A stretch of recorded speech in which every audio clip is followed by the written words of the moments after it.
On William Proctor's retraction, the judge cited the captain's ample opportunity to offer his opinion in court. Why had he said bullet 3 was consistent with being fired by that pistol if he only meant it was consistent with being fired from some random .32 Colt? Had Proctor been under some mental strain? And why hadn't the defense pressed him on this point? The judge regretted that the police veteran had accused Katzman and Williams of framing questions. Only on evidence clear, satisfactory, and convincing should a public servant's reputation be tarnished. And having watched Katzman and Williams at work, Thayer had seen only the highest standard of professional conduct. The motion was denied. 5 denials had ended a year-long muddle.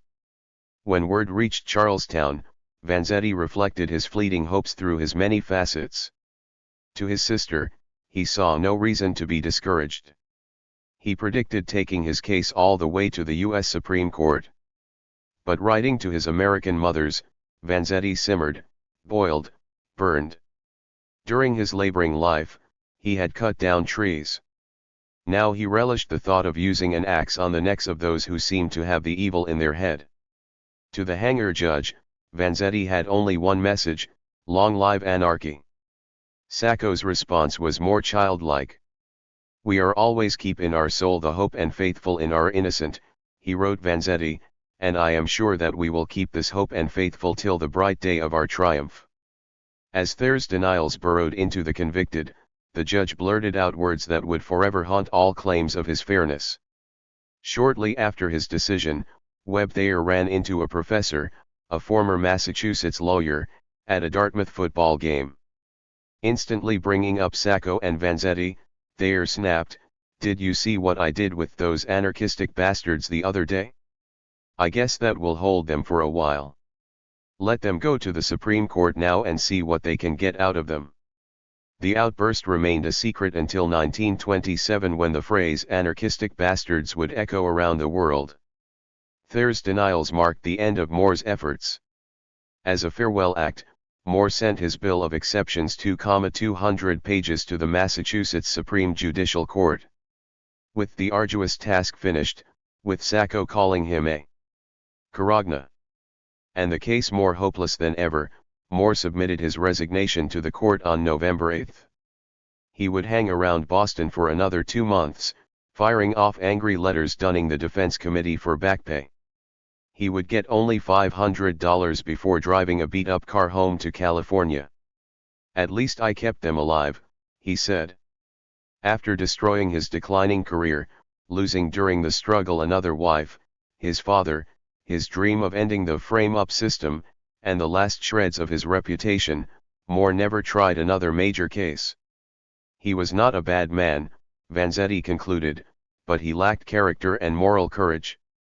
Back in Los Angeles, Moore lived with his widowed mother and worked as an ad salesman, but he had not given his final word on Sacco and Vanzetti. Desperate to find someone to carry on, Filicani and Elizabeth Gurley Flynn begged William Thompson to take over. Thompson hesitated.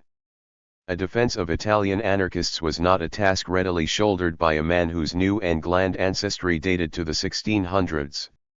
William Goodrich Thompson was the opposite of Fred Moore in every respect. Where Moore was radical, Thompson was a button-down conservative. Where Moore saw law as a street fight, Thompson considered it one of mankind's highest endeavors. Moore had politicized the trial. Thompson would moderate it, opposing public protests, reaching out not to unions and radicals but to lawyers, bankers, and businessmen. And while the abrasive Moore had aroused animosity on both sides, the gentlemanly Thompson would earn nothing but respect. A Phi Beta Kappa graduate of Harvard Law School who still lectured there, Thompson was one of Boston's most esteemed attorneys. He had never taken a criminal case. At 60, he was tall and broad-shouldered, with thinning gray hair, arched eyebrows, and large glasses that made him look oldish.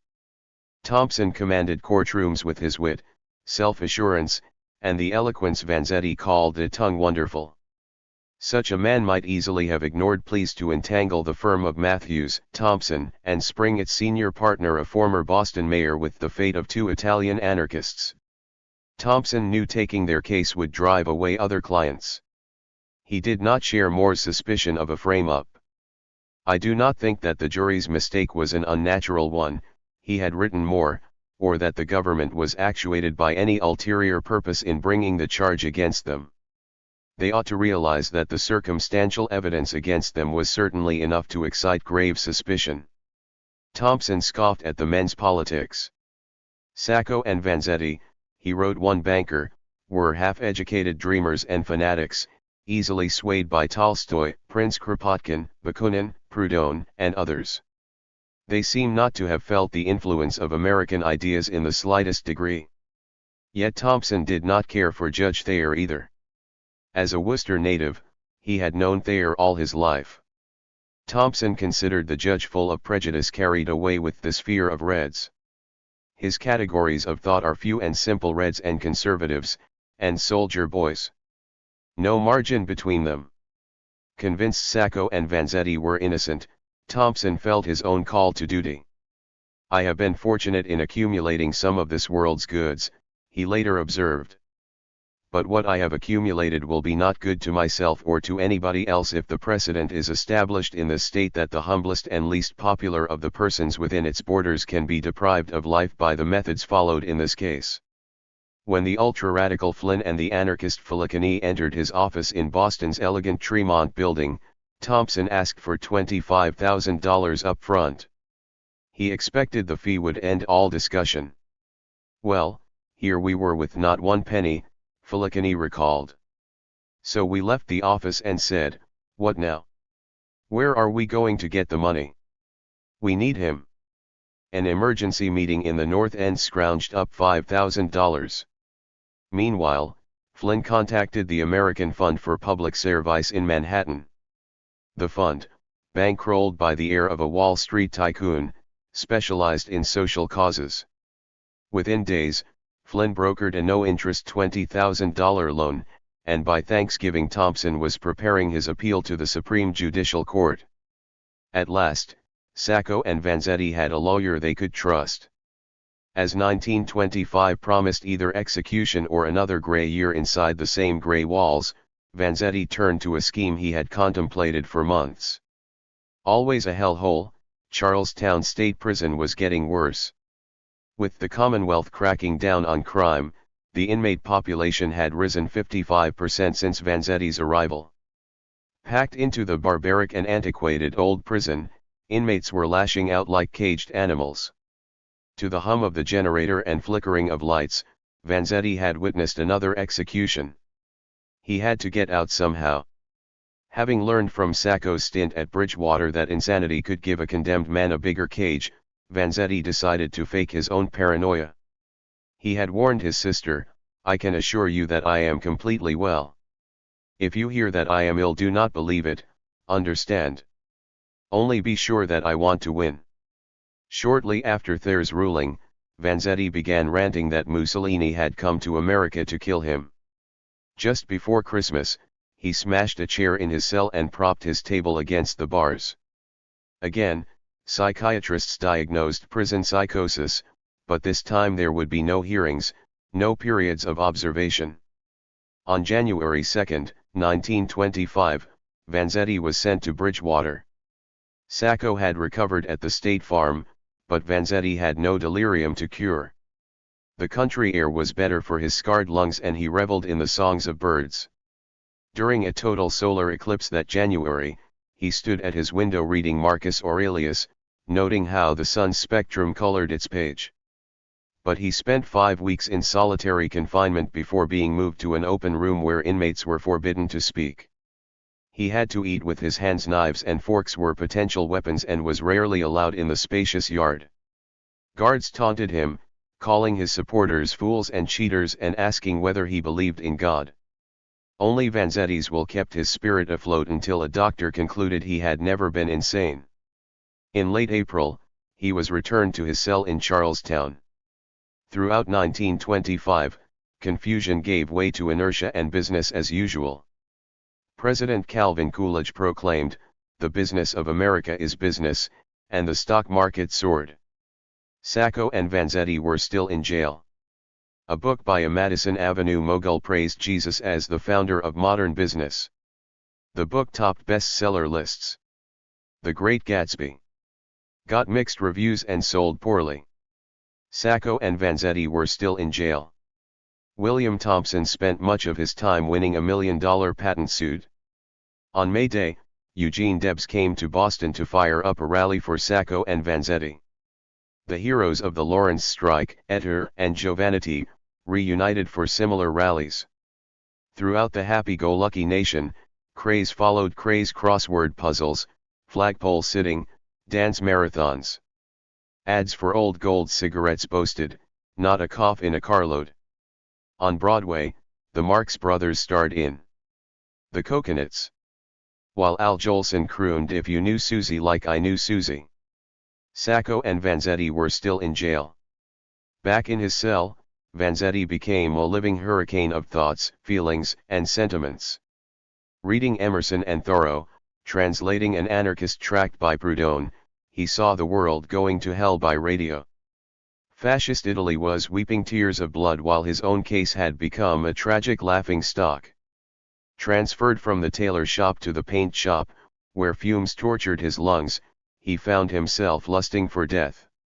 He imagined dying beautifully in an open and heroic rebellion that would signify something, inspire and create. The enemy would ponder a little before to frame others. Sacco remained the radical naive. "I wish I could be out, Mrs. Jack," he wrote one spring day, "for bring you near your bed a big bunch of odorous narcissus and violet and try to relieve your noble soul with my warm words."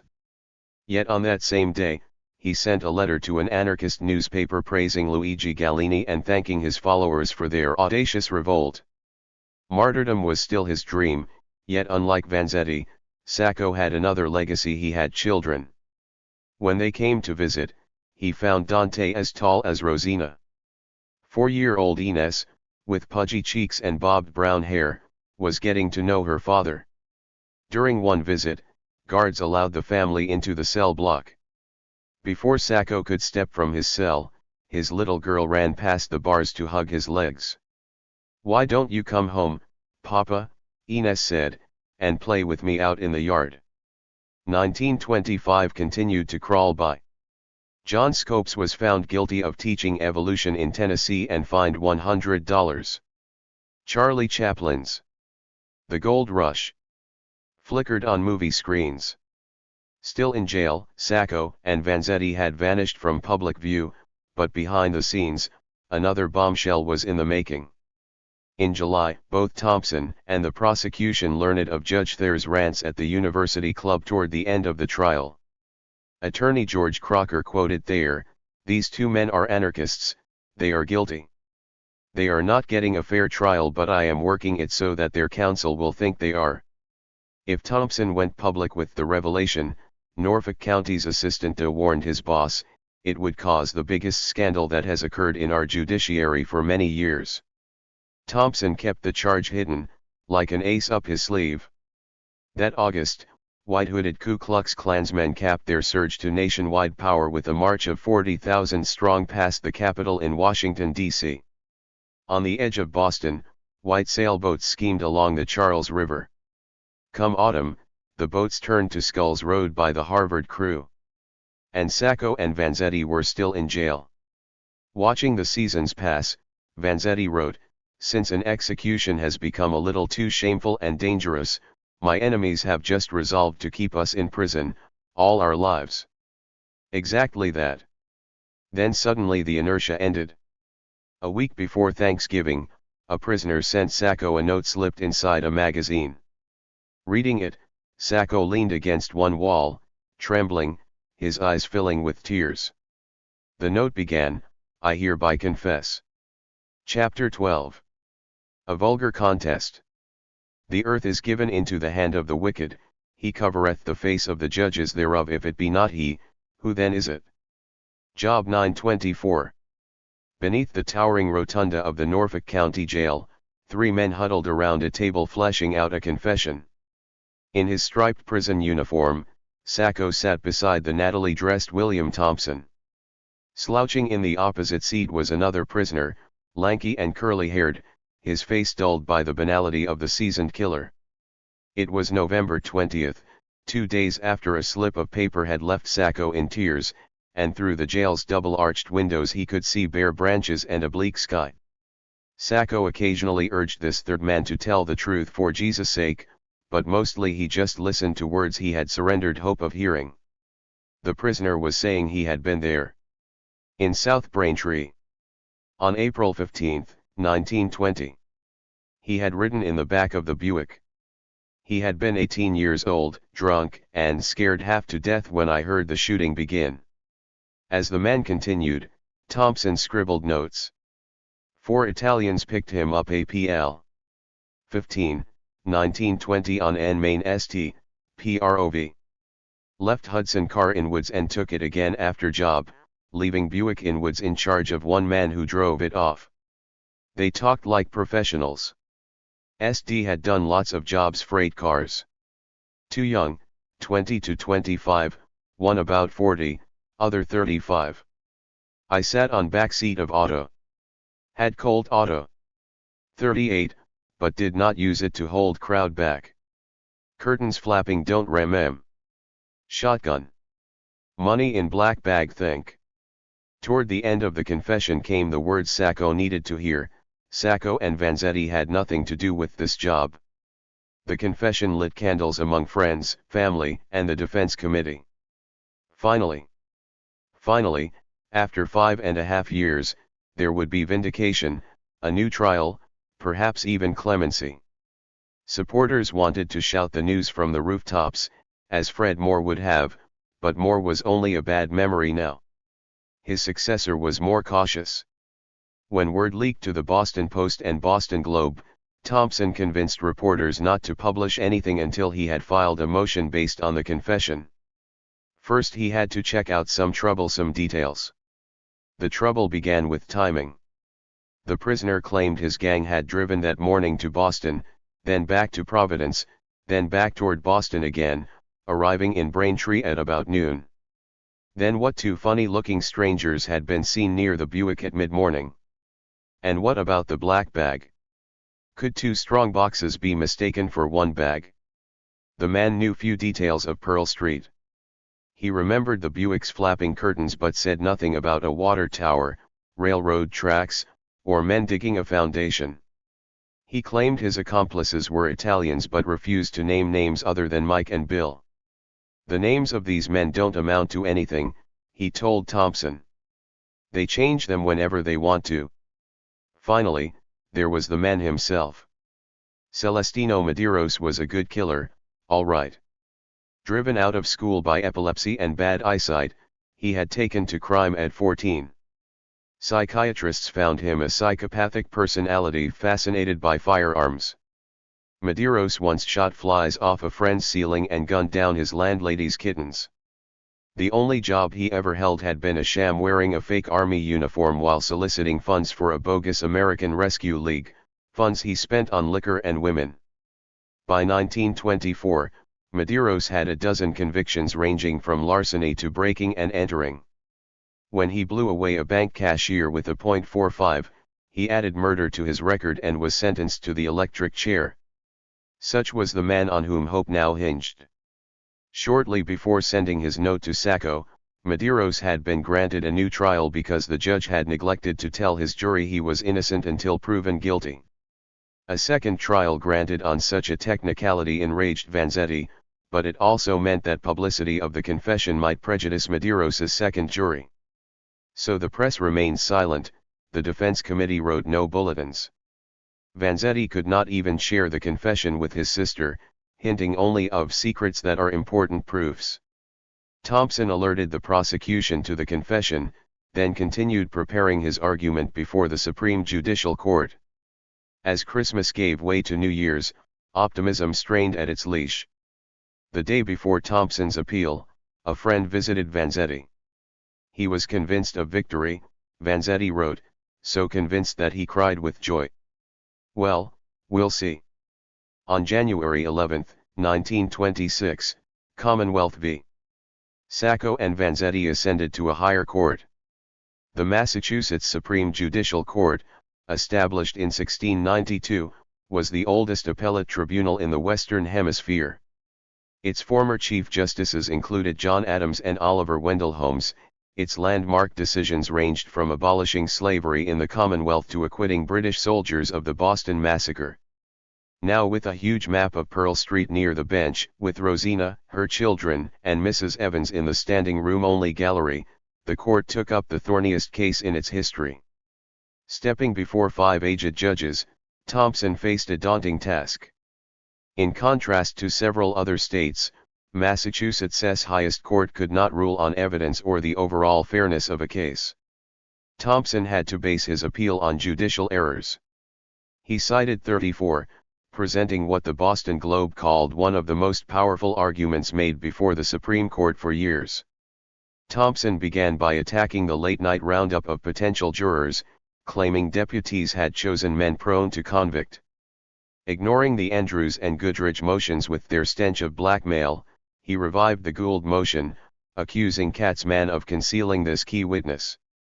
He reviewed the Red Scare and Palmer raids, explaining how lingering fears of radicalism, Katzman's cross-examination, and a courtroom guarded like a fortress had biased the jury. As the Dedham trial dragged on, he argued, it wasn't so much a question whether Sacco and Vanzetti had committed this murder as whether they were not, as radicals, men too dangerous to be allowed at large in the community. Thompson noted his client's good reputations and lack of previous arrests. Calling Judge Thayer confused, he accused him of repeating one sneering question: had the roundup of radical literature been in the interest of the United States? Turning to Captain Proctor's retraction, Thompson charged Katzman with fooling the jury. I don't believe the district attorney is elected for the purpose of playing a game with human life as a stake, that he is there to see how many convictions he can obtain, Thompson told the judges. Then there was the stolen money never recovered, the numerous questions about identity excluded by the learned judge, and the widely conflicting stories of the gun repairmen and other witnesses. His client's political views were ignorant and misguided, Thompson argued, yet the way to recommend our institutions is not to trip these men up on exceptions, not to hurry them off to the chair, but to show them that we have sufficient confidence in our institutions to give them every opportunity. After comparing the case to Francis Dreyfus affair, Thompson wrapped up 8 hours of argument by echoing the jury foreman, damn them, they ought to hang them anyway. That, he concluded, was the whole spirit of the trial. Rising on the Commonwealth's behalf was the new assistant to a Harvard grad and World War I veteran with wavy black hair and a movie star smile. Dudley Ranney was the son of a prominent Boston lawyer.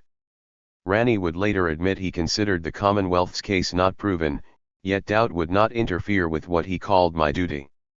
After highlighting the prosecution's evidence, Bullet 3 and Shell W, the eyewitnesses, Sacco's cap, Vanzetti's gun, the lies upon arrest, he denounced Thompson's bitter attack on Katzman and the persistent claim that Sacco and Vanzetti had been convicted as radicals. Radicalism had only entered the trial with the 85th witness, Ranney said. A defense witness.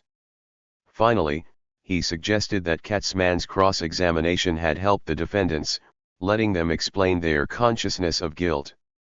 After 3 days that saw Boston papers leak the news of Medeiros' confession, the appeal ended and the wait began. The High Court's decision was expected in February. The High Court's decision was expected in March. After its Chief Justice had an appendectomy, the decision was expected in April. In anticipation of the first ruling by a court other than theirs, optimism mounted, even behind bars.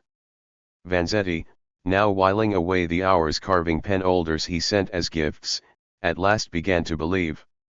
Thompson's erudition, friends' hopes, and Medeiros' second trial granted on an insignificant trifle persuaded Vanzetti that this time we will finally get justice. And then there was the simmering protest overseas. Denying a new trial could change the proletarian jobs into a Samson, the proletarian rabbit into a lion, Vanzetti wrote. There would be flames. Fatally. Nor I believe the 5 men capable of such a monstrosity. The High Court's decision was expected in early May. When it did not come, Vanzetti talked of a hunger strike, but Thompson talked him out of it. The self-taught anarchist and the Harvard-educated lawyer were becoming good friends, sharing long intellectual chats during prison visits. "To have known you 6 years ago," Vanzetti replied after Thompson thanked him for a pen older. "I would never have been a convict." In Dedham, Sacco waited in stoic silence. The men who had expected imminent execution in 1921 had just begun their 7th year in prison when the High Court handed down its decision. On a sparkling spring afternoon, Rosina was sitting outside her small home in Millis, 10 miles west of Sacco's cell. Ines was playing in the backyard. Dante was in his 7th grade classroom. Across the street at the general store, the phone rang. A clerk beckoned Mrs. Sacco. The call was from her husband's defense committee. With her red hair glinting in the sun, Rosina crossed the muddy street in what must have been the longest walk of her life. In a matter of seconds, she could expect to be shouting the incredible news, or else crushed, a living widow awaiting only the end. Inside the store, she stood, receiver in hand, listening to a tinny voice read a telegram. Moments later, her face drawn and somber, she made the long journey home, stopping to tell a neighbor. She had heard the words but could barely grasp the message. "I wonder if Nick knows about it yet," she said. "He'll be disturbed when he hears the news.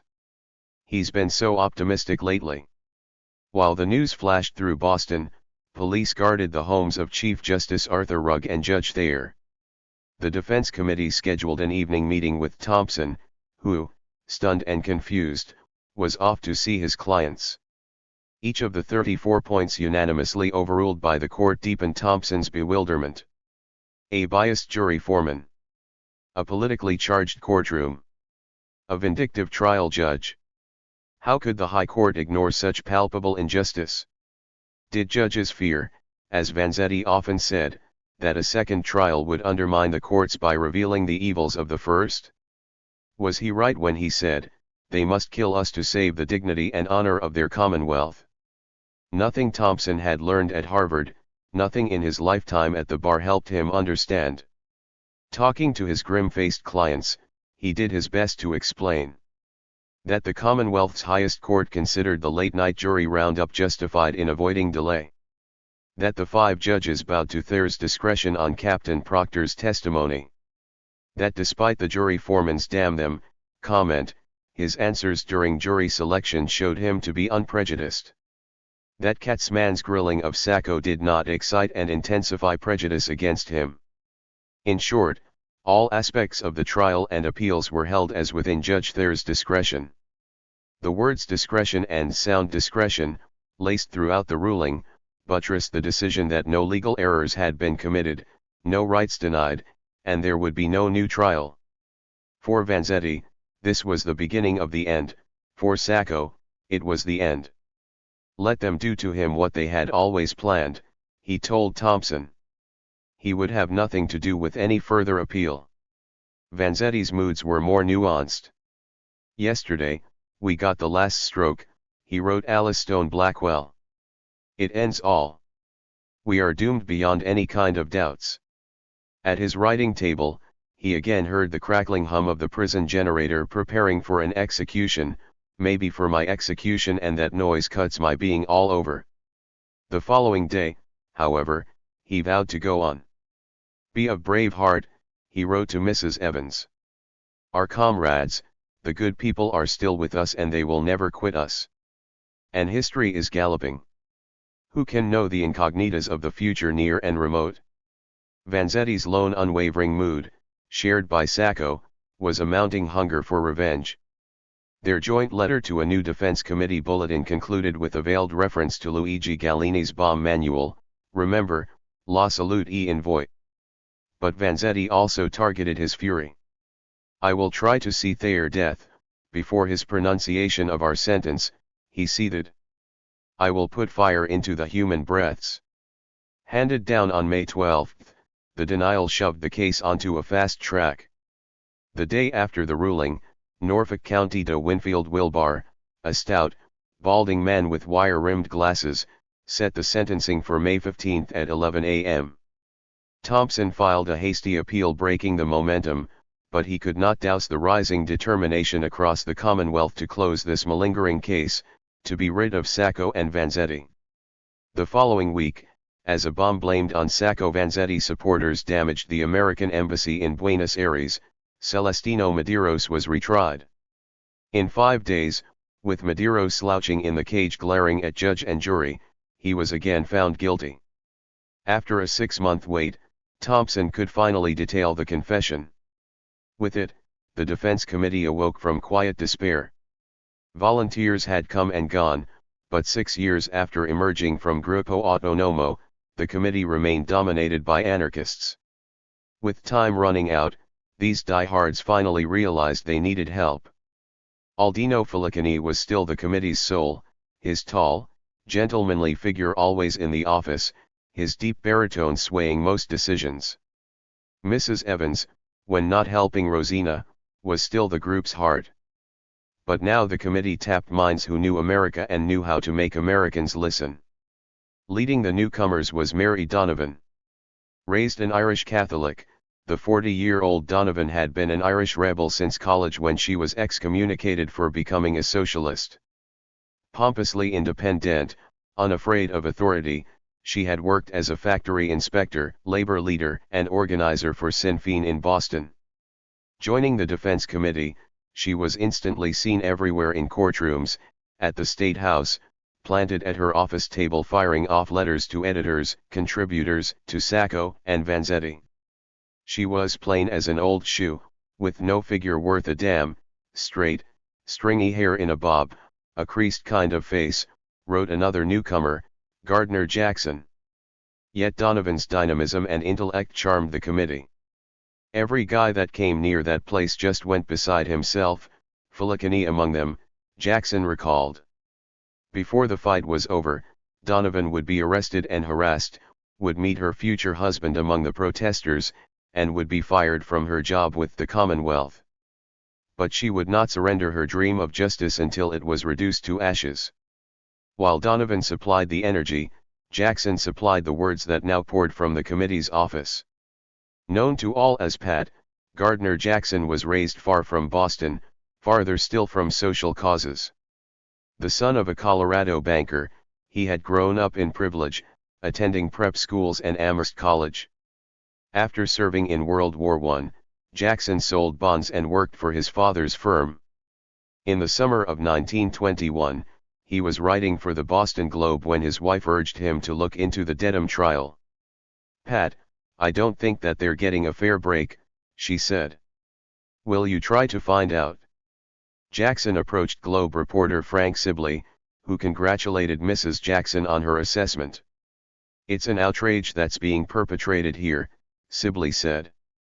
For the next few years, Jackson wrote part-time for the committee. Then in 1926, Filicani convinced him to take over all publicity.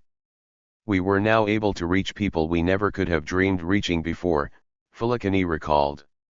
Jackson brought in a respectable, social, liberal element. Jackson's arrival angered Mary Donovan. Once, after he had held forth during a meeting, she burst into tears. "I hate you," she cried. "You've taken my Italians away from me." But the two reconciled their contrasting styles, turning the committee into an efficient machine, part publishing house and part clearing house for all the money and passion about to be spent to free Sacco and Vanzetti. With all of Boston buzzing about the case, Filicani and friends began working day and night. Amidst the chaos of rumors, ringing phones, and time ticking away, new volunteers sat on bundles of pamphlets opening letters from Cuba and Belgium, Yugoslavia, and Paris. While Donovan made call after call, Jackson banged out the new official bulletin and the committee's first solicitation in more than a year. "We still have a fighting chance," he wrote. When it seemed that all hope had gone, valuable new evidence came forward adding fresh proof of the innocence of Sacco and Vanzetti. Chief Defense Counsel William G. Thompson and his associates are now making investigations. 10 days after the denial, a third newcomer was driving toward Rhode Island to investigate the confession. Hired by Thompson, who had taught him at Harvard. 34-year-old Herbert Ehrman carried little but the names Mike and Bill, the name of an inn where Celestino Medeiros had been a bouncer, and his own doubts. Ehrman did not know whether Sacco and Vanzetti were innocent, but recalling the Red Scare, he sensed they had not received a fair trial. Still, he considered Medeiros' story a death house confession. Planning to be back at his law firm within days, unaware he had entered a case that would obsess him for the rest of his life, Ehrman stopped to ask directions to the Bluebird Inn. During Prohibition, many an inn was more than an inn. The Bluebird Inn, a faded old farmhouse on a back road just east of the Rhode Island line, doubled as a speakeasy, a dance hall, and no one dared say what else. Strangers told Ehrman that police had closed the joint, but he finally found it, parked his car, sidestepped some chickens, and knocked on a rickety front door. He was soon inside, talking to a statuesque blonde who reminded him of a heroine from a Wagner opera. The woman did not flinch at the names Sacco and Vanzetti, but at the mention of Medeiros she came alive. How was Fred doing? Was there any chance of his avoiding execution? Did Mr. Ehrman consider it fair to execute a man who wasn't quite sane? Told of Medeiros' confession, May Monterreo shook her head. Fred couldn't have been in it, she said. I believe he was in Mexico at the time. She remembered him heading south with the circus girl who had sent back letters telling of gifts Medeiros lavished on her. Mrs. Monterreo still had the letters. Checking their postmarks, Ehrman saw that Medeiros' trip had begun months after the Braintree murders. Its length 2 years led him to ask how much money the Bluebird Inn's ex-bouncer had taken along. He said he took $2,800 with him. Ehrman divided $15,000 by 6 men in a Buick plus one waiting in the woods beside the Hudson. He headed on, less skeptical. Next stop was Providence, where police had initially investigated the Braintree murders before Chief Stewart steered them to his hometown. At police headquarters, 2 cops listened to Ehrman's story. They seemed dubious until one dropped a name that would parallel the case forever. In fact, the cop said, there had been a local gang of Italians robbing freight cars. The Morel gang. The name had been anglicized, but Fred Moore would have recognized it. Back in 1923, a convict in Atlanta had written the Boston Bar Association about his cellmate, Joe Morelli. Late one sleepless night, Morelli had described in brutal detail how his gang had pulled off the Braintree murders. Morelli had forced his cellmate to swear, if ever asked, that on April 15, 1920, they had been together playing poker in Manhattan. Learning of the letter, Moore had written Congressman LaGuardia suggesting somebody put their shoulder to the wheel with a little aggressiveness to put this man Morelli on the street. LaGuardia had not replied, leaving Moore to wander his wilderness of other leads. Joe Morelli was transferred to the federal penitentiary in Leavenworth, Kansas, and his name was not mentioned again until Ehrman learned about the Morel gang. There were 5 Morel brothers, Providence cops now told him all yegs. A police blotter listed 3 brothers arrested in October 1919, but 3 had been out on bail the following April. From now on it was possible to believe Medeiros, Ehrman recalled. Returning home, he phoned Dudley Ranney. The new prosecutor was an old Harvard classmate, and Ehrman felt he could level with him. Sharing his discoveries, Ehrman suggested the prosecution might have to drop its case. Over my dead body. Ranney replied. 3 days later, Ehrman returned to Providence with his wife, Sarah. While she checked federal court records, Ehrman dropped in on the lawyer who had defended the brothers he now knew as the Morellis. Learning of their specialty stealing shoes, Ehrman wondered how the Morellis knew which shoe factories were shipping on a given day. Their lawyer told him the Morellis used spotters to stake out factories and railroad stations. Did the lawyer know any particular factories the Morellis had spotted? Well, I remember one place, Daniel Geary said. The Rice and Hutchins shoe factory. When Ehrman told him of the Braintree connection, Geary whistled. That brings it home, doesn't it, he said. Feeling on the verge of breaking the case wide open, Airman returned to his hotel to find his wife in the lobby, eager to shove a paper into his hands. Her notes listed 9 indictments: United States v. Joseph Morelli et al. The first 4 counts listed thefts from Rice and Hutchins, at South Braintree. The 8th count was from Slater and Morrill.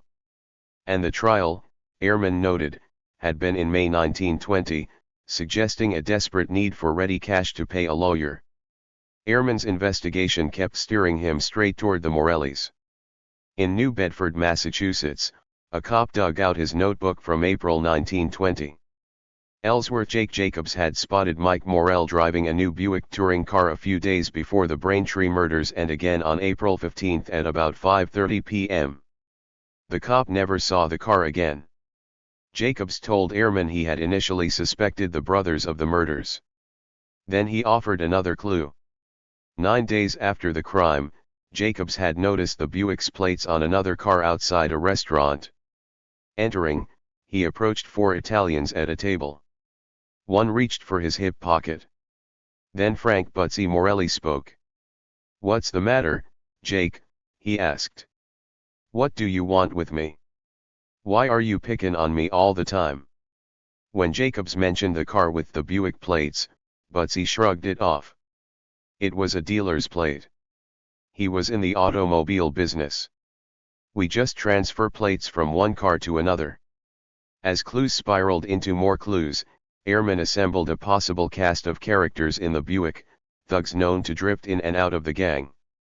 Albert Bibble Barone, Joseph Jip the Blood Imondi, Anthony Tony Mancini. Airman relayed each discovery to Thompson, who was beginning his first adventure into the mysteries of the so-called underworld. In Charlestown Prison, Thompson deposed Medeiros' accomplice in his fatal bank robbery. "Medeiros often told me about the South Braintree job," James Weeks said. "He said that it was arranged by the Joe Morell gang." Corroborating Medeiros on several details, Weeks assured Thompson that Sacco and Vanzetti were innocent. "It is well known and has long been well known among a certain crowd who did that job."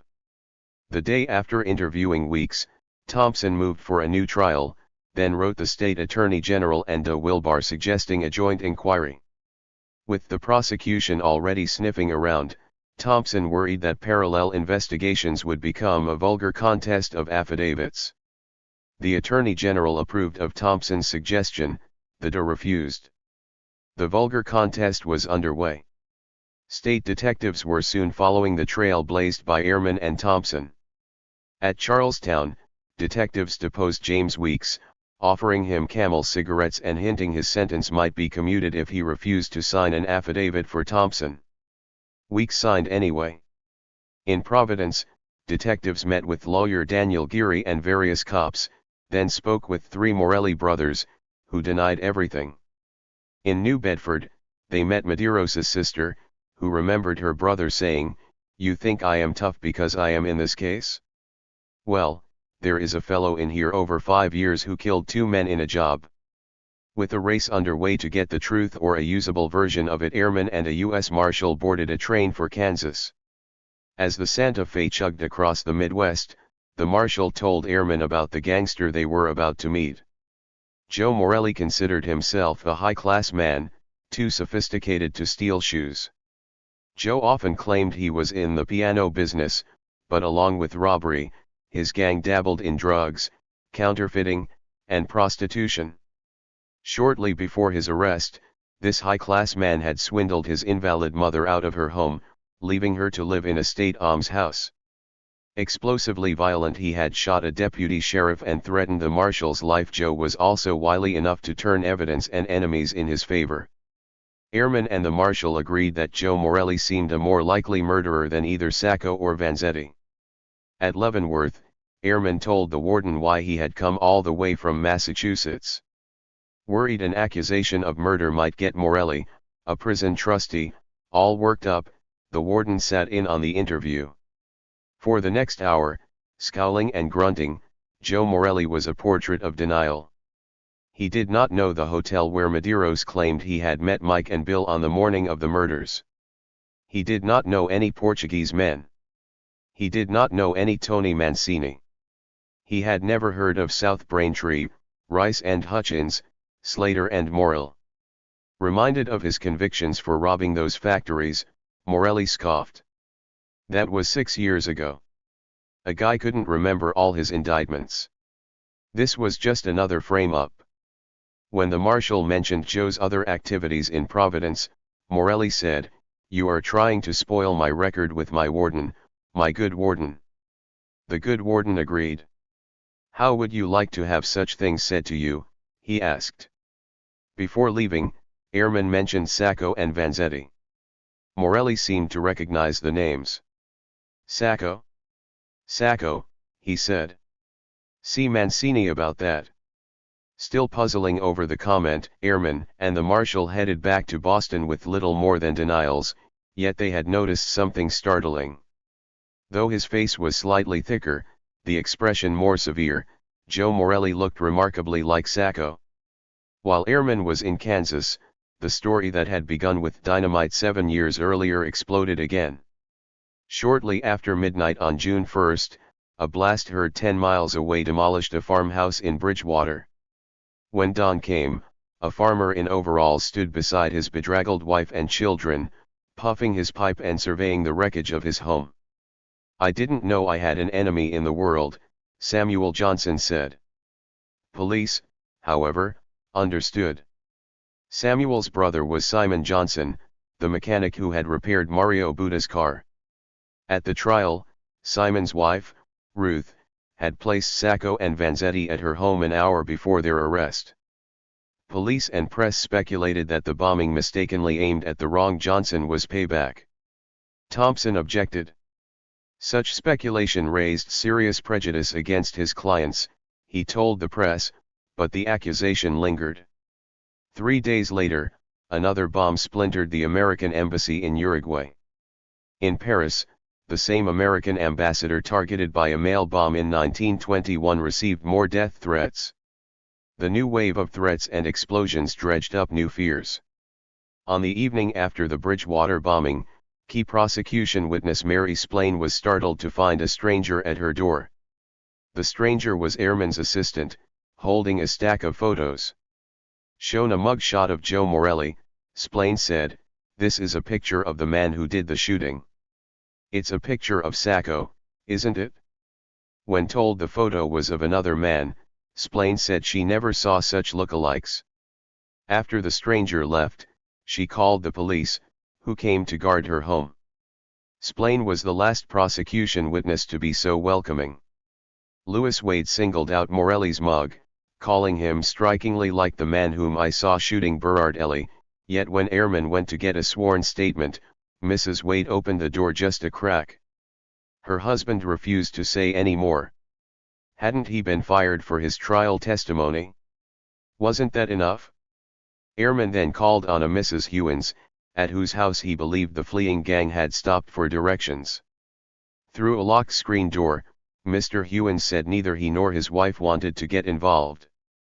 Jimmy Bostock also singled out Morelli, but when told who he was, the mechanic who had refused to identify either gunman in court began ranting. Sacco and Vanzetti were guilty, Bostock shouted. He had seen Sacco gun down Burrard Ely, then take his gun. He had seen Vanzetti driving the Buick. And Vanzetti was guilty of the Bridgewater crime too. With prosecution witnesses clamming up, Airman searched out defense witnesses. Glassblower Frank Burke identified Morelli as the man I saw sitting next to the driver. Several Italians who had been digging the foundation on Pearl Street flipped through photos until one shouted, "Sacco! Sacco!" Others took up the cry. The photo was of Joe Morelli. On June 5, Thompson heard that police and witnesses were being paid to protect the verdict. That afternoon, Dudley Ranney phoned Thompson to discuss the rumors. Ranney understood a sum of about $15,000 was to be paid, Thompson wrote in his diary. Denied that state police would share in this. Could not say who was to share. Thompson passed the rumors on to the state attorney general but heard no more about them. By mid-June, the contest of affidavits had become a game of blind man's bluff. For the prosecution, Joe Morelli's girlfriend swore he had been home every morning till 10 a.m. throughout April 1920. Mary Splain denied she had mistaken Morelli for Sacco, and a psychiatrist swore Medeiros told him the Braintree robbery took place in 1918 and that he had gotten no money from it. For the defense, two women told of watching the Buick's driver through their factory window, but after telling Katzman neither Sacco nor Vanzetti was the man, they never heard from the again. May Monterio's husband, Barney, swore Medeiros had often boasted of the Braintree robbery, and another convict remembered Medeiros telling him in 1920, "I am working with a good mob in Providence." On top of his heap, Thompson added an affidavit from a glove maker. Mary Splain had insisted the gunman had a good-sized hand, but the glove man had measured Sacco's hands, finding them what men in the glove trade would call small hands. As the filing deadline for affidavits approached, Medeiros changed his story. He had been in the Buick's front seat for part of the trip, he said. All the men had carried .38s. And he had confessed because I seen Sacco's wife come up here with the kids and I felt sorry for the kids. More affidavits were needed. By the time the contest ended, Thompson had filed 64, the Commonwealth 26. Judge Thayer, reeling from a bout with pneumonia, set the hearing for September, giving Thompson time to chase a new lead all the way to the nation's capital. During the first week of July, former agents of the Bureau of Investigation approached Thompson. Fred Moore had always suspected the Federal Bureau of meddling in his case. Knowing agents had planted a stool pigeon on Sacco, Moore had fired off indignant letters but never proved anything else. Now the ex-agents confirmed Moore's suspicions. Even before April 15, 1920, Fred Wayand and Lawrence Lethurman told Thompson, federal files listed Sacco and Vanzetti as radicals to be watched. A dozen G-men had been in on the pretrial investigation, infiltrating the defense committee and giving Katzman background information even though the general opinion in the Bureau was that Sacco and Vanzetti were not highway robbers, and had nothing to do with the South Braintree crime. A murder conviction, the Bureau had concluded, would be one way of disposing of the two men. The Boston Bureau's files, Wayand and Lethurman said, contained further details. Thompson immediately wrote the U.S. Attorney General asking to see the files.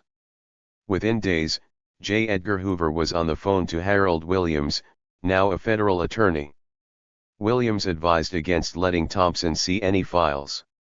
Boston's bureau chief agreed, assuring Hoover the files contained nothing on Sacco and Vanzetti prior to their trial. Yes, the bureau had planted an informer near Sacco's cell following the Wall Street bombing.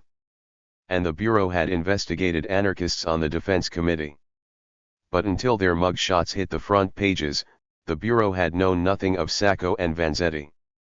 The ex-agents spreading this figment of imagination were just angry at being fired in 1924.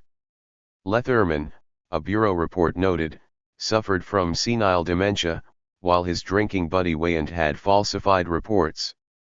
Sacco and Vanzetti might be found somewhere in the file on Boston anarchists, Hoover was told, but until their arrest, the men were not sufficiently active to come to the attention of the office. When the bureau chief told Thompson the same, the mild-mannered lawyer began shouting into the phone. Did federal agents think they could railroad men to the electric chair just because they were anarchists? Asked to specify what information he was seeking, Thompson yelled, "Specify nothing. I want every damn thing in your files and you better telephone Washington without delay." Throughout July, letters and phone calls flew between Washington, D.C., and Boston, but the Wayand and Lethurman affidavits corroborated by a third ex-agent were the only evidence of conspiracy Thompson would ever get. That fall, Hoover received Boston's Sacco-Vanzetti files. He was alarmed. "I am considerably concerned to note that certain papers and documents have been taken from this file," he wrote his bureau chief. Yet Hoover refused to release any Sacco-Vanzetti papers. Thompson, furious, disillusioned, and convinced his own government was harboring secrets, could only add the affidavits to his stack. Then, working from his summer home in Maine, he continued preparing his next appeal. As surely as if granted by a judge, the case had changed venues. It had been a small-town crime staged on gravel roads, tried in a county courthouse beside a quaint common. But by the summer of 1926, the focus had shifted to Boston, stirring its urban cauldron. As the summer dragged on, 3 centuries of pride and outrage, pomposity and indignation inflamed the city's factions. Boston newspapers returned Sacco and Vanzetti to the front pages, and as word spread that the same Italian anarchists whose case had ignited Europe and Latin America back in 1921 were still in jail, still shouting about their innocence, prosecution and defense dug in for a dirty, drawn-out battle. On July 27, District Attorney Wilbar wrote to friend Dud Ranney, "You can stake your last dollar on the proposition that I will never consent to a motion for a new trial." Wilbar found public sentiment about 10-1, to place it very conservatively, for having Sacco and Vanzetti sentenced and executed. Had justice been swifter, the DA added, the condemned man would have long since been shoveling smoke in Hades. And as that 10-1 sentiment against Sacco and Vanzetti mounted, newspapers began tallying the years, the taxpayer dollars, the effort this single case had cost the Commonwealth. In August, the Boston Telegram denounced the notorious anarchists. Found guilty before the ablest judge who ever sat on a Massachusetts bench, Webster Thayer. But they are not dying. Reprieve has followed reprieve, delay has crowded delay. Today, 5 years after conviction, the Reds in every communist nest in the world are contributing money to keep up the fight. They bomb embassies and threaten ambassadors, they hold mass meetings and train orators while the army of lawyers continue the battle. The average citizen, chimed in the Gloucester Times, beholds with amazement the vast concerted attempt to free these 2 murderers. With Bostonians calling for their execution, Sacco and Vanzetti also entrenched. While Sacco stonewalled all legal efforts, Vanzetti funneled white-hot rage through his pen. He called his enemies hangers, murderers, and ugly company. The press, having presented the case and ourselves to the public in the worst of every possible way, was guilty of a journalistic lynching. And Judge Thayer? He would refuse us a new trial even if Christ came down from the cross for us. If he were dead or if he dies, we would be free. If not, no. Thayer is capable of any bestial ferocity. Fury turned Vanzetti into human radar. Somehow he got his hands on dozens of newspapers and magazines, culling a wide range of opinions, speeches, and rumors that left him with one conclusion: how thirsty for our blood all of them are. He began planning a book on the capitalist reactionary hyenas who had ruined his life. Of course I will make a list honor of the perjurers who murdered us, and I will illustrate the DeFalco case, etc. All this if I will not get disgusted to death. From the North End, the Defense Committee spread its own gospel truths that Sacco and Vanzetti had been convicted solely as radicals, that the federal government was covering up conspiracy, that the men were philosophical anarchists incapable of sanctioning violence. With the case's notoriety spreading, these charges soon ignited intellectuals and iconoclasts across the Charles River and across America. As a former federal attorney who had investigated both the Mooney trial and the Palmer raids, Harvard law professor Felix Frankfurter was easily aroused by injustice. Yet Frankfurter had not immediately sensed parallels between the Mooney and Sacco-Vanzetti cases. Only when Captain Proctor recanted did the professor take notice. If what said was true, Frankfurter wrote, it was reprehensible beyond words, and it undermined any confidence in the conduct of the case. He began telling his law students about Sacco and Vanzetti, harping on it until they mocked him. In 1924, one Harvard Society's Christmas dinner roast jibed. And Felix doesn't think it right that you should throw confetti when gloating over the sorry plight of Sacco and Vanzetti. Frankfurter donated $1,000 to the Defense Committee, lent another $1,500, and went to New York to broker a second loan from the American Fund for Public Service. He also lobbied his Harvard colleagues, convincing the historian Arthur Schlesinger, law school dean Roscoe Pound, and others. In the coming year, Frankfurter would risk his reputation, but only after more strident voices spoke up.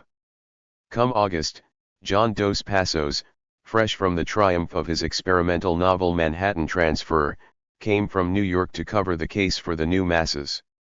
Interviewing witnesses in Plymouth, he found the Eels' alibi more believable than testimony from the Bridgewater trial. He found Sacco and Vanzetti still more convincing.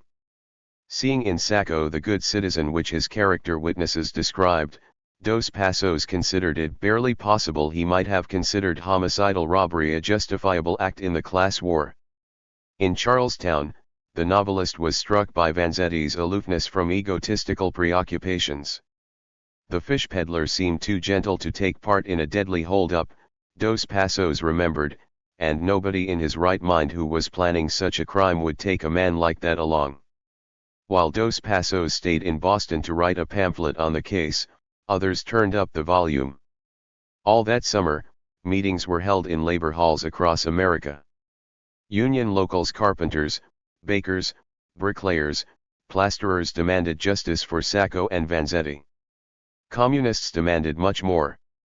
At gatherings of the party faithful, Sacco and Vanzetti became symbols of capitalist cruelty. Enraged speakers thumped podiums. Fellow workers dug into their pockets. Stark backdrops featured two figures beside an electric chair, the slogan Sacco and Vanzetti must not die, and the words International Labor Defense.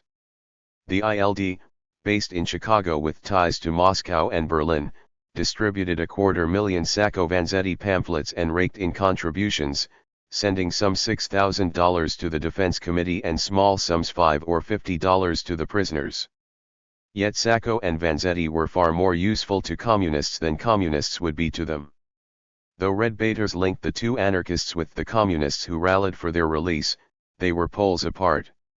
In principle, Vanzetti had considered communism the most humane form of social contract, but distrusting Lenin as much as he distrusted all politicians, he was not surprised when the Bolshevik Revolution descended into tyranny. The communists want power, he wrote, and this explains all, the ruin of the revolution. Yet American communists, far fewer in number than their foreign counterparts, needed martyrs. 3,000 young workers protest the unfair trial given Sacco and Vanzetti. The Young Communist League of America telegrammed Massachusetts Governor Alvin T. Fuller that summer, "We demand immediate granting of new trial. Your delay is sign of your servility to labor-hating rich." The proletariat's rage was genuine, but communist leaders quickly fell under suspicion. Peppered by rumors of siphoned funds, Filicani demanded a full account of contributions to the ILD. The Communist Front stopped sending money and, in the gathering frenzy, the backbiting intensified. Claiming communists were the rightful representatives of two class warfare victims, the ILD offered to merge with Filicani's committee, moving it to Chicago and hiring Clarence Darrow. Darrow still wasn't interested, nor was Vanzetti, who felt Darrow's presence would inflame the black-gowned hangers. Rejected, the ILD accused Filicani's committee of selling out the class birthright of the Sacco-Vanzetti case for a mess of liberal milk and pap. Filicani soon told supporters to stop donating to communists. Years later, one repentant communist confirmed that funds had been siphoned. Some of the money went to the Daily Worker, and the rest was spent on campaigning to enhance the prestige of the party, Benjamin Gitlow recalled. By the end of the summer, the case was sweeping over Boston like a nor'easter, dominating talk on Beacon Hill, sparking arguments in men's clubs, spawning impassioned letters to editors. Sacco and Vanzetti even surfaced in classified ads. On September 12, Boston papers advertised the Sacco-Vanzetti car, a 1920 Buick complete with bullet holes inside. The price, $100. The following day, all of Boston again turned its attention to the Dedham courthouse. Hearings on the eighth motion for a new trial had all the suspense of a black-tie dinner. Held in the same courtroom before the same judge, the hearing's outcome was foretold even before the same gavel came down on the same bench. There were new onlookers: Mary Donovan, Gardner Jackson, Felix Frankfurter, and reporters from New York, Pittsburgh, and Chicago. Rosina was there, but Sacco and Vanzetti were not. They knew the ending of any act starring Judge Thayer. Outlined in 64 affidavits, the appeal came down to 2 points. First, Thompson detailed the Morelli scenario: Medeiros picked up by the gang, Medeiros in the Buick scared half to death, Joe Morelli firing a .32 Colt like the one police had found in his apartment, Tony Mancini firing the fatal shots from a foreign pistol, the Buick fleeing, Morelli shouting, "What the hell are you holding us up for?" As mortar cementing these pieces, Thompson cited corroborations by Medeiros's friends and accomplices. The prosecution had countered parts of the confession, Thompson granted, but remember Medeiros had been a drunken kid. Called upon to relate the details of this crime 6 years afterwards, his mind is in a strained condition, and to say that because he cannot be sure whether they stopped at South Braintree in the morning or only stopped in the afternoon his whole story must be discredited is simply not dealing with the evidence fairly. Then, arguing as if defending democracy itself, Thompson blasted the federal government for concealing its conspiracy to help Katzman. A government which has come to value its own secrets more than it does the lives of its citizens has become a tyranny, whether you call it a republic, a monarchy, or anything else. Still fuming, he muttered, "Secrets. Secrets." Rising to refute the charges, the debonair Dudley Ranney said, "We have heard much here, of the rottenness of Massachusetts, a statement to which we will never agree." Ranney then called Medeiros a surly, morbid brute, and denounced the ex-agent's affidavits as insulting and traitorous. Judge Thayer surely knew the importance of secrecy in police work. "Secrecy is a watchword, a byword," Ranney said. "Do not betray the secrets of your departments." And if the secrets were broadcast, what would be the result? There would be no crime detected and punished. With Boston hanging on his decision, Judge Thayer did not delay. On October 23, he let loose with all the righteousness that had brought a 69-year-old man through his own ordeal. Thayer's opinion of Medeiros without doubt: a crook, a thief, a robber, a liar, a rum runner, a bouncer in a house of ill fame, a smuggler, and a man who has been convicted and sentenced to death. Telegraphed his decision, but determined to make his word stick, he attacked the confession point by point. Why did this crook not recall anything of South Braintree? How could this thief claim the money had been taken in a black bag? How could anyone trust a liar who said the black bag had not been opened in the Buick when 62 cents had been found in the front seat? Or a robber who claimed the gunman had used .38s when everyone knew Berard Ellie had been killed by a .32 Colt? Is it not asking altogether too much of human credulity to believe this story? Thayer wondered. Disbelieving Medeiros, Thayer found no reason to value the considerable case against the Morellis. Thompson had claimed 10 times the evidence necessary to hold the Morellis for a grand jury, but judging by Medeiros's character alone, Thayer found the gang innocent. To overturn the verdict, he ruled, would be a mockery upon truth and justice. But the judge did not stop with denial. His patience exhausted by incessant appeals, Thayer lamented a new type of disease, one he called legopsychic neurosis, a belief in the existence of something which in fact and truth has no such existence. As symptom, he cited Thompson's federal conspiracy. Where was the proof? The 2 ex-agents who thought Sacco and Vanzetti innocent had never attended the trial, never even reviewed the evidence, hence their opinions were valueless and incompetent as evidence before any court in the world. Prejudiced affidavits, which seem to be quite easily obtained nowadays, Thayer sneered, were not enough to overturn a verdict upheld by the Supreme Judicial Court. As to the suggestion that Katzman and federal agents had stooped so low to convict 2 innocent men of murder by the concealment of evidence, Thayer only posed the question, holding its absurdity self-evident. After another recitation of the prosecution's evidence, the motion for a new trial was denied. 3 days later, Boston's simmering civil war over Sacco and Vanzetti erupted. Its Fort Sumter came in the conservative Boston Herald. On October 26, The Herald editorial page praised the pro-Republican comments of Henry Cabot Lodge Jr. and urged America to hold firm in the Philippines. Then came the editorial that would win the Pulitzer Prize. Headlined "We Submit," it began. In our opinion, Nicola Sacco and Bartolomeo Vanzetti ought not to be executed on the warrant of the verdict returned by a jury on July 14, 1921. We do not know whether these men are guilty or not. We have no sympathy with the half-baked views which they profess. But as months have merged into years and the great debate over this case has continued, our doubts have solidified slowly into convictions, and reluctantly we have found ourselves compelled to reverse our original judgment. Claiming Judge Thayer's recent denial carries the tone of the advocate rather than the arbitrator, the Herald reviewed the litany of doubt and called for a new trial. For the next month, the Herald's mailbag overflowed. Many lauded the paper's courage, the best lesson on Americanism that any foreigner could receive, but others urged the Commonwealth to uphold the rule of law. A prominent lawyer warned, if what was done in this case is disregarded in order that Sacco may be restored to liberty, the lives and property of Massachusetts citizens are no longer safe. As letters poured in, rumors suggested other Boston papers would follow the Herald's lead. None did. The letters had just begun to dwindle when the Worcester Bar Association gave Judge Thayer flowers and a plaque thanking him for his steadfast conduct.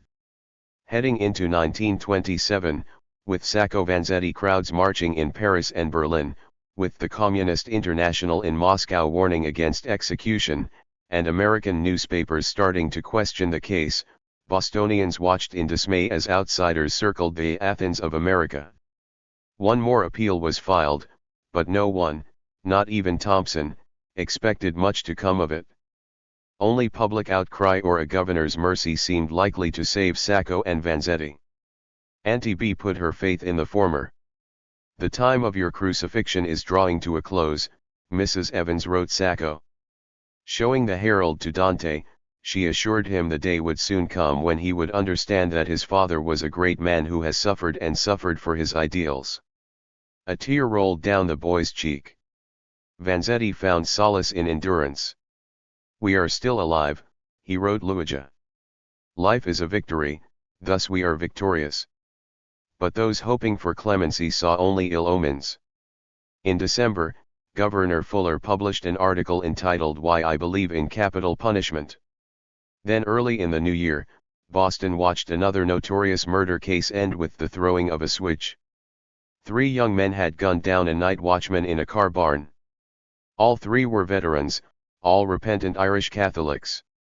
After 6 months of controversy, 3 mothers, backed by a petition of 120,000 names, appealed to the governor on bended knee. On January 6, 1927, the car barn bandits were electrocuted at Charlestown. The following morning, the prison generator was quiet, but at the mere mention of Sacco and Vanzetti, all of Boston crackled with electricity. And 3 men, Sacco in Dedham, Medeiros, and Vanzetti in Charlestown, sat in their cells awaiting the lightning. Chapter 13. Flowers to the Fallen Rebels. I beseech you, in the bowels of Christ, think it possible you may be mistaken. Oliver Cromwell. Midway through an average life's journey but sensing the end of his own, Sacco awoke on a crystalline winter morning and took out his pen. Dear Bartolo, here I am always in this narrow sad cell walking up and down while I were trying to give an idea to each one of the dear images that very often they cross my mind. After all these long persecution years, instead to open our prison door, the storm continues to pass upon our shoulder, one more cruel than another. But there between these turbulent clouds, a luminous path run always toward the truth, and here under the blue radiant skies a little beloved sweet home in my eyes appear, while 2 lovely children seeking and calling their dear father. This morning, just soon I were sitting, I took my pen and I begin to write you these lines, with certain that you would be pleased to get it and to know that through all these long way crossroad, I am still alive. Though their names were now inseparable, Sacco and Vanzetti had not seen each other since 1923. Yet together they sensed the new year as a watermark. On January 1, Vanzetti had written to supporters, We are convinced that our would-be murderers are determined to burn us within this year 1927, and that it is most probably that they will succeed. The momentum was plain, the appeals all but exhausted. Approaching its 7th year, the case had worn down lawyers, judges, the public, and the prisoners themselves. Still, as in some bloodied warrior clinging to life, there remained enough fury for a death struggle. A week before Sacco wrote Vanzetti, William Thompson stood again before the Supreme Judicial Court. Appealing Judge THIRD's latest denial, Thompson detailed Medeiros' confession, denounced the federal conspiracy, and submitted photos of Sacco and Joe Morelli. "We do not claim these men are twins," Thompson told the 5 judges, "but we do claim they are strikingly similar." Fleshing out this scenario, he offered a brief comparing suspects of the Braintree murders. The chart also contrasted consciousness of guilt, ballistics, and 6 other categories. Moving on, Thompson accused Katzman of delivering the goods to federal agents and Judge Thayer of prejudice and personal hostility. The judge, Thompson reminded the court, had accused him of fraud in obtaining the affidavits and of insanity because I believed in the innocence of my clients. Then, steeling himself for one last appeal to reason, Thompson urged the High Court to wipe out the stain of the most outrageous transaction that has ever disgraced the courts of Massachusetts. After Dudley Ranney reviewed the prosecution's case, bullet, shell, cap, gun, lies and the inconsistencies in Medeiros' confession, another agonizing wait began. Back in his office, Thompson seemed upbeat. Puffing on his pipe, he told Herbert Ehrman that a new trial should be awarded on any number of points. Ehrman left the office in a buoyant mood, but when he slipped back in to get a bag, Thompson thought a partner from his firm had entered. Without looking up, he muttered, "There is no hope, Mr. Mears. There is no hope." Shielded from Thompson's pessimism, inspired by the doggedness of the men and women working tirelessly to save them, Sacco and Vanzetti clung to a half-waking dream. "I don't expect much good, but it could be I'm wrong," Vanzetti wrote his sister. "It's certain that the cause seems to be going better now." Another winter in jail dragged by, each day a tedium of pacing, writing, reading, each week leading deeper into this decisive year. Then in March, the case blossomed when Felix Frankfurter leveled a J-accuse at the Commonwealth. Frankfurter's Atlantic Monthly article, "The Case of Sacco and Vanzetti," was concise, detailed, and as sharp as a scalpel. Suddenly, Americans who had considered the affair too complex to merit their attention had a primer on Sacco and Vanzetti. Women basking on Miami beaches read from Katzman's cross-examination of Sacco. Chicago businessmen weighed evidence against the Morelli gang. Denver bankers discussed Bullet 3 and pondered the words consistent with. Manhattan lawyers read the Harvard professor's opinion of Thayer's recent denial of farrago of misquotations, misrepresentations, suppressions, and mutilations and his charge to the jury that directs the emotions only too clearly. And readers everywhere learned that Red Scare zealotry had resulted in 44 convictions since overturned for misconduct of judge or public prosecutor. Why not this one? Frankfurter implied. The Atlantic article resonated from coast to coast. J. Edgar Hoover got a copy from his Boston bureau chief, who, noting its attacks on the Department of Justice, sent it on as of considerable interest to you. U.S. Supreme Court Chief Justice William Howard Taft privately called the article vicious propaganda and blasted Frankfurter as an expert in attempting to save murderous anarchists from the gallows or the electric chair. Frankfurter received congratulations from the old muckraker Ida Tarbell and future Supreme Court Justice Benjamin Cardozo. When outraged alumni stiffed Harvard's annual fund, college president A. Lawrence Lowell claimed Frankfurter stopped dead the law school drive. Frankfurter responded, "This school does not exist for the collection of money.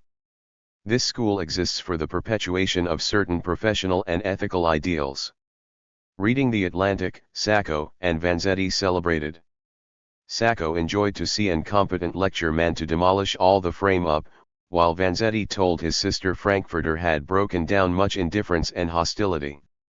Indifference had long since vanished, hostility was only in hiding. The backlash was swift and personal. In Boston's fine restaurants, even Frankfurter's old friends turned away. Rumors soon spread that the article had earned Frankfurter $50,000 and that the professor worked for the defense committee. Judge Thayer called Frankfurter Professor Frankenstein. Criticism of me in the conservative circles in Boston, Frankfurter observed, is compounded of the fact that I am supposed to be a radical, and that it so happens I am not only an outsider in this community, but also a Jew. When Frankfurter expanded the article into a slim book, Boston bookstores faced a dilemma. The case of Sacco and Vanzetti was not banned in Boston, as were 68 books that year, but bookstores in the hub kept the incendiary tome behind the counter, available only by request. How tenuous and doubtful an instrument human reason is, Frankfurter often postured. In the coming months, he would learn how tenuous, how doubtful. In 1926, the state's High Court had dawdled 4 months over its denial, but 1927 demanded a speedier response. By the end of March, Vanzetti was mocking the justices as justices, saying their cold refusal to render their decision means that it is negative and that they are just afraid and ashamed to announce it. Sacco was long past caring. Instead, like a condemned man a few steps from the gallows, he found himself gazing intently at the miracle of life all around him. Letter after letter mentioned blue radiant skies, the spring come always more vivid, and the tepid ray of sunlight warming my heart.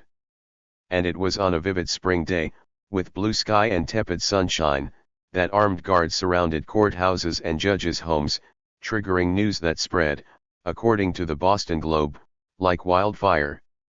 Again the door slammed shut. Again the justices were unanimous.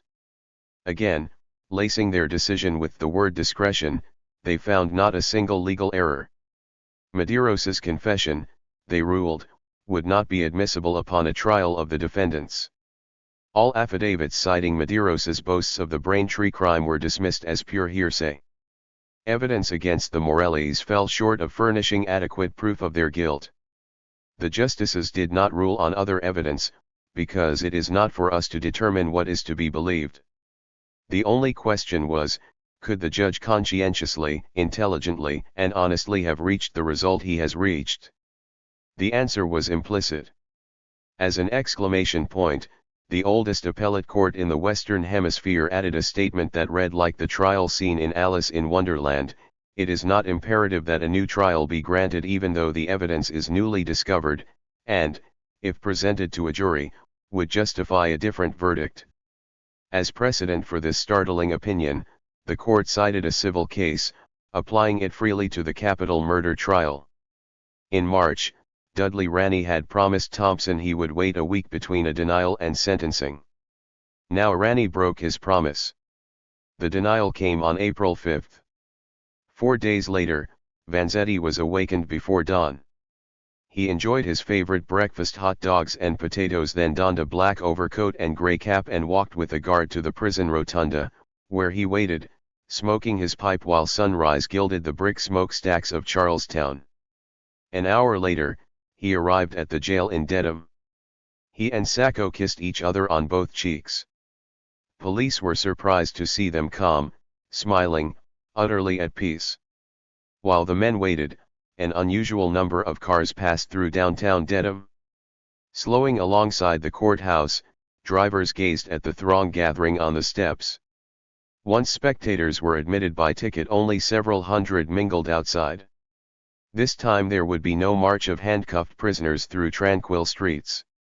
At 9:50 a.m., a black, snub-nosed bus pulled up at the courthouse. 3 policemen with rifles and several grim men in overcoats spilled out of it. Then, stepping onto the overflowing sidewalk came the 2 world-famous convicts, handcuffed to a deputy. In their natty coats and ties, Sacco and Vanzetti seemed headed for a wedding, not a death sentence. Hustled toward the courtroom, they might have passed the crowd in a blur, but someone asked them to halt. Sacco inched closer to Vanzetti and muttered something. Then, while shutters clicked and newsreel cameras cranked, both obligingly took off their caps. They looked so much older, their balding foreheads prominent, their weariness as palpable as their wonder at all the attention. Vanzetti beamed while Sacco looked gently bemused in the midst of the crowd, in the center of the whirlwind. Finally, led by police, who were all over the courthouse inside and out, the men climbed the steps. When they passed between the pillars, girls stood on each other's shoulders to peer in windows while boys in floppy caps called out, "Hey, Sacco, and you shall be hanged by the neck." Entering the courtroom, Sacco and Vanzetti nodded to friends. Rosina, overcome with grief, remained at home, but Mrs. Evans dropped her frown and threw out her arms to greet her surrogate sons. Moments later, as a clock struck 10, Judge Thayer, in dark coat and derby, hurried up the courthouse steps. The cry of "Hear ye" rang out. The judge took his place. The prosecution had waited nearly 6 years. As if it could not wait another minute, District Attorney Wilbar recommended execution sometime during the week beginning Sunday, July 10 next. A clerk then asked, "Nicola Sacco, have you anything to say why sentence of death should not be passed upon you?" Sacco rose. As he began to speak, the slow, steady tapping of his foot could be heard throughout the courtroom. Sacco apologized for his English, saying, "My comrade Vanzetti will speak more long." Then he aimed his words at the judge and fired, "I never know, never heard, even read in history anything so cruel as this court. After 7 years prosecuting they still consider us guilty. And these gentle people here are arrayed with us in this court today. I know the sentence will be between two classes, the oppressed class and the rich class, and there will be always collision between one and the other. We fraternize the people with the books, with the literature. You persecute the people, tyrannize over them and kill them. That is why I am here today on this bench, for having been the oppressed class. Well, you are the oppressor. You know it, Judge Thayer, you know all my life, you know why I have been here, and after 7 years that you have been persecuting me and my poor wife, and you still today sentence us to death."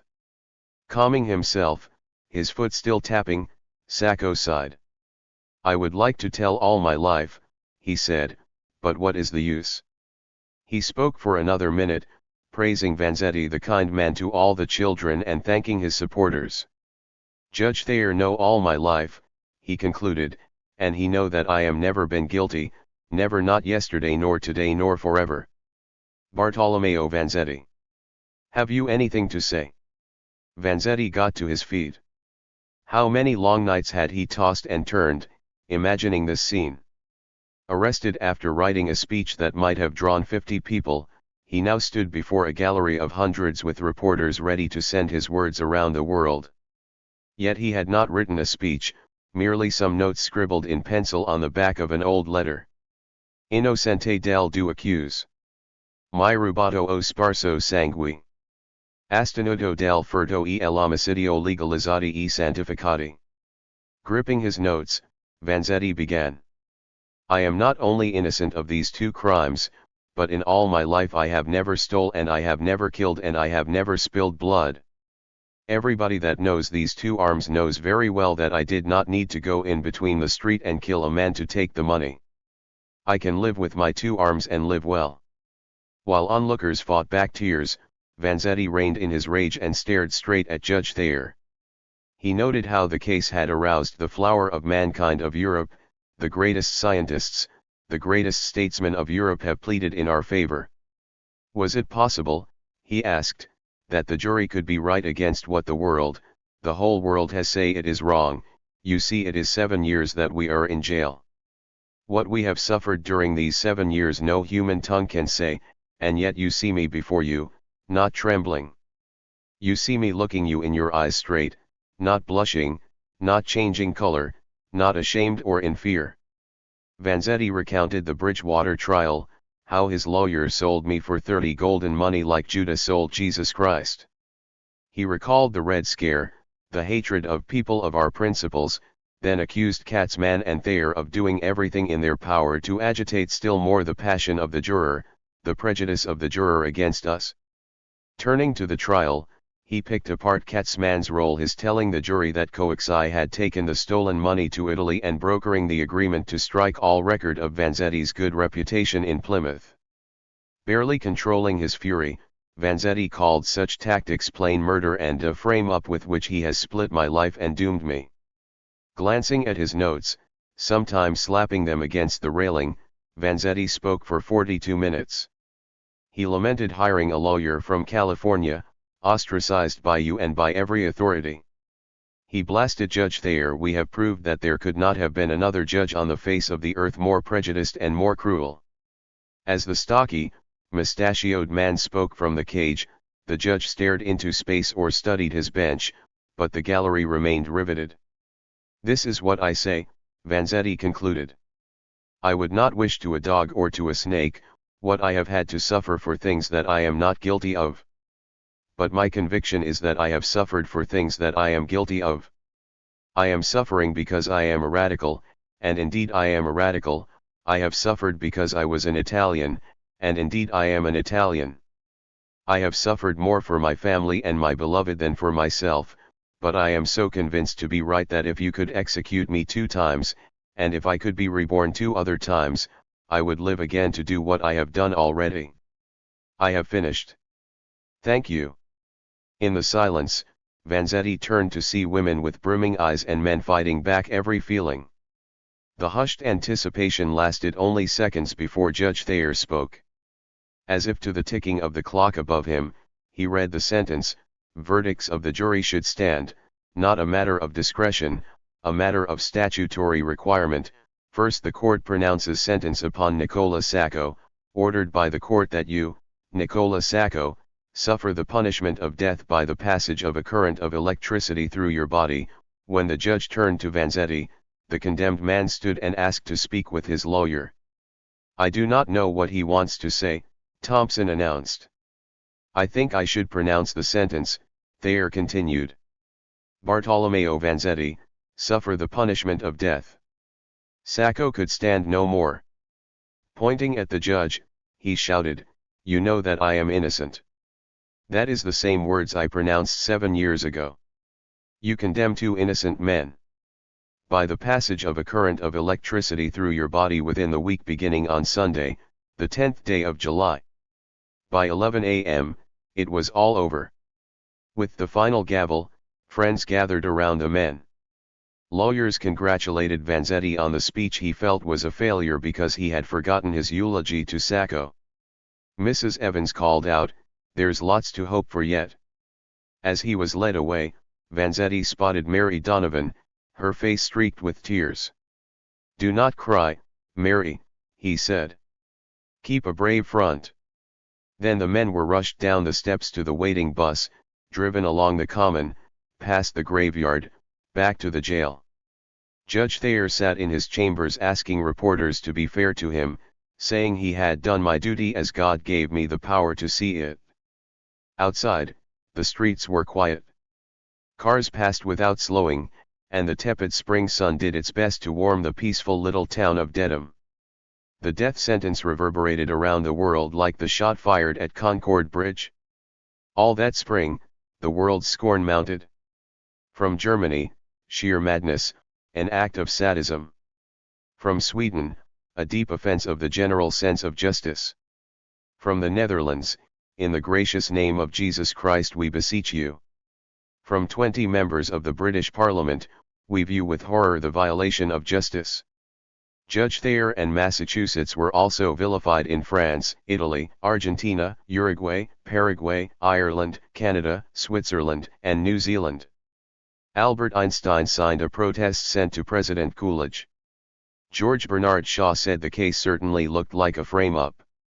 H. G. Wells called Katzmann tricky and evil, and Judge Thayer extremely obtuse mentally and morally. A variety of protests broke out. In Los Angeles, the police department's Red Squad broke up an auto parade of motorists holding Sacco Vanzetti banners. Marchers were routed in London, Brussels, and Stockholm. From Australia came threats of a boycott of American goods. Communists in Moscow denounced the new crime of the American bourgeoisie. Eminent Americans quickly added their voices. Jane Addams called the sentence inevitable when an individual is judged not by his own acts but upon his group and racial affiliations. Upton Sinclair wrote Governor Fuller, "When you execute these two Italian workingmen you will execute also the legal system of your state." Sacco Vanzetti committees sprang up across America. In the North End, Fullicane's committee resolved to raise the loudest outcry the world had ever heard. They had to be saved. If there was any justice left on earth, if enough people could be alerted, if every outrage was exposed, the committee was soon swamped with contributions. A Brooklyn man sent $10, wishing he could send $1 million. Even if Sacco and Vanzetti were murdered on July 10, the man wrote, "Their names are now immortal, foremost heroes in the great fight constantly waged with the forces of evil." Such letters were passed around the office where Mary Donovan and new volunteers frantically sent telegrams, fielded phone calls, and mailed 10,000 copies of John Dos Passos's pamphlet Facing the Chair. Calls arose for a national Sacco Vanzetti conference, but the committee opted for a petition drive to gather 1 million signatures. "You cannot imagine the strength of the movement gathering in your behalf," Mrs. Evans wrote Vanzetti. "From every side it comes." By mid-April, newspapers across America were weighing in. If they had been Smith and Brown, Democrats and Republicans and supporters of the war, the jury would have taken 2 minutes to acquit them.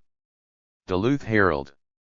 "This rotten business in Massachusetts about Sacco and Vanzetti is now too old by far for temporizing. Why should any of us consent now to be polite about Judge Webster Thayer and the dirty work in Dedham?" Macon Telegraph.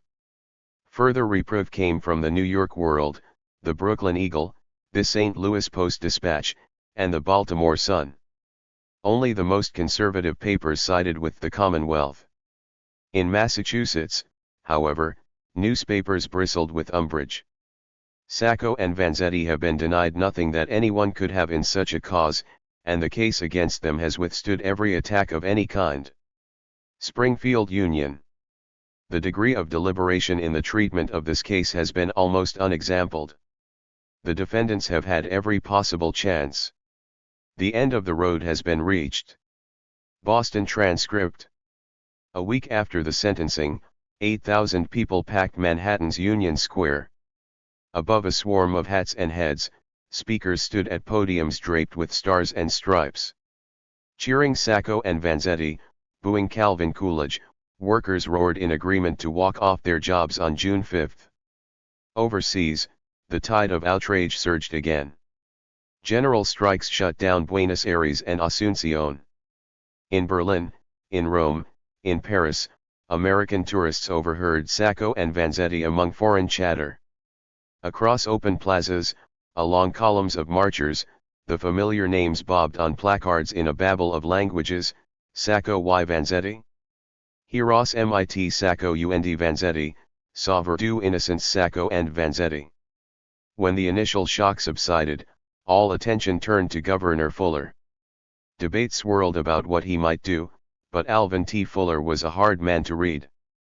The quintessential self-made man, Fuller had dropped out of school at 16, worked in a shoe factory, raced and sold bicycles, then started one of the first car dealerships in Massachusetts.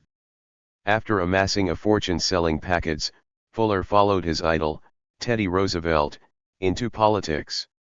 Congressman Fuller was a moderate Republican except during the Red Scare, when he advocated the execution of the whole Red Scum brood of anarchists, Bolsheviks, IWWs, and revolutionaries.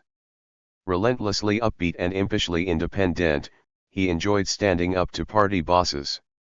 He served as lieutenant governor, then was elected governor in 1924. Said to be worth $40 million, Fuller lived in a Beacon Hill mansion packed with fine art, including many Gainsboroughs.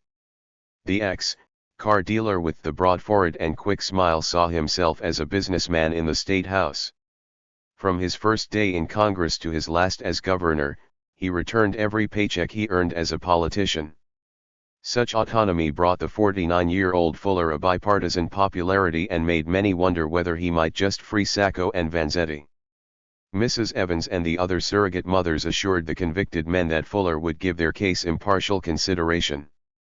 Vanzetti thought otherwise. "The governor," he wrote his sister, "is an ass overloaded with gold and vanity."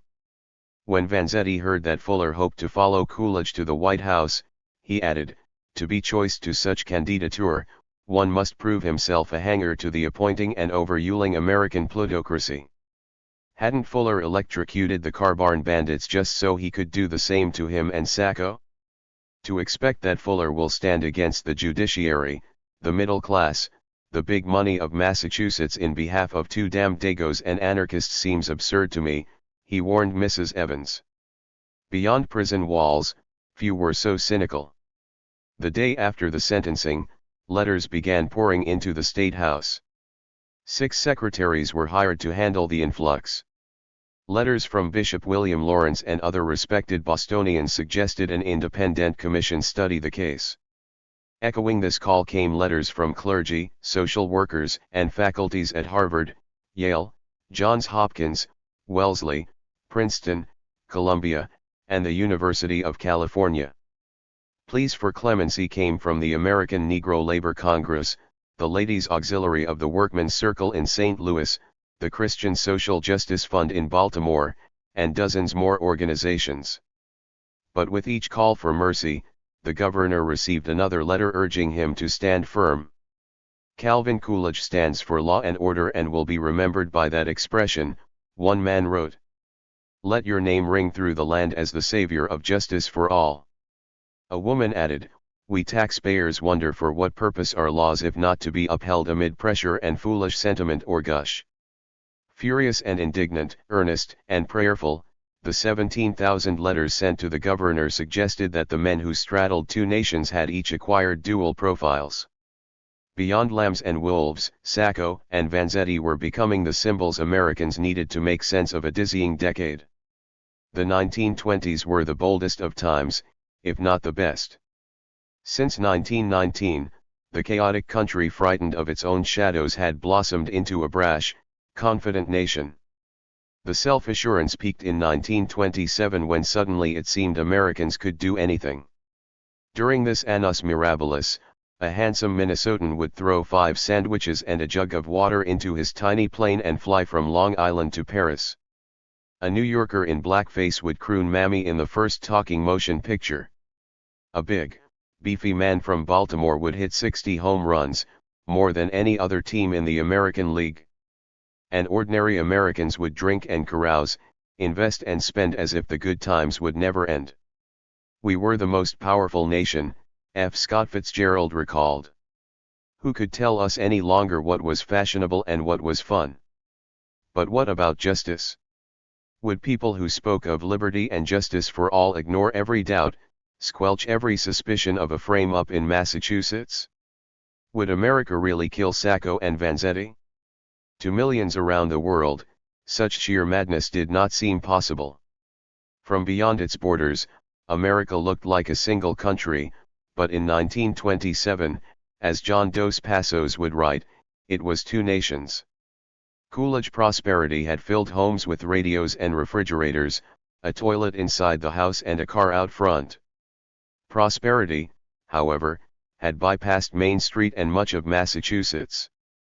Since 1919, textile and shoe firms had been fleeing the Commonwealth in search of non-union labor down south. The result, in a boom decade, was a loss of 154,000 jobs and a deepening distrust of modern times. In Massachusetts, as in rural America where farmers struggled, the Jazz Age seemed a curse. With its short-haired women and long-haired men, its crime waves and corruption, modernity seemed to be running amok. For the first time, more Americans lived in big cities than in small towns, creating a cultural standoff between the urban and the rural. In cities, smug socialites discussed Freud and talked frankly about sex. In small towns, people discussed the newest A&P and never mentioned you know what. Urbanites bought stock in RCA and reached out to the future. Ma and Pa kept their money in savings and loans and remained rooted in the past. As the most confidently American year in the whole American century unfolded, Sacco and Vanzetti came to symbolize the schism. Opinions on their guilt or innocence soon separated sophisticate from rube, liberal from conservative, and those who feared authority from those who implicitly trusted cops, judges, and juries. To their own detriment, they had ceased to be mere men. Supporters, marveling at their quiet dignity, sanctified them. New York World columnist Haywood Broun called Vanzetti a Jeffersonian Democrat, even if he dies in the shadow of Bunker Hill. Sacco and Vanzetti, noted a flyer passed out in Union Square, represent the highest aspirations of mankind. Felix Frankfurter's wife, Marion, saw in them a sense of beauty of spirit that abides above the bitterness and ignorance and confusion that gives us so much pain. To the dreamer, the skeptic, the die-hard progressive, the pending execution of these saintly innocents was proof that something had gone terribly wrong with the American dream. But to the businessman, the banker, the small-town Babbitt, Sacco and Vanzetti personified all things anti-American, and as their notoriety spread, total strangers came to loathe them. To some, the men stood for immigrant rabble. After decades of rising xenophobia, Congress had slashed immigration quotas in 1924, drying up the foreign tide as if turning off a faucet, but here were these two wops still harping on their innocence. To finish off the immigrant problem, the American Legion and Ku Klux Klan urged Governor Fuller to send the men straight to the chair. To those frightened by the Red Scare, Sacco and Vanzetti suggested a resurgence of the radicals long since silenced, jailed, or deported. All efforts on their behalf, the sons of the American Revolution warned Fuller, were part of a definite, well-organized program by communists and anarchists to weaken the fundamental institutions of our form of government and pave the way for world revolution. Finally, to those frightened by the relentless crime wave that in 1927 gave Al Capone America's biggest income, the swift execution of Sacco and Vanzetti symbolized a crackdown long overdue. Both are cold-blooded murderers and should have been hung years ago, an Ohio doctor wrote. To cold roast Boston, Sacco and Vanzetti were more than symbols, they were the line between the venerated Victorian age and the chaotic 20th century. If a Massachusetts judge and jury could be overruled by a worldwide radical uprising for these two murderers, then the old Commonwealth and all its institutions would be fair game for modern mayhem. No two lives, one lawyer told a civic club, are of greater import than the stability of our courts. In the prideful state there were few dissenters, very few. Writing to Governor Fuller, 26 distinguished New Englanders, including a Cabot, the head of the Boston Women's City Club, and several Harvard professors, asked probing questions. Had any judge other than Thayer weighed the fairness of the case? How could just one bullet be traced to Sacco's gun? Where was the stolen money? Why hadn't the men fled the area? But the vast majority in Massachusetts, from old Yankee farmers to first families, just wanted an end to this endless case. Touring New England, the populist editor William Allen White sensed only bitterness and hate toward the demonized men. Before visiting Massachusetts, White wrote Fuller, "I had no idea that one could let their passions so completely sweep their judgment into fears and hatreds, so deeply confuse their sanity. I now know why the witches were persecuted and hanged by upright and godly people." Within a week of the sentencing, bizarre scenes on opposite ends of the Commonwealth revealed an urgent desire to silence all doubts. On April 15, the 7th anniversary of the murders, Henry James's nephew headed to South Braintree. The eccentric Edward Holton James, mocked in the Boston press as the millionaire pacifist, arrived on Pearl Street in mid-afternoon. Hundreds gazed out factory windows watching police follow him and a friend as they took measurements from witnesses' windows to the precise spots on the gravel where Parmenter and Burrard Ely had fallen. After being denied access to Mary Splain's window, James left. Returning a few days later, he was given 15 minutes to leave town. When he refused, he was arrested. On April 19, professors in Northampton planned an evening meeting on the case. Because President Coolidge had once been its mayor, the charming college town 80 miles west of Boston was itself a symbol. Its prominent citizens were not about to see a call for clemency come from their midst. At 7 p.m., Smith College students filled the high school auditorium, while hundreds of townspeople lined the back wall or waited outside. Following a review replete with scathing denunciations of Judge Thayer, professors read a resolution urging clemency. Just before the vote, a former DA spoke up from the back. Any show of hands would be unfair, he shouted, because locals had been kept outside while outsiders filled the seats. The hall erupted, with college girls booing and hissing while townspeople shouted back. The near riot ended when the 10 p.m. curfew called students to their dorms. Locals rushed into the vacated seats and voted down the resolution. Accustomed to seeing its name venerated and its judgment revered, the old Commonwealth bristled at the rising chorus of critics. Massachusetts had taught the world lessons about freedom, how dare anyone question its fairness? Every attack on the Commonwealth led proper Boston to a deeper entrenchment and determination to uphold the law. In the state legislature, a bill asking Governor Fuller to appoint a review commission was defeated 146-6. Private clubs in Boston banned all discussion of Sacco and Vanzetti. A Brockton High School teacher refused to let her students debate the case. And in a statement that echoed from Cape Cod to the Berkshires, a banquet speaker in Boston told the disparaging world, "We would respectfully ask you to mind your own business." The audience leapt to its feet, cheering. By late April, Boston's most conservative newspaper led the resistance. Too respectful of Puritan blue laws to publish on Sundays, too proper to print any word referring to the human body, the Boston Transcript had been a Back Bay institution since the heyday of John Quincy Adams. Even as other papers added photos, crosswords, and other features, the Transcript remained a gray ledger sheet filled with legalistic articles, puritanical editorials, and obituaries that were must-reading among Boston Brahmins long said to have grandfather on the brain. Back in the 19th century, the Transcript had branded Boston native Edgar Allan Poe snobbish and dirty, while dismissing Emerson in a huff, "Original thinkers are not always practical men." Now the paper brought its rectitude to bear upon this new threat. Not content with editorials, on April 25 the Transcript ran a front-page attack on Felix Frankfurter. Far from the pressure cooker of Boston, Dean John Wigmore of Northwestern University had read the Atlantic article. Wigmore, a widely known legal expert, told dinner companions, "Sacco and Vanzetti are dangerous to society. I am sure the facts are not as Frankfurter says they are. I will write Judge Thayer and find out what the facts really are." As Wigmore defined them in the Transcript, the facts were, a certain plausible pundit, whom Wigmore coyly avoided naming, had committed a gross libel on the honor of Massachusetts. Contrary to the pundit's assertion, the jury had not been specially selected but was properly screened and empaneled without protest. The plausible pundit had not mentioned Sacco's cap that appeared to fit him.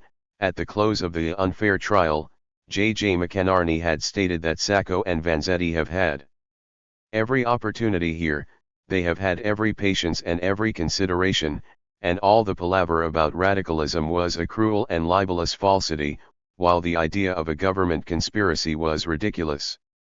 Wigmore then detailed the bombings and strikes overseas. Calling the two anarchists valued members of a powerful international fraternity that had perpetrated the most extensive system of international terrorism that the world has known for a century past. Was it not an intolerable state of things that American justice should be subject to the dictates of international terrorists?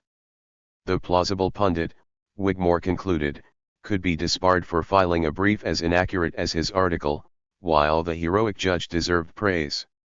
Boston newspaper circulation was hitting record highs. While congratulations rained down on the Transcript, Frankfurter's terse rebuttal in the next day's Herald was read throughout the city. The respected dean, replied the plausible pundit, had studied neither the trial record nor the Atlantic article. In fact, the defense had objected to the jury selection.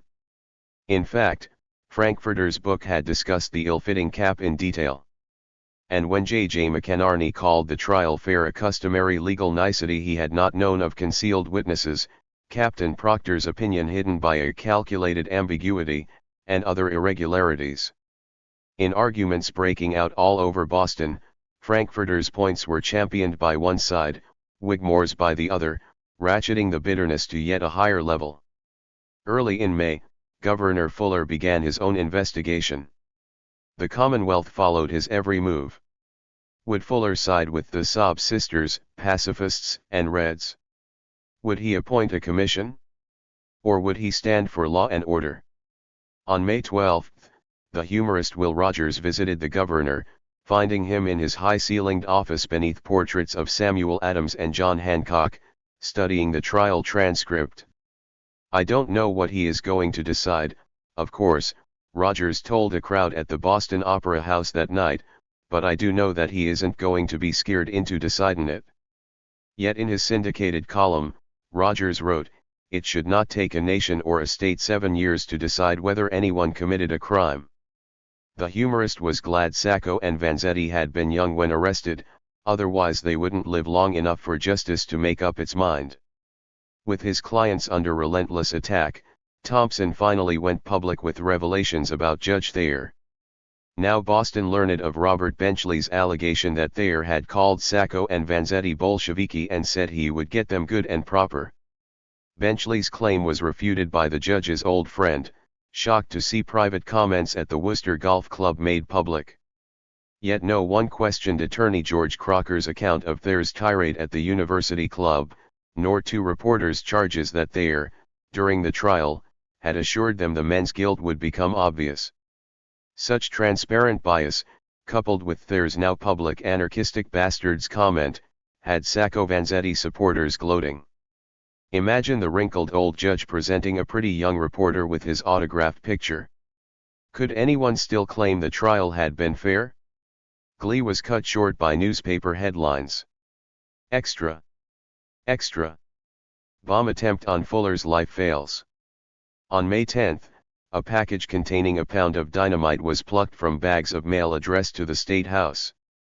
An attached note read: "Mr. Governor of Massachusetts, I have succeeded in getting 1/4 of a ton of this. If Sacco and Vanzetti are going to be murder, I am going to get more and use it. A citizen of the world." With another Frankfurter Wigmore exchange and scorching letters to editors dissecting every last detail, many were relieved to have Charles Lindbergh's stunning transatlantic flight knock Sacco and Vanzetti off the front pages. Lindbergh even promised to come to Boston in late July. By then, most people figured, Sacco and Vanzetti would be dead. By then, normalcy would be restored. The only people in Massachusetts not consumed by the case were the men themselves. Journalists visiting Sacco and Vanzetti found them trading quips and comments. 2 months from the electric chair, they seemed content to imagine themselves the latest martyrs in the anarchist pantheon. Vanzetti summed up their spirit in an interview with the New York World. The reporter later admitted he had taken hasty notes and possibly enhanced them. Vanzetti would not have called Sacco the good shoemaker. But with slight embellishment, the poor fish peddler's impromptu soliloquy became immortal. "If it had not been for these things, I might have lived out of my life, talking at street corners to scorning men. I might have died, unmarked, unknown, a failure. Now we are not a failure. This is our career and our triumph. Never in our full life can we hope to do such work for tolerance, for justice, for man's understanding of man as we now do by dying. Our words, our lives, our pains nothing. The taking of our lives of a good shoemaker and a poor fish peddler all. That last moment belongs to us, that agony is our triumph."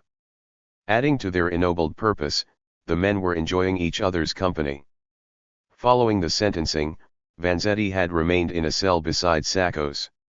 Each afternoon they spent an hour in the yard. One day, a guard overheard them arguing about who had the better voice until Vanzetti threw his head back and crooned, "Let me call you sweetheart, I'm in love with you." Friends sent them a bocce set, and each day the men lofted the shiny spheres until sweat darkened their striped uniforms. They feasted on homemade tagliatelle brought by local Italian women. Their cells bloomed with flowers, tulips, pink carnations on a bare table, yellow blossoms brushing against gray granite walls. My window is a riot of blissing colors and beauty's forms. Vanzetti wrote his unrequited lover Virginia McMecken, inviting her to send him the whitest flowers of your soul and the reddest flowers of your heart within the folds of letters. One afternoon when another bouquet arrived, Vanzetti overheard Sacco say, "Date fiori ai rebeldi caduti." Both men knew the phrase from an old anarchist hymn. Date fiori ai rebeldi caduti callo sguardo rivolto all'aurora.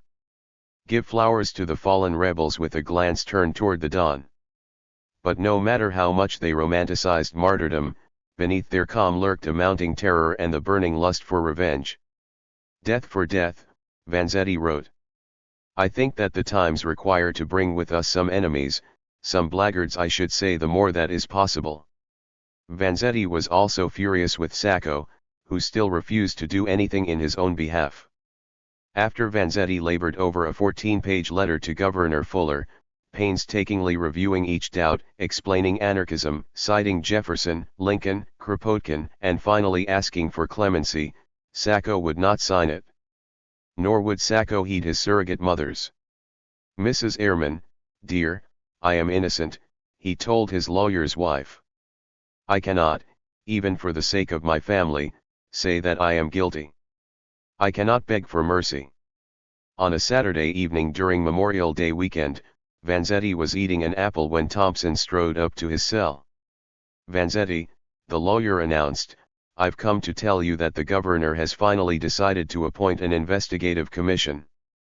Professor Lowell, head of Harvard University, is one of the members. And there will be a public hearing. Then the governor and the commission will come here to speak with you." Vanzetti handed Thompson a cigar, then fished out an anarchist pamphlet to give Fuller in case some enemy has given the governor a false definition of anarchism. The next morning, he passed on the good news: "Courage, dear Luigina. If they can't kill us, neither will they be able to keep us locked away forever, you'll see." Formally announced on June 2, news of the governor's commission promised to prolong the tension. Because 2 of 3 appointees had to close out the academic year, no investigation could begin until late June. A July 10 execution would have to be postponed. Or would it? With less than a month left, Sacco and Vanzetti rode a roller coaster of expectation and despair. "Is this double investigation going to be another mockery?" Vanzetti asked Mrs. Evans. "Spitting on our faces? Sponge of vinegar and bitterness on the top of a lance." Yet on better days, when the sun tanned him during a bocce game, when still more flowers arrived, the poor fish peddler could almost see himself outside the walls. During frequent conferences with the men, Gardner Jackson noted their contrasts. Sacco, Jackson remembered, never thought anything would work. He was always convinced that he was a goner. Vanzetti never stopped studying the possibilities. It was as if he was outside of himself, looking at himself and the circumstances, conferring with us about himself and those circumstances while he wasn't in himself. It was very impressive. As summer approached, the death throes of the case kept Boston on an uneasy watch.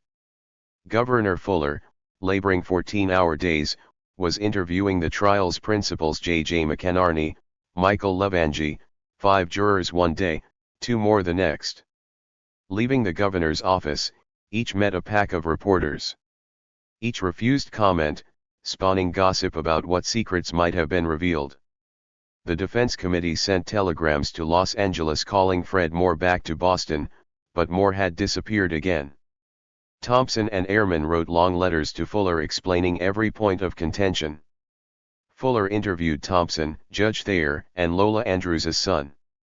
Overwhelmed by details, the governor surprised the Herald's editor during the Boston University commencement, saying he found his position abhorrent and that, to his surprise, the prosecution testimony was breaking down. Learning of the conversation, former Boston Mayor John Honey Fitzgerald, grandfather of John F. Kennedy, phoned the Herald to get inside word. When Fitzgerald said he expected the sentence to be commuted, the editor did not disagree. Elsewhere, others were choosing sides. The Harvard Law School faculty and student body were solidly behind a new trial, as were a former state attorney general and the prominent retailer Edward Filene. But far more agreed with the Kiwanis Club of Lawrence. Members in the Textile City cheered a state official's speech, Sacco, Vanzetti and the Red Peril, which linked the men to the nationwide conspiracy by Reds, socialists, pacifists, and their college professor allies, having for their purpose the destruction of our government by force, the tearing down of religion, the weakening of our army, navy, and other defenses, the destruction of the home, the Boy Scouts, and all the institutions that Americans hold dear. On June 22, Mary Donovan and Gardner Jackson trudged up the State House steps hefting two thick paper rolls. On them were 474,842 signatures calling for a pardon.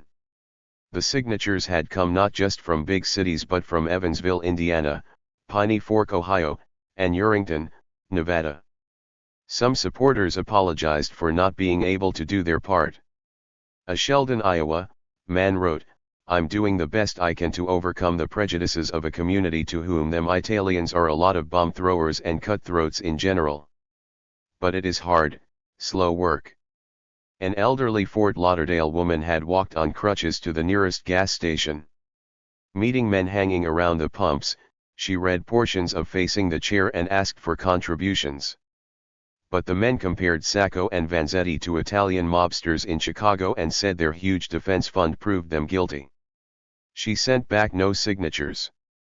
"Pardon me, I feel as if I have not been able to do my duty to two human beings," she wrote the defense committee. "I include $1. I cannot do more."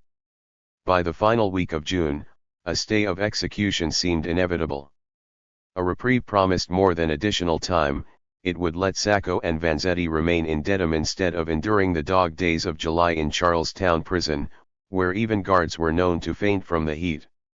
Rosina worried that a transfer would cause her husband to relapse into insanity. The remaining days dwindled to 13, 12, 11. Finally, on June 29, Governor Fuller postponed the execution until August 10. To Sacco, the reprieve meant only 31 more day living death. Vanzetti, however, welcomed the chance to remain where we have at least some air, light, a slice of land and of sky to contemplate. His relief was not allowed to linger. On June 30, Vanzetti stayed up after lights out reading an American history text by moonlight. 2 hours after he retired, he and Sacco were jolted awake, shackled together, and driven through the night to Charlestown. Bleary-eyed, terrified, livid, they were led through the gates of the prison Sacco knew solely from Vanzetti's horror stories. While being admitted, Sacco explained his reason for coming to America. "Some friends were here and on account of the free and comfortable life here as told by them." Then he and Vanzetti were led to the prison's Cherry Hill wing, segregated from the regular block. Each was given a windowless cell, still warm and threatening to become an oven. Vanzetti found the midnight transfer the most dreadful of all the dreadful experiences of my dreadful ordeal. The following day, members of the governor's commission were spotted leaving the State House carrying copies of the trial transcript. On July 2, the three men were driven to South Braintree. There they spoke with factory workers, stood by the water tower where Parmenter and Berard Ely fell, and looked down Pearl Street to imagine the Buick's getaway. They made no comments to reporters, they did not have to. Everyone watching now, and that was everyone, knew there would be no more homemade meals, no more singing contests, no more bocce in the sun. Everyone knew that these eminent men and a matter of weeks were all that stood between the fallen rebels and the flowers at their funerals. Chapter 14. The Judgment of Mankind.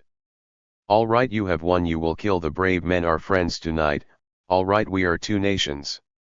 John Dos Passos. The summer of 1927 was a season of peace. Aside from small uprisings by Chinese communists and Nicaraguan guerrillas, for the first time in modern memory not a single war was underway anywhere on earth. With battlefields silent, humanity poured its passions into a bitter fight for the lives of two men. The struggle rocked every settled continent, every industrialized country, every major capital.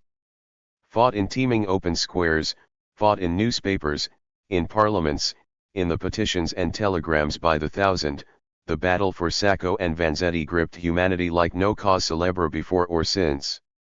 As headlines would note, Reds spearheaded most marches, but protesters also included statesmen, authors, scientists, clergymen, and untold numbers of rank-and-file workers. Before the crusade ended, bombs and bomb threats would make the world as jittery as in 1919. Hopes would plummet, rebound, hover. In the judgment of the watching world, one American city would stand for America itself, one court case for the universal dream of fairness, two men for all men staring into the naked face of power. And as the battle raged, the days ticked away toward a death watch that had millions clinging to their faith in justice as midnight approached. On August 2, a Boston tabloid, claiming Vanzetti was raving in a padded cell, ran a composite photo of him in a straitjacket. Yet it was not Vanzetti but Boston that flirted with insanity. Viewing outsiders as a siege army, digging in, determined to uphold the rule of law, the city was consumed by a gut-wrenching tension that drove some to the breaking point. Before the siege ended, arguments over Sacco and Vanzetti would break into knife fights. There would be threats to dynamite a tunnel leading into Boston. A man overhearing a young woman discussing the case would threaten to kill her if Sacco and Vanzetti were executed. All this, despite the judgment of three eminent men who began their work just as a murderous heatwave settled over that last, lunatic summer. For his advisory commission, Governor Fuller had picked prominent men whose verdict would convince the doubting world. Probate Judge Robert Grant was also a novelist whose works championed the new and gland conscience against the forces of easygoing but efficient modernity. Scion of a deeply rooted Boston family, old enough to recall boyhood chats with Longfellow, Grant was a dour man, his mournful eyes topping a white mustache as ragged as Vanzetti's. The defense committee raged against Grant, citing anti-Italian passages from his memoir. Now he sat in the State House listening to attacks on the integrity of his beloved Commonwealth.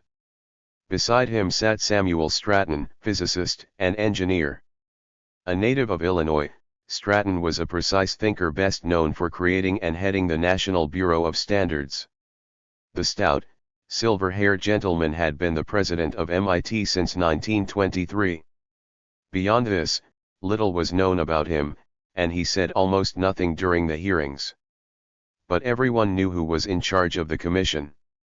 He was the man who asked almost every question, the man to whom the other members deferred, the man who, though 70, jogged up the State House steps each morning to be seated before his colleagues arrived. His name was a composite of Boston's bedrock families Abbott Lawrence Lowell. His were the Lowells who, in the land of the bean and the cod, spoke only to Cabots who spoke only to God. Generation after generation, the Lowells had towered over Boston's aristocracy, producing judges, lawyers, professors, poets, and now a president of the university where all had graduated Harvard. In 18 years heading the university, Lowell had quintupled the endowment and modernized the curriculum to stress an ability to use information rather than a memory stocked with facts. Lowell had also fought for a Jewish quota at Harvard and served as vice president of the Immigration Restriction League, yet his reputation trumped these hints of bias. Now we can sleep nights in the thought that the president of Harvard is on the committee, a friend told Herbert Ehrman. Even Vanzetti was impressed. After the commission visited him on July 8, he praised Lowell and Stratton as men impartial and well-intentioned who will not decide against us for no other motive than their honest conviction of our guilt. Vanzetti could not say the same of Judge Grant, whom he considered another Thayer. On Monday, July 11, the commission called its first witness. To William Thompson, the committee headed by the president of his alma mater offered a shoal of reason in a sea of hatred. Throughout June, Thompson had deluged Lowell with evidence, protracted letters detailing each doubt, newly revealed Pinkerton reports, newspaper clippings, and a law journal article on Captain Van Amberg's inaccurate testimony in a 1924 case. Now, In a sweltering room across the hall from where Governor Fuller continued his interviews, the Harvard lawyer stood face to face with the Harvard president. Confident that Lowell would surely see the light to which Judge Thayer had closed his eyes, Thompson began. During the next 2 weeks, Lowell, Grant, and Stratton met every skeptic Thompson could call before them. The defense summoned 36 witnesses to Dudley Ranney's 13. Yet the prosecution had one distinct advantage: privacy. Ranney's first witness, Judge Thayer, spoke with the commission for 2 hours alone. "I wish I could have cross-examined him," Thompson lamented, "because I do not think he could have stood up for 5 minutes. When 10 jurors met the commission, Thompson was again excluded. Only Frederick Katzman, after private questioning, volunteered to face Thompson. Amidst caustic exchanges, Katzman denied concealing witnesses, denied any federal conspiracy, denied being told anarchists do not commit crimes for money, and blamed Captain Proctor's retraction on a rift in the relations between us. Thompson dominated the rest of the hearings. Watching the seasoned lawyer lay out each reasonable doubt, Stratton sat in silence. Judge Grant challenged each very grave charge against Thayer and Katzman. Lowell, despite sagging jowls and spaniel eyes that made him look sleepy, was alert, inquisitive, skeptical. Why were 4 men needed to round up radical literature? He asked. Hadn't Captain Proctor said bullet 3 was consistent with going through that particular gun? Witness after witness described a blatantly biased judge, an overzealous and a jury foreman who wanted all Dagos kept out of America. Boston Globe reporter Frank Sibley recalled the mood of the trial: "There was always danger in the air, the very atmosphere of the courtroom. The danger these prisoners might do." When Judge Grant asked whether Thayer had displayed any bias before the jury, Sibley replied, "Only his whole manner." Others told of Thayer's tirades. To the Dartmouth professor recounting the judge's anarchistic bastards diatribe, Thompson asked, "What did you do, Professor Richardson, when he made this remarkable demonstration of impartiality?" Albert Hamilton accused the prosecution of tampering with Vanzetti's gun, and everyone who had the chance denigrated Fred Moore, a slum worker, so out of his element, irritating beyond words. At the close of the first week, the defense reeled when Lowell played his own game of gotcha. In broken English, Professor Felice Guadagni told of lunching with Sacco in the North End on the day of the murders. Like other alibi witnesses, the bespectacled, goateed professor remembered April 15, 1920, because he had been invited to a banquet that day. Lowell then produced a newspaper clipping about the banquet dated May 14. Flustered, groping for words, Guadagni admitted he had only heard about the event. "I was so sure of that day," he said. Thompson was even more shaken. "There must have been 2 banquets, he insisted. "If he believed anyone had crafted Sacco's alibi, I do not think you would see me around here very much longer." Judge Grant wondered whether the defense committee had concocted the alibi. But moments later, Albert Bosco told the commission that his newspaper had covered the banquet on April 15. Lowell protested, "It is perfectly obvious that it is not so." Bosco promised to bring in a clipping, and Lowell, charging that a serious alibi had been destroyed, called the next witness. Reporters waiting in the hall could hear Carlotta Tatalo through the door. "I deny that statement," her shrill voice snapped. A Boston lawyer had recommended Tatalo to the prosecution, but she had not testified in Dedham, and the commission quickly saw why.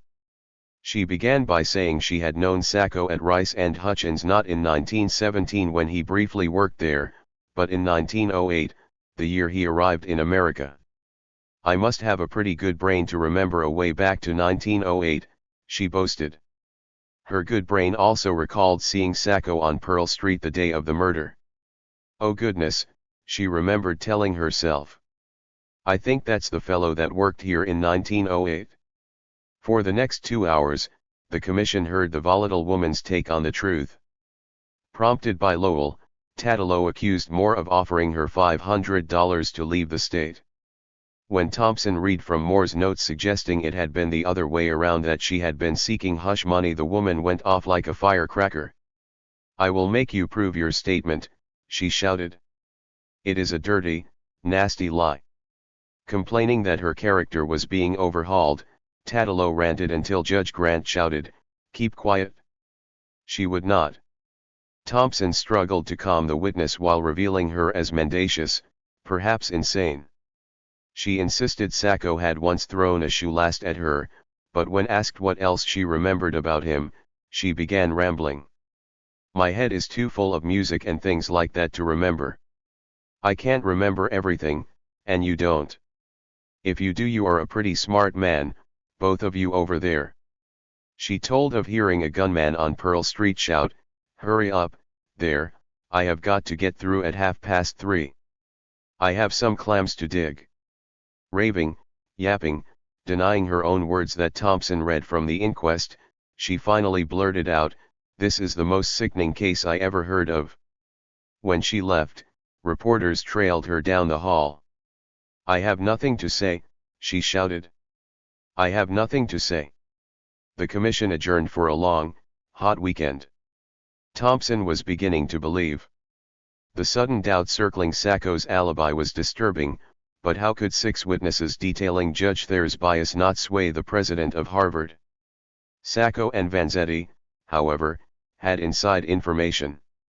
On July 11, after speaking with the commission, Rosina had met with Governor Fuller. The following day she visited her husband. The governor, she told him, seemed to believe Lola Andrews and could not stop asking why Vanzetti had failed to testify at his first trial. Beltrand O'Brien then told Vanzetti what the governor thought of the eel's alibi. Why couldn't Vanzetti have committed the Bridgewater holdup, then raced to Plymouth to sell eels, the governor had asked. Vanzetti was stunned. If the governor does not believe Beltrand, he lamented, he neither believes all the other of my witnesses. On July 17, as the death toll from Boston's heat wave reached 19, Sacco and Vanzetti began hunger strikes. Calculating that 24 days of starvation in sweltering cells might cheat the executioner, they pushed away meals and sat welcoming death on their own terms. Sacco's spirits lifted when his daughter wrote him for the first time, but hunger reminded him that he could expect no more mercy from the governor than from the son. Vanzetti, certain now that he would be dead within weeks, asked Filicani to send for his sister. During the Lowell Commission's closing week of hearings, Governor Fuller visited the condemned. Sacco refused to see him. He didn't want any grace, any part of it, Filicani recalled, but Vanzetti spoke with Fuller for 90 minutes, explaining particulars of the case, defending his alibi, waxing eloquent on his innocence. "What an attractive man," Fuller told the warden as he hurried off to ride in Lindbergh's motorcade through Boston. Vanzetti was equally enthusiastic, especially when the amiable governor returned 4 days later to resume their discussion, then shook his hand upon parting. Vanzetti feared the ex-car salesman could not master the case's complexities, but he wrote to Mary Donovan, "I don't think he is going to burn us." As the hunger strikes ground on, the defense committee pleaded for public hearings. "Sacco and Vanzetti are starving themselves to death," Gardner Jackson wrote Fuller. "They see you interviewing a long list of witnesses, hostile and friendly, in private. The reputations of these men are being killed by rumor." But the governor and his commission continued their work behind closed doors. On Monday, July 18, when Harvard's president again jogged up the State House steps, his game of gotcha blew up in his face. As promised, Albert Bosco handed Lowell a clipping about the disputed banquet. Had it taken place in April or May?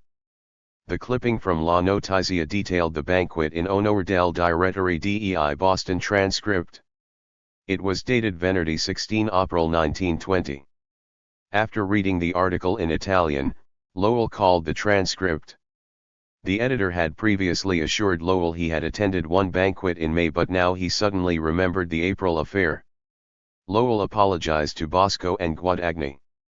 Thompson said the incident proved how easily New Englanders doubted foreigners. Even he had been inclined to believe Lowell and not the Italians, Thompson admitted. Didn't that strengthen Sacco's alibi? You are just back where you were before, Judge Grant said. That same Monday, the commission learned more about the cap a witness had found beside the body of Berardelli. Braintree's ex-police chief told of being handed the cap a full day after the murders. After keeping it in his car, Chief Gallivan had decided to look for the owner's name. I took and ripped that lining right down myself, he confessed. Hence the hole the prosecution claimed was made by Sacco hanging his cap at the factory. Gallivan doubted that the cap, when found, had been in the street for 30 hours with the state police, the local police, and 2,000 or 3,000 people there. Before leaving, Gallivan also called Carlotta Tatalo a nut whose promiscuity, when she had been a mighty pretty girl, sent many Braintree men to the doctor. The Dedham trial, the ex-chief added, had impressed him as a contest to see who could tell the biggest lies. Final days brought still more skeptics. A criminologist said the marks on the base of bullet 3 differed dramatically from those on other bullets, as though they were made with a different tool. A shoe worker, hired by Moore to investigate, claimed that a dozen witnesses had clammed up under orders from factory bosses. The repairman of Berardelli's gun told the commission he had seen only a very slim possibility it had become Vanzetti's, but Harold Williams did not seem to want to have that at all. There are thousands of times more chances that it was not than that it was. Finally, another transcript editor, assigned to the case presuming the men guilty, found himself tormented by doubt. The Buick had skirted a passing train in Braintree shortly after 3 p.m., James King noted, then stopped more than an hour later at the crossing 22 miles south. During long, sleepless nights, King had studied train schedules, getaway routes, and testimony. The timing of the getaway convinced him that the bandits had either changed cars in the woods or they had driven 14.65 miles per hour. Given widespread testimony that the car had been flying along, King assured the commission that Medeiros had told the truth. On July 25, Thompson summed up. He blasted Thayer as narrow-minded, half-educated, violent, vain, and egotistical. He called Lola Andrews a hysteric and Carlos Goodrich a professional criminal, and accused Katzman of violating fairness standards common in several states, even in Texas. He revealed his latest discovery, clerk Shelley Neal's inquest testimony, that he had seen 2 cars that morning on Pearl Street. There is your Hudson, and there is your Buick, and there is Medeiros' story, Thompson said. Turning to his clients, Thompson praised Vanzetti as a gifted man who could have been a college professor. Sacco, he added, could not be both cold-blooded murderer and dutiful worker with $1,500 in savings, nor could he have leapt around South Braintree to be in all the places wearing all the different clothes witnesses described. Then there was the cap, now discredited, the alibi banquet, now affirmed, and the trial atmosphere. Everybody in South Braintree wanted to see somebody punished for the most shocking and cold-blooded murder ever heard of, Thompson said. Resting, mopping his brow, he allowed Herbert Ehrman to make the boldest accusation. How strange, the young lawyer posited, that witnesses had seen a gunman pump bullets into Berardelli, that 4 bullets had been extracted but only one was linked to Sacco's gun. How very peculiar that Katzman, having promised he would not use ballistics evidence, had changed his mind in mid-trial. Sensing the implication, Judge Grant became as stiff as his collar. Are you suggesting that the cold bullet was invented for the occasion? Ehrman was careful not to accuse Katzman or Williams, but he did not hesitate to blame police. Captain Proctor, he suggested, apparently did something that he was mightily ashamed of, and doubting the case, was replaced by the country policeman, Stewart. Dudley Ranney laughed at the term country policeman, but Grant, Lowell, and Stratton sat like statues. Thompson then concluded, arguing for a pardon. We have to stomach it, to stand it, there is no way out of it, he said. Everybody is familiar with the case, all over the world. This evidence has been translated into every European language. They are as familiar with it in Germany and France as we are. We are up against the wall. In a third the time taken by the defense, Rani summed up a case he had barely argued. Judge Thayer's prejudice was just a fanciful argument. No more than a dozen guards had been at the trial, their weapons concealed. Medeiros was a twice-convicted murderer, Captain Proctor's affidavit a play on words, and the last-minute suggestion of a substituted bullet was without the slightest evidence. Despite worldwide outcry, Rani concluded, freeing Sacco and Vanzetti as public policy would destroy our courts. The hearings were adjourned.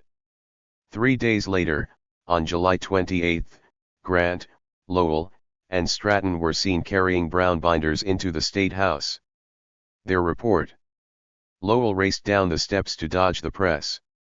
The governor's decision was promised in early August. On the evening of August 3, a crowd swarmed the sidewalk fronting the State House. A few blocks away, hundreds gathered before the outdoor bulletin board where the Boston Globe posted fresh headlines. Governor Fuller had said his decision would be announced at 8:30 p.m., yet he did not arrive at the State House until 8:26. An hour later still no word. From the sidewalk below, crowds looked up at the light burning in the governor's office window. 9:45. 10. 10:15. In the week since his commission had adjourned, Fuller visited South Braintree, staring up and down Pearl Street and then rattling along the dusty getaway route with Chief Stewart. He saw more witnesses: Judge Thayer again, Officer Connolly, and Vanzetti's first lawyer. Big Chief Meade, having told the governor he helped plan the Bridgewater burglary, returned to confess to a state deputy but was turned away. Sacco and Vanzetti broiled in their cells, refusing to eat no matter how friends and family begged them. Shortly after the heat wave broke into thunderstorms, a Sunday afternoon rally on the Boston Common drew a flotilla of straw boaters and impassioned calls for clemency. The defense committee had tried to bring Clarence Darrow but settled for reading his telegram aloud. It would be a terrible mistake not to grant a pardon. Then, on the evening before Fuller's decision was due, the governor was handed a yellowed slip of paper. "I'm a businessman," Fuller had told Gardner Jackson. "I want to see documentary evidence on everything." Vanzetti claimed he had been selling eels during the Bridgewater burglary. Where was the proof? When Jackson mentioned 16 witnesses swearing they had bought eels, Fuller answered, "Oh, Mr. Jackson, those are Italians. You can't accept any of their words." To satisfy the governor, airmen, with Fulicani as interpreter, began visiting fish stalls. Roaming Boston's wharf, the men finally found one fisherman who knew Vanzetti as a customer, not just a cause. Most of his old receipts had been destroyed, the man said, but some were upstairs. In a filthy office strewn with boxes, airmen and Fulicani began tearing through papers. They found nothing. They tried other boxes. Still nothing. Then in a box deep in the attic, signed B. Vanzetti, Plymouth, Massachusetts, the receipt listed 1 BBL valued at $40 and dated December 20, 1919. Shipped that Saturday, the eels would have arrived in Plymouth on Monday or perhaps Tuesday, in time to be sold Wednesday, Christmas Eve. Airmen rushed the receipt to Thompson, who took it to the governor on the eve of his decision. Later that night, Sacco, Vanzetti, and Medeiros were marched across the prison yard. Weakened by 17 days without food, Sacco walked on his own, his numbed gaze leveled at the prison walls. Beside him, Vanzetti sighed and glanced up at the sky. "It was so long I did seen it before," he later wrote, "and thought it was my last glance to the stars." Reaching the far wall, the men stepped from the warm night into the most chilling place on earth, the prison death house. They crossed a shiny white tile floor, then skirted a screen hiding 3 mortuary slabs. Across the room stood the electric chair shrouded in dark canvas. Passing through another door, they came to 3 narrow cells beneath a bare bulb. Medeiros entered the first, Sacco the second, Vanzetti the third. And that was the order in which, 8 midnights later, each was to make the dead man's walk. On the morning of August 3, Rosina entered the death house and spoke to Sacco from behind a black line outside his cell. Distraught at seeing her husband just a short walk from the electric chair, Rosina told Warden William Hendry she could not stand to face the press. The warden, a rotund, kindly man who barely knew Sacco but had come to respect Vanzetti, helped Rosina evade reporters. She was then driven through a city bristling with anticipation. At the Boston Herald, a reporter was giving 10-to-1 odds favoring a pardon. Rumors from the State House also suggested clemency. Lowell and Stratton, rumors said, favored leniency. Dudley Ranney had been seen leaving the governor's office greatly agitated. The front page of that morning's New York Times proclaimed, Nicola Sacco and Bartolomeo Vanzetti will not die in the electric chair on the date set. Neither will they be pardoned. The Times predicted the state legislature would grant a new trial. The Associated Press spread the same news along its wires. All day, the minutes ticked away as if on a time bomb. Nearly 4 months had passed since the sentencing, 4 months of simmering doubt across America and boiling outrage around the world. Now all the doubt, all the delays came down to one man's decision. In the fading twilight, the governor arrived at the State House. Quite a delegation, he said, smiling at the 50 reporters and photographers outside his office. As journalists took up watch, as crowds mingled outside, the tension hung like the fog bank off the coast. Newspapers had wired telegraph lines inside the State House.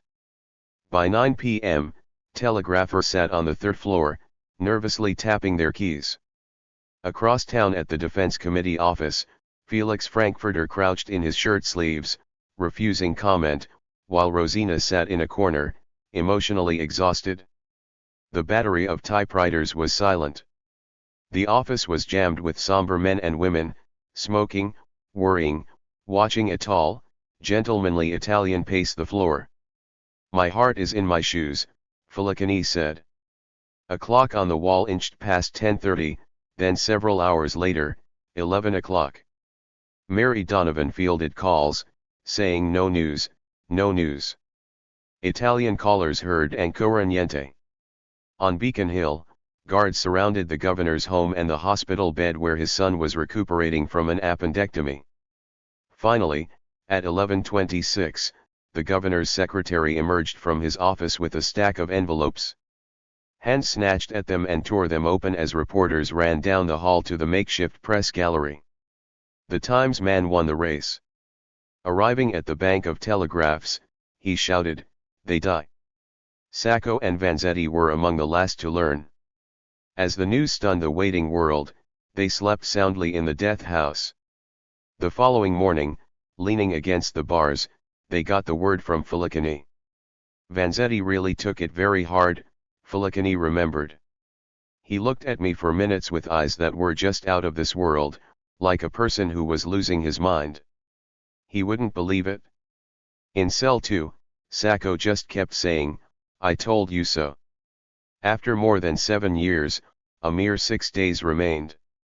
Vanzetti's response was his usual. The jagged script of his first letter suggested a trembling hand and a fevered mind. August 4, 1927. Dear friends of the committee. Please telegraph immediately to the people all over the world for immediate mobilization of 1 million of men. Keep me informed continually. Make a flag. Have all my witnesses act as quick as the light. Make your motto justice and freedom.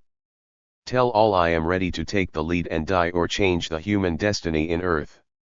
As execution crept closer, Vanzetti would again rant about the 1,000,000 men, but by afternoon his mania had given way to a cry for justice. "I am innocent," he wrote Luigi. No death sentence, no Judge Thayer, no Governor Fuller, no reactionary state of Massachusetts can change the innocent into a murderer. Sacco preferred defiance to another sono innocente. "We are proud for death and fall as all the anarchists can fall," he wrote.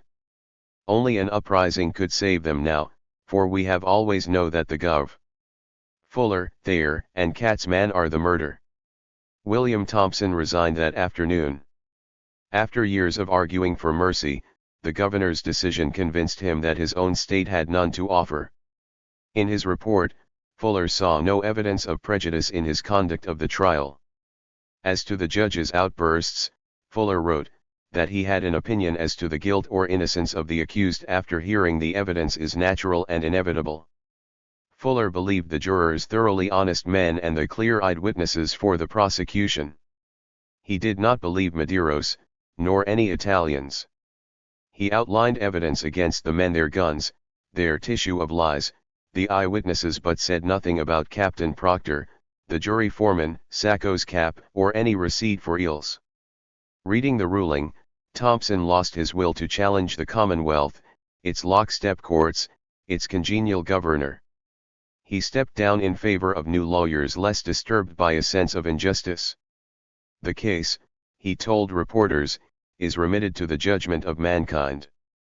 The judgment of mankind depended on the jury. Among those who had urged Alvin T. Fuller to stand firm, the decision seemed heroic. 80% of telegrams to Fuller congratulated him.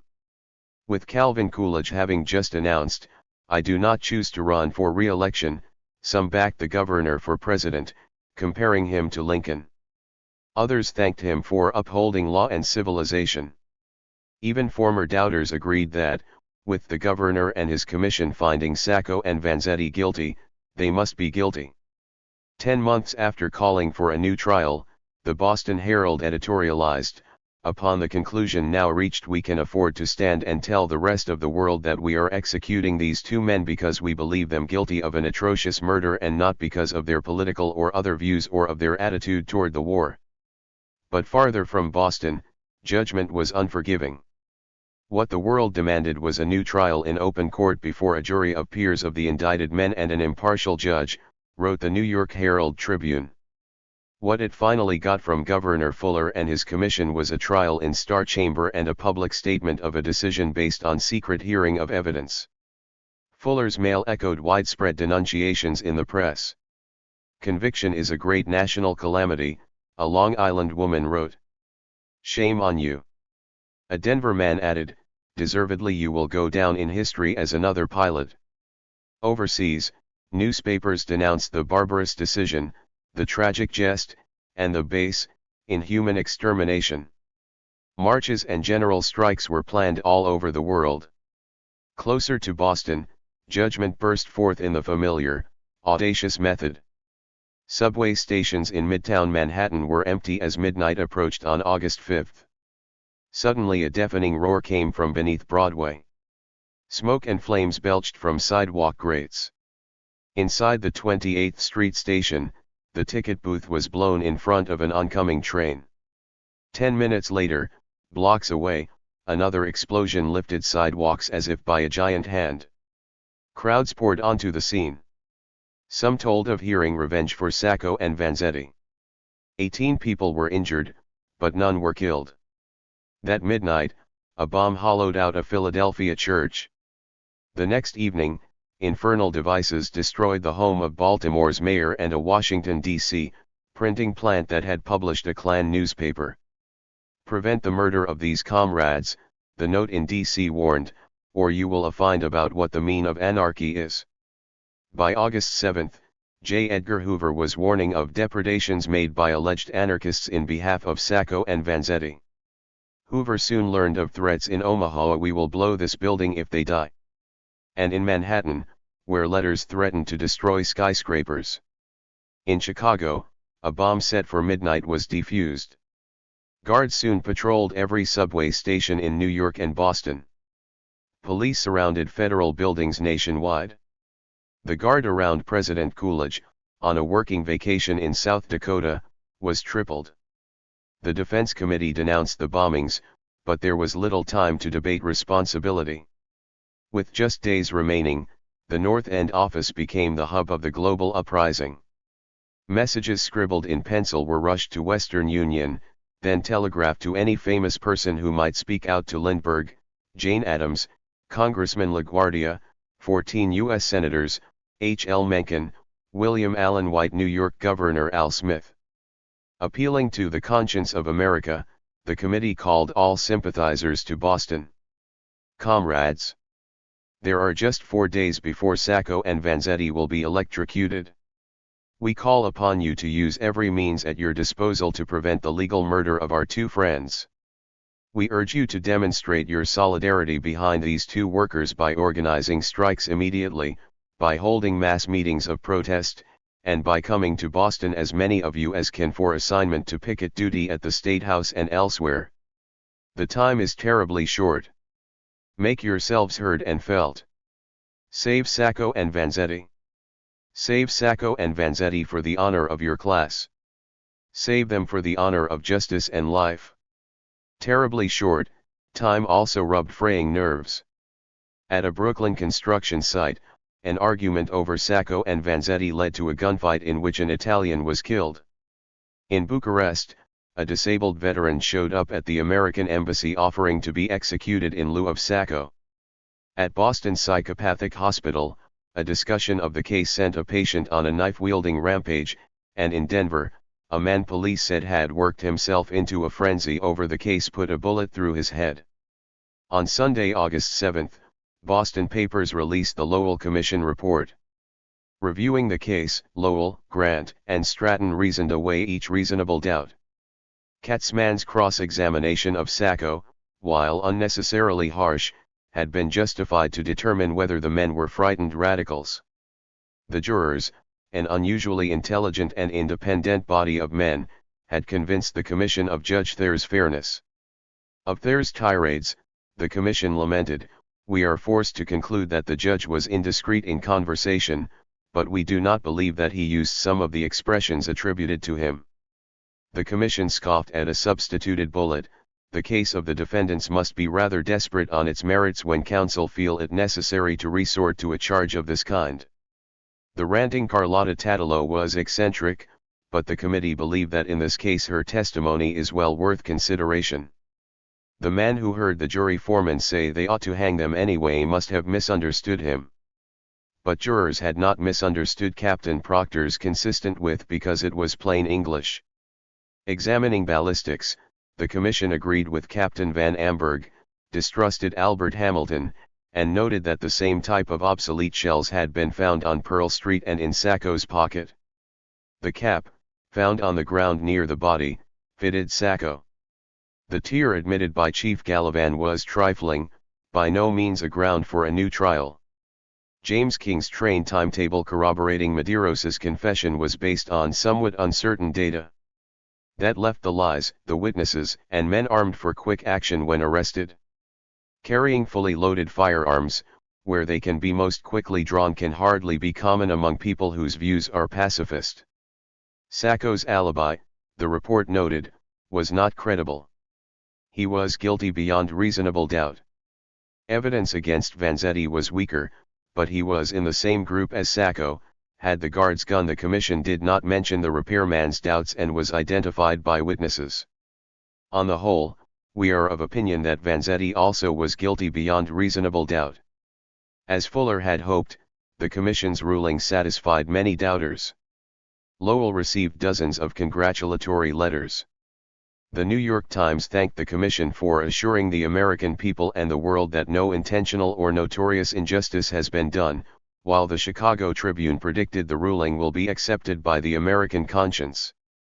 But the divided nation had more than one conscience.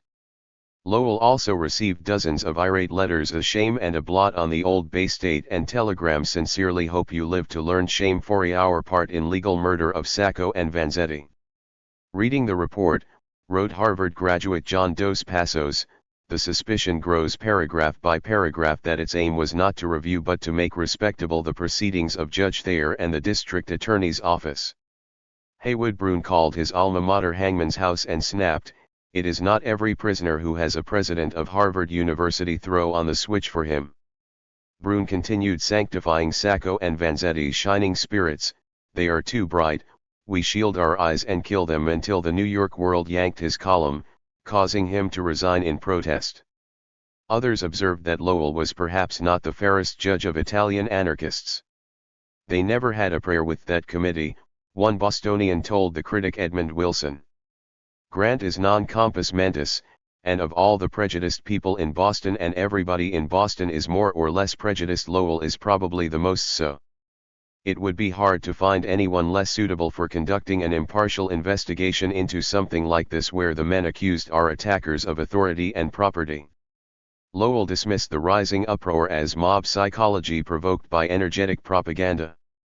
That Sunday, Vanzetti's sister arrived in Paris. Summoned by her brother, Luigi had struggled to get a passport, finally appealing to Mussolini. She had not left Ville Folletto until the day of Fuller's decision. Vanzetti had resigned himself to never seeing his carissima Luigina again, but she pressed on. In Paris, the shy homebody led 8,000 protesters through the Bois de Vincennes. Another 100,000 paraded elsewhere through the city, chanting, shouting, waving banners. Meanwhile, protesters in London staged a mock execution in Trafalgar Square. A few hours later, on the Boston Common, long known as a haven of free speech, police began stifling all dissent. Mounted officers scattered crowds listening to speakers and arrested those handing out a flyer that read, "Massachusetts is disgraced in the eyes of the world." Mary Donovan, carrying a sign reading, "Did you see what I did to those anarchistic bastards?" was also arrested, and was dragged from a platform by her ankles. Told that bastard was no word for a lady to use, Donovan replied that it was no word for a judge to use either. The following day, the source of the epithet was back in Dedham for his final ruling. With Thompson's resignation, Arthur D. Hill had taken over for the defense.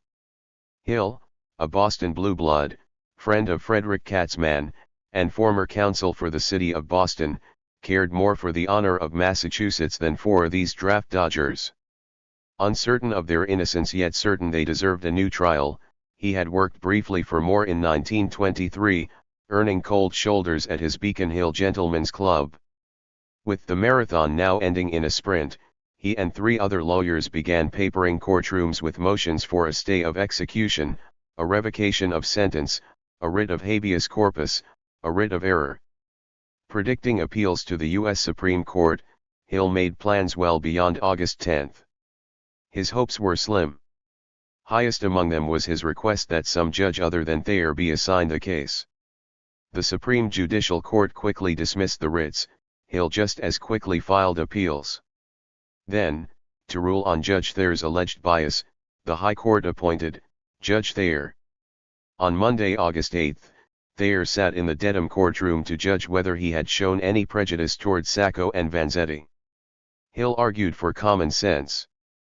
No man is so wise, clear-eyed, and dispassionate that he can sit on the question whether he was actuated by prejudice, he said, but Thayer proceeded. Prejudice, he declared. There isn't any now, and there never was at any time. In denying a second trial, however, he cited a higher authority. Massachusetts law forbade a new trial once sentence had been passed. Hill appealed. The legal machinations ground on. Sacco and Vanzetti were 2 days from the electric chair. On Tuesday, August 9, pickets began marching in front of the State House. The women wore bowl-shaped hats and skirts to mid-calf, the men wore suits, ties, and boaters. Their picket signs were printed in block letters. Governor Fuller. If your conscience is clear, why did you keep investigation secret? Governor Fuller. Why did you call all our witnesses liars? Had Fred Moore been present, he might have asked where these people had been for the last 6 years. Lost in the mad dance of the 20s, many had been too busy or too disillusioned to pay attention. Still, these were the children of the progressive era, raised to believe in justice and the intervening power of government. Saving Sacco and Vanzetti meant more to them than the honor of justice and life, it meant saving their own idealism. If the men were executed, an entire generation's dream of social progress would die with them. Many who had believed devoutly in America, not just the America of Washington and Lincoln but the America of Eugene V. Debs, would never believe again. The picketing began at 8 a.m. Beneath the towering gold dome, men and women strode the length of the sidewalk, turned, and walked back again. Clunky Model Ts slowed to watch. Boxy cameras on tripods took newsreel footage. All morning and into the afternoon, the picketing continued, like an endless drive chain of dissent. By 4 p.m., police had seen enough. 39 picketers were led to the police station on Joy Street to be booked for sauntering and loitering. After filling the station with cheers and clapping, all were bailed out by Mary Donovan. That Tuesday, the New York anarchist paper La Dunita dei Refrattori again reminded its readers, La salute in voi. But one did not have to understand veiled hints of bombings to sense the threat. Boston corporations had taken out $100 million in bomb insurance. Boston, however, was just the eye of the storm. In Manhattan's Garment District, where the Jewish Daily Forward distributed 500,000 copies of a special Sacco Vanzetti edition, not a stitch was sewn. Strike leaders communist, socialist, and mainstream claimed 300,000 had walked out. Thousands overflowed Union Square, then marched south threatening to burn City Hall. En route, policemen battled marchers while bricks and flowerpots rained down from windows above. Walkouts bordering on riots rocked Philadelphia, Chicago, Rochester, and Baltimore. In Omaha, a truck carrying a hooded man in an electric chair was ordered off the street. The international outcry could be charted in datelines from the New York Times, Manila, Moscow, Warsaw, Copenhagen, Oslo, Rome, Amsterdam, Brussels, Paris, London, Montevideo, Buenos Aires, Asunción, Montreal. The Italian dateline could have read Torre Maggiore, where Sacco's father cabled Rome pleading with Mussolini to do something. Il Duce had already sent the Italian consul in Boston to meet with Fuller and urge a pardon, but the fascist dictator would make no public statement on behalf of anarchists. The Vatican was also silent, but for anyone on any street in the industrialized world, dodging the case proved more difficult. In Paris, a vacationing Chicago judge strolled through the Latin Quarter, where cafes were filled with American writers and artists. At one of Hemingway's haunts, the Café Select, the judge was sipping a mineral water when a striking red-haired woman asked him, "Just what is your opinion of the Sacco Vanzetti case?" The judge, shocked by radical protest attempting to sway an American court, said as much. The woman, the dancer Isadora Duncan, flew into a rage. She called the case a blot on American justice that would bring a lasting curse on the United States. During the ensuing argument, other Americans gathered around, challenging the judge. After several edgy minutes, the judge stood to leave. A bearded man told him to expect visitors at his hotel. They would be eager to inspect a representative of the American judicial system and show him what they think of it. With just one full day remaining, the New York Sacco Vanzetti Emergency Committee telegraphed a last-minute plea for marchers to gather outside the prison. The urgent call went out to everyone from Sinclair Lewis to Mother Jones, Carl Sandburg, and a former warden of Sing Sing. That afternoon, telegraph lines were installed near the death house. Floodlights went up around the prison walls and police cordoned off adjacent streets, turning Charlestown into a ghost town. As evening arrived, a final salvo in the ballistics battle hit the newsstands. Boston transcript readers now learned of tests conducted at the Dedham Courthouse on June 3. Using a new invention, the comparison microscope, Major Calvin Goddard had examined bullet 3 and shell W aligning microscopic grooves. Goddard concluded both shell and bullet had been fired by Sacco's Colt and no other. Thompson, who had learned of the tests just before they began, had sent MIT professor Augustus Gill as a witness. Gill had previously filed affidavits for the defense, but now he agreed with Goddard and withdrew from the case. Other witnesses, airmen and a Herald reporter, had not been convinced, nor was Thompson, who considered Sacco's gun barrel so altered by rust and age as to render such experiments wholly valueless. After the tests, Thompson had invited Major Goddard to his office, where the expert admitted he had considered Sacco guilty even before coming to Dedham, and had entered the case chiefly to attract more ballistics work.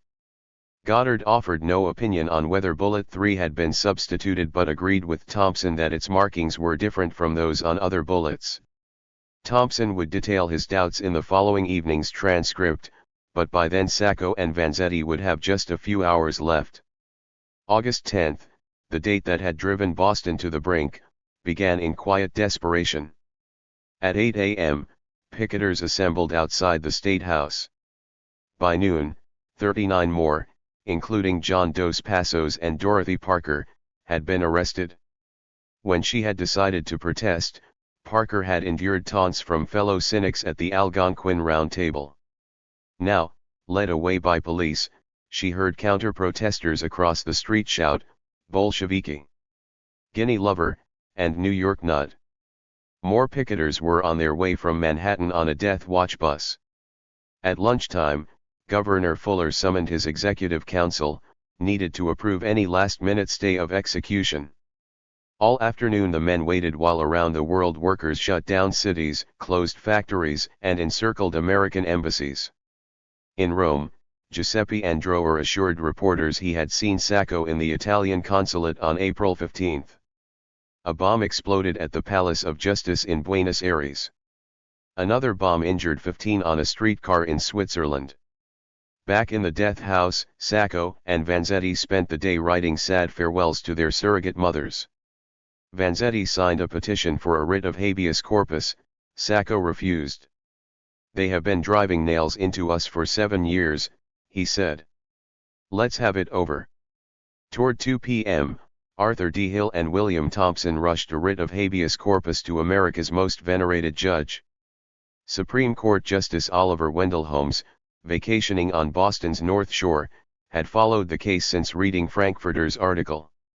Sensitive to the possible injustice, the white-haired judge nonetheless considered Sacco-Vanzetti supporters too extreme, their grievances not so worthy as those of the blacks. Hill and Thompson argued for 2 hours, but Holmes refused to intervene. Prejudice on the part of the presiding judge, however strong, he said, did not give him authority to interfere in the summary way with the proceedings of the state court. As lawyers were leaving, Holmes told Thompson that Sacco and Vanzetti did not get a square deal, but said he could not toss aside the separation of state and federal courts. Later, Holmes's secretary asked him whether justice had been done. "Don't be foolish, boy," Holmes answered. "We practice law, not justice." With sunset circling the globe, throngs gathered in capital cities, feeling powerless, drained, on the verge of shattered illusions. Waiting to board the Aquitania in Cherbourg, France, Vanzetti's sister prayed. In Charlestown, police stood shoulder to shoulder at the prison gates. Silhouetted by floodlights, mounted police rode along empty streets, the hoofbeats of their horses echoing off brick walls. Searchlights swept the prison, spotlighting guards perched atop the embattlements against the black of night. Nearby rooftops, bridges, railroad yards, and the Charles River were heavily patrolled. At the death house door, guards toted machine guns and tear gas bombs. Back at the State House, the governor finally convened his executive council to hear Hill argue for a stay of execution pending his appeal to a writ of error. While the lawyer spoke, calls poured into newspaper offices. Were they still alive? Throughout that evening, not a single crime marred Boston police blotters. At 9 p.m., Sacco and Vanzetti heard the executioner in the next room testing the electric chair. An hour later, they were led from their cells. Their heads were shaved, their pants slit to allow the clamp of electrodes. Then a sudden call alerted Warden Hendry. The execution had been postponed.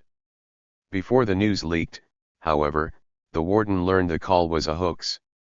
No stay had been granted. Sacco and Vanzetti had 90 minutes left. Toward 11 p.m., Dorothy Parker somehow slipped inside the prison. There she heard prisoners screaming, "Let them out! Let them out!" She quickly found a phone and called the defense committee but was overheard and escorted outside. Moments later, with witnesses waiting in the death house, with reporters needing only the condemned's last words to lead their stories, the warden received a second call. 13 minutes later, an order signed by the governor arrived by taxi. Smiling as he strode into the pack of reporters, Warden Hendry announced, "It's all off, boys," and passed out cigars. The news spread. In London and Paris, crowds still assembled at dawn sent up cheers.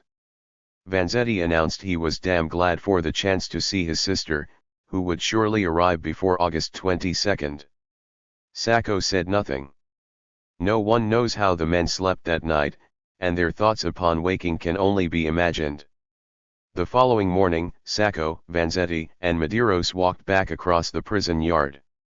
Returned to his steamy cell, Vanzetti added postscripts to goodbyes not yet mailed, confessing his amazement to be alive. He had begun sampling broth and toast, but Sacco, though dazed by heat and hunger, still refused to eat. "Why should I fatten myself for the execution?" he asked. Told there might not be an execution, Sacco answered, "We will see." On August 12, he wrote a final letter to Auntie B. "This good old dear mother, that I like always and in the death house more than ever." Having written to Ines, he pondered his farewell letter to his son. Luigi Vanzetti's steamship embarked on August 13. Certain she would reach her brother in time, she began mustering her words, her prayers. When she had left Ville Folletto, her father had said, "Bring Barto back with you," but although a devout Catholic, Luigi did not expect a miracle. She hoped only to convince her brother to accept a personal savior and last rites from a priest. For the next few days, the watching world seemed to relax. In America, police stood down from federal buildings and subway stations. Across Europe and South America, strikers returned to their jobs. In London, once and future Prime Minister Ramsay MacDonald declared, "All friends of America pray there will be no execution." Consensus in France held clemency to be Fuller's next move. One can scarcely believe that his intervention should have no other effect than a prolongation of the torture, wrote the conservative journal De Debats. Across Italy, millions trusted that America would soon free the men, but elsewhere the suspicion lingered that the reprieve was merely another turn of the rack. Radicals, convinced their protests had forced the latest reprieve, called for bigger rallies. In New York, Carlo Tresca's Il Martello claimed the stay of execution would be a crude prolonging of agony unless a general strike paralyzed America, tearing Sacco and Vanzetti from the hands of the executioner and giving them to their families, to us, to the world. Days passed with little news other than what the men had or had not eaten. Then the countdown began again, set off by yet another fuse. Shortly after the trial, juror Louis McHardy had received a threatening letter. The middle-aged mill worker put the threat out of his mind, but at 3:33 a.m. on August 16, he awoke to a shattering explosion, the pungent smell of sulfur, and his son shouting, "That's Sacco." McHardy staggered through rubble and stood beneath trees stripped of their leaves, surveying the remains of the house he had built. An American flag was soon draped from the shell of the juror's home. Captain Van Amberg investigated but found no clues. Neighbors saw only sinister intent and a living God sparing a family and leaving a crucifix hanging on a wall above the debris. McHardy's hometown started a relief fund that would eventually build him a new house, and guards took their posts outside other jurors' homes, at public buildings, and in the minds of those who saw such violence as the best reason to get rid of those Reds. Communists took the lead in denouncing any connection between the case and the bombing. But they were also finding new ways to exploit Sacco and Vanzetti. The Daily Worker was printing "Sacco and Vanzetti shall not die" on every page of every issue. The Communist Party paper also peddled a Sacco-Vanzetti anthology of verses and hyped its subscription drive as a necessary and vital part of the campaign for the freedom of Sacco and Vanzetti. Such tactics gave Red Baiters added evidence that the condemned were dangerous subversives, yet supporters remained suspicious of the communists in their midst. Ever since communists and labor organizers had come to blows at a Sacco-Vanzetti rally in Manhattan, the rift had widened. As party members grew increasingly shrill, their callousness appalled sincere supporters. Communists flocking to Boston, Gardner Jackson remembered, unquestionably preferred Sacco and Vanzetti dead than alive. Arriving to picket the State House, the writer Catherine Ann Porter told one communist she hoped Sacco and Vanzetti could be saved. Saved? The woman asked. Who wants them saved? What earthly good would they do us alive? On the day of the McHardy bombing, Arthur D. Hill made his final appeal before the Supreme Judicial Court. With 6 days remaining, the court's decision promised to be painfully quick. The battle for Sacco and Vanzetti was nearly spent. Approaching midnight on August 18, Charlestown Prison suddenly went dark. Inmates shouted in the pitch black. Guards, fearing an attack from outside, scrambled for flashlights. Only Vanzetti suspected what had happened. To buy a few more days, he had taken advantage of widespread sympathy for him throughout the prison by bribing an electrician. The man was to cut all power as Vanzetti's execution approached. In preparation, the electrician was toying with circuit breakers when he crossed wires. Power was quickly restored, and Vanzetti gave up on the scheme. As the final weekend began, Sacco and Vanzetti dominated the front page of newspapers around the globe, and full-page ads in major American papers. On August 19, the New York World gave its entire editorial page to Walter Lippmann's plea, "Doubts that will not down." Everywhere there is doubt so deep, so pervasive, so unsettling that it cannot be denied and it cannot be ignored, Lippmann wrote. No man, we submit, should be put to death where so much doubt exists. While newspapers and pundits obsessed about his fate, Sacco surrendered to Rosina's pleas and agreed to eat. The day before, Rosina had brought Dante for a last visit. The little boy who had played catch over the jail wall had grown taller than his father. Sacco called Dante my giant. I want you to work for humanity, he told his son.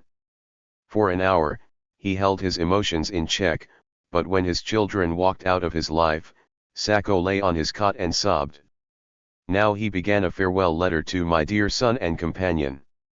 7 dolorous years had not weakened the heartbeat of affection, he assured Dante before making his own plea for courage. Don't cry, Dante, because many tears have been wasted, as your mothers have been wasted for 7 years, and never did any good. So, son, instead of crying, be strong so as to be able to comfort your mother. Sacco was interrupted by attorney Michael Musmano. A lean, bushy-haired lawyer from Pittsburgh, Musmano had arrived in May bearing an appeal from the Sons of Italy. He had stayed on all summer, infused with a furious energy. Approaching Sacco and Vanzetti that morning, Musmano was crestfallen. He had just come from the Supreme Judicial Court, where judges had upheld THIRD's last ruling. Musmano spoke of appeals to the U.S. Supreme Court, but Vanzetti was already pacing, talking about the million men. Sacco set aside his letter to Dante. I can't go on, he said. I'm too tired. Guards soon arrived to take the men back to the death house. Crossing the open yard, Sacco could only mutter, they crucify me. Back in cell 3, Vanzetti wrote to Thompson. Dated New Era Year I, his letter suggested delirium. Big corps of men are in march. Take all the protective measure to the crossing of Rio Grande and Panama Canal. Renew my notes to the King of Italy and the Pope. He soon recovered his control. Long after midnight, he and Sacco stayed up talking loudly. That same evening in Binghamton, New York, the Ku Klux Klan, beside blazing crosses, protested any further delay in the executions. The weekend was filled with tears, anguish, and frantic dashes to find a sympathetic judge. On Friday afternoon, Luigi Vanzetti arrived in New York. Met at the gangplank by a contingent of 200, the tall, gaunt woman dressed like an old schoolmarm was sped toward Boston. Crossing her path on his way south was attorney Musmano, taking a train to Washington, D.C., to file an appeal with the Supreme Court. On Saturday morning, Luigi arrived at the death house. Against regulations, Warden Hendry allowed her brother to step from his cell. His eyes melting, his heart aflame, Vanzetti approached the younger sister whom he had consoled with calls for coraggio. When they embraced, Luigi swooned. Helped to a chair, she spoke with her brother for an hour, time to talk about the family garden, the grown siblings Vanzetti barely knew, his father weeping at home, and the savior the anarchists steadfastly refused to summon. While they talked, Nick and Rosie spoke nearby. When Luigi left, she glanced back, then walked off leaning on the shorter and stronger Rosina. That morning in Washington, Michael Musmano discovered he did not have the necessary papers for an appeal. Promising to send them by Monday, he hurried to the Department of Justice to demand the opening of federal files on the case. A nationwide clamor for their release had arisen among professors and civil libertarians. The acting Attorney General, a Massachusetts lawyer, assured Musmano the files contained nothing absolving Sacco and Vanzetti. The files remained sealed, and Musmano left that evening. While the train bore him back toward Boston, appeals for a second stay of execution poured into the State House, signed by social workers, professors, district court judges, scientists, doctors, writers, and hundreds whose jobs were as simple as their pleas for mercy. On Sunday, Sacco finished his letter to his son, Dante. I say once more to love and be nearest to your mother and the beloved ones in these sad days, and I am sure that with your brave heart and kind goodness they will feel less discomfort. And you will also not forget to love me a little, for I do, oh, Sonny. Thinking so much and so often of you. His postscript offered greetings from Vanzetti, who was already writing his own farewell to the boy. Late that afternoon, the men sent a joint goodbye to supporters.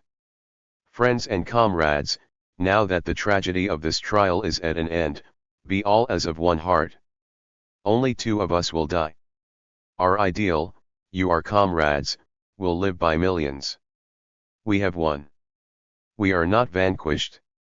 Just treasure our suffering, our sorrow, our mistakes, our defeats, our passion for future battles and for the great emancipation.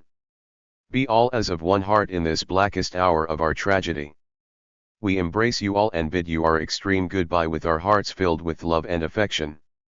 Now and ever, long life to you all, long life to liberty. Yours for life and death. Nicola Sacco. Bartolomeo Vanzetti. Vanzetti saw his sister again that day, softly kissing her cheeks through the bars. With execution set for the following midnight, the Defense Committee renewed its call for picketers. From throughout the Northeast, writers, artists, social workers, and social gadflies flocked to Boston. One woman had already begun walking from the tip of Cape Cod carrying a banner reading, "Save Sacco and Vanzetti." Is justice dead? Cursed, threatened, and occasionally complimented along her 100-mile march, Paula Holliday arrived on the Common that Sunday. Parading with her sign, she was quickly arrested. Up the hill at the State House, other new arrivals joined the chain of protest. Policemen herded 108 picketers to jail. As the sidewalk protest continued, the American Legion, having backed Governor Fuller, could be heard nearby singing the Star-Spangled Banner. Many last-minute arrivals gathered at the Hotel Bellevue, where a new Citizens National Committee for Sacco and Vanzetti had set up headquarters. Members, including college presidents, former muckrakers, and prominent liberal lawyers, peppered the Department of Justice with demands for the release of federal files. Among the committee's stenographers was a state police informer. The prim, inconspicuous woman began filing daily reports. She overheard rumors that Governor Fuller's wife, who did not believe in capital punishment, was about to leave him. She found it perfectly appalling the way the Reds are using this to play upon the ignorant workers, but discovered few secrets. A wiretap on Felix Frankfurter's phone was another dead end. Phone calls revealed no subversive activity, just a Harvard professor desperate to save the men. In these final days, Frankfurter phoned journalists asking them to highlight certain points of evidence, lamented that extreme left-wingers came from New York and are raising hell, and regretted that Thompson was pretty heartbroken. He is a fine human being. All that Sunday, Boston police surrounded some 20,000 protesters on the Common. Sailors and soldiers circled, their fists poised to give any Sacco Vanzetti supporter a sock on the nose. Police arrested anyone handing out leaflets, carrying a sign, or saying anything derogatory about the Commonwealth. As the weekend waned, the search for an intervening judge quickened. Justice Holmes had again refused but told lawyers a colleague might see the case differently. On this hope, Attorney Hill leapt into his car and sped toward the elbow of Cape Cod, where Supreme Court Justice Louis Brandeis was vacationing. Brandeis turned Hill away without even inviting him inside. Because Rosina had been a guest at his home, Brandeis could not consider the case. Hill turned around and drove past Boston, heading up the coast. By sunset, he had crossed into Maine, bound for the vacation home of Justice Harlan Stone on the tiny island of Isle aux Hautes, another 100 miles and 2 ferry rides away. While Hill drove on toward midnight, Musmino sent a courier to Washington, D.C., with papers for the Supreme Court, then wired President Coolidge in Rapid City, South Dakota. Receiving no reply, Musmino phoned the president and spoke with his secretary. A plane was waiting to take him to South Dakota for a personal plea, Musmino said. The secretary coldly replied that the president would not interfere in the affairs of his home state. Musmino then telegraphed Chief Justice Taft, who was vacationing near Quebec. On into the night, the lawyer awaited a reply. Toward midnight, Sacco and Vanzetti lay down for their last night of sleep. They slept well, guards reported. For the second time in as many weeks, dawn brought a day that seemed set to explode at midnight. Yet August 22 was eerily different. 12 days earlier, there had been a sense of possibility. Appeals had been pending. The governor's hand seemed unsteady, ready to rely on his executive commission. But now, another bombing and several frustrated appeals later, the Commonwealth had exhausted its sense of possibility, of patience, of mercy. Only a sense of the inevitable remained. The inevitable could be heard in Governor Fuller's greeting that morning. "It's a beautiful morning," he told reporters as he strode into the State House. The inevitable was seen in Judge Thayer's stare as he sat in a Worcester court handing down harsh sentences 15 to 20 years for breaking and entering as if to prove duty had prevailed. The inevitable could be felt in Boston's meager protests, the usual pickets joined by just a few hundred workers while thousands more ignored calls for a general strike. The inevitable was spoken by Boston's police chief asking some of the 162 picketers arrested that day, "What good do you expect to do?" President Lowell embodied the inevitable when, being told federal files were open to Massachusetts authorities on request, refused to make such a request. And beyond Boston, the inevitable saw America enjoying another Monday in August, as if no approach of death could scar a summer day. President Coolidge took in the scenery at Yellowstone National Park that day. Charlie Chaplin's wife was granted a divorce, and betting was heavy on the upcoming rematch between heavyweights Jack Dempsey and Gene Tunney. Babe Ruth hit home run number 40. Lindbergh, continuing his nationwide tour, flew the Spirit of St. Louis to Madison, Wisconsin. Compared with the global reaction, American protests were small.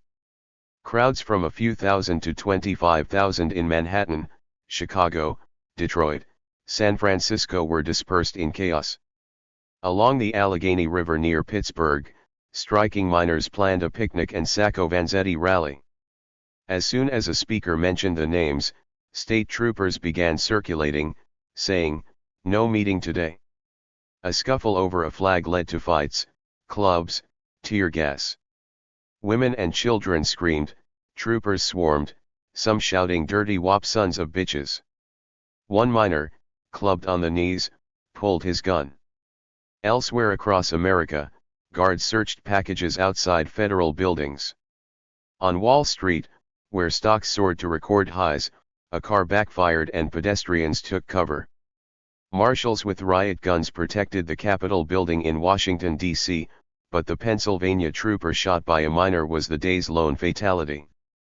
No one knows how Sacco and Vanzetti spent their last day. Rosina and Luigi visited that morning.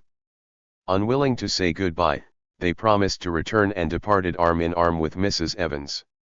After 7 years, 4 months, and 17 days, Vanzetti had tallied the time in his letter to Dante. Did the men talk of Italy?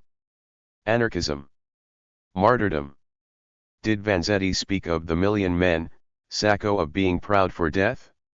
Other than Luigi and Rosina, the prison chaplain was the only one to see the men before sundown. Father Murphy entered the death house several times to offer salvation, but was politely refused. Undaunted, he waited in his office, certain the condemned would summon him. The legal machine that had kept Sacco and Vanzetti alive broke down that day. Reaching Rockport, Maine, after midnight, Arthur D. Hill waited for a ferry. By 9, he was on the windswept coast of Isle aux Oats. Justice Stone spoke with Hill for more than an hour before sending him back to the ferry, rejected again. By then, Musmino had his answer from Chief Justice Taft. With his appeal filed in the Supreme Court, Musmino could not imagine an execution before the case could be considered on the first Monday in October. But to intervene, Taft wired, he would have to make a long journey to the American border. If he did, I would feel constrained to conform to Justice Holmes' decision. There were more appeals that Monday, a third denied by Holmes, and one before U.S. District Court Judge James Lowell, cousin of the Harvard president. Did you ever see a Norfolk County farmer? Judge Lowell asked the petitioning lawyer. Well, if you did, you would have more appreciation of that jury. With night descending, a plane waited to take lawyers to a federal judge vacationing in the Berkshires. The plane was not allowed to take off after dark. As the lawyers headed for their car, a stranger strode up to them. From out of the night came the words, "It would give me pleasure to shoot you." "What is that?" one lawyer asked. The stranger repeated his remark and disappeared. Governor Fuller, having kept the day open to all appeals, smugly offered to explain to a string of doubters why he knew the men were guilty. But by afternoon he had grown testy. "Have you interviewed the witnesses?" he asked Arthur Garfield Hayes, who had worked on the Scopes trial. "I have. Presumably I know more about the case than you do." Arriving by chartered plane, Fiorello LaGuardia also spoke with Fuller. As he emerged from the governor's office, LaGuardia shook his head. "There is one chance in 1,000 of reprieve," he said. Toward 6 p.m., Thompson left his summer home. Summoned by Vanzetti, the elite Boston lawyer went to the death house to say goodbye to his good friend, the Italian anarchist. Stepping into cell 3, Thompson shook Vanzetti's hand and sat. Hunched over in the cramped cell, seated knee to knee, neither man said much for a moment. Then Thompson stated he still believed his client's innocent, but there was a chance he might be mistaken. Could Vanzetti, in this late hour when nothing could save him, offer reassurance? Vanzetti, with a sincerity which I could not doubt, declared his innocence, and Sacco's, one more time. The men discussed Vanzetti's readiness to die for the upward progress of humanity and the elimination of force from the world. Then Vanzetti, his dark eyes brimming, said, "Clear my name."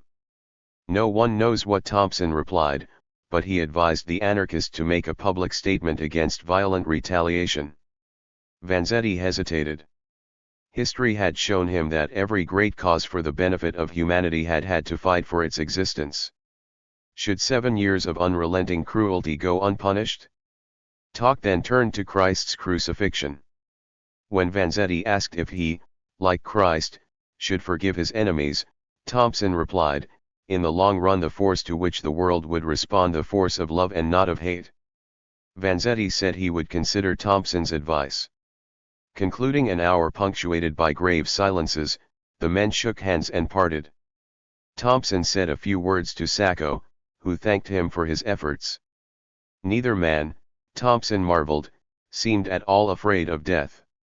Crushed and despondent, Thompson stepped from the death house into the living world beyond. On his way out, he passed Luigi and Rosina.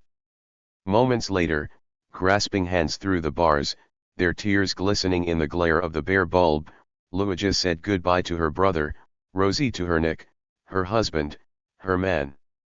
"I love you and always will," Sacco said. "Nick, Rosina replied.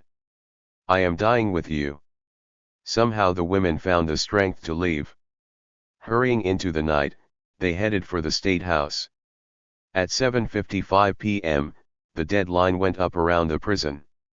Anyone crossing it would be shot.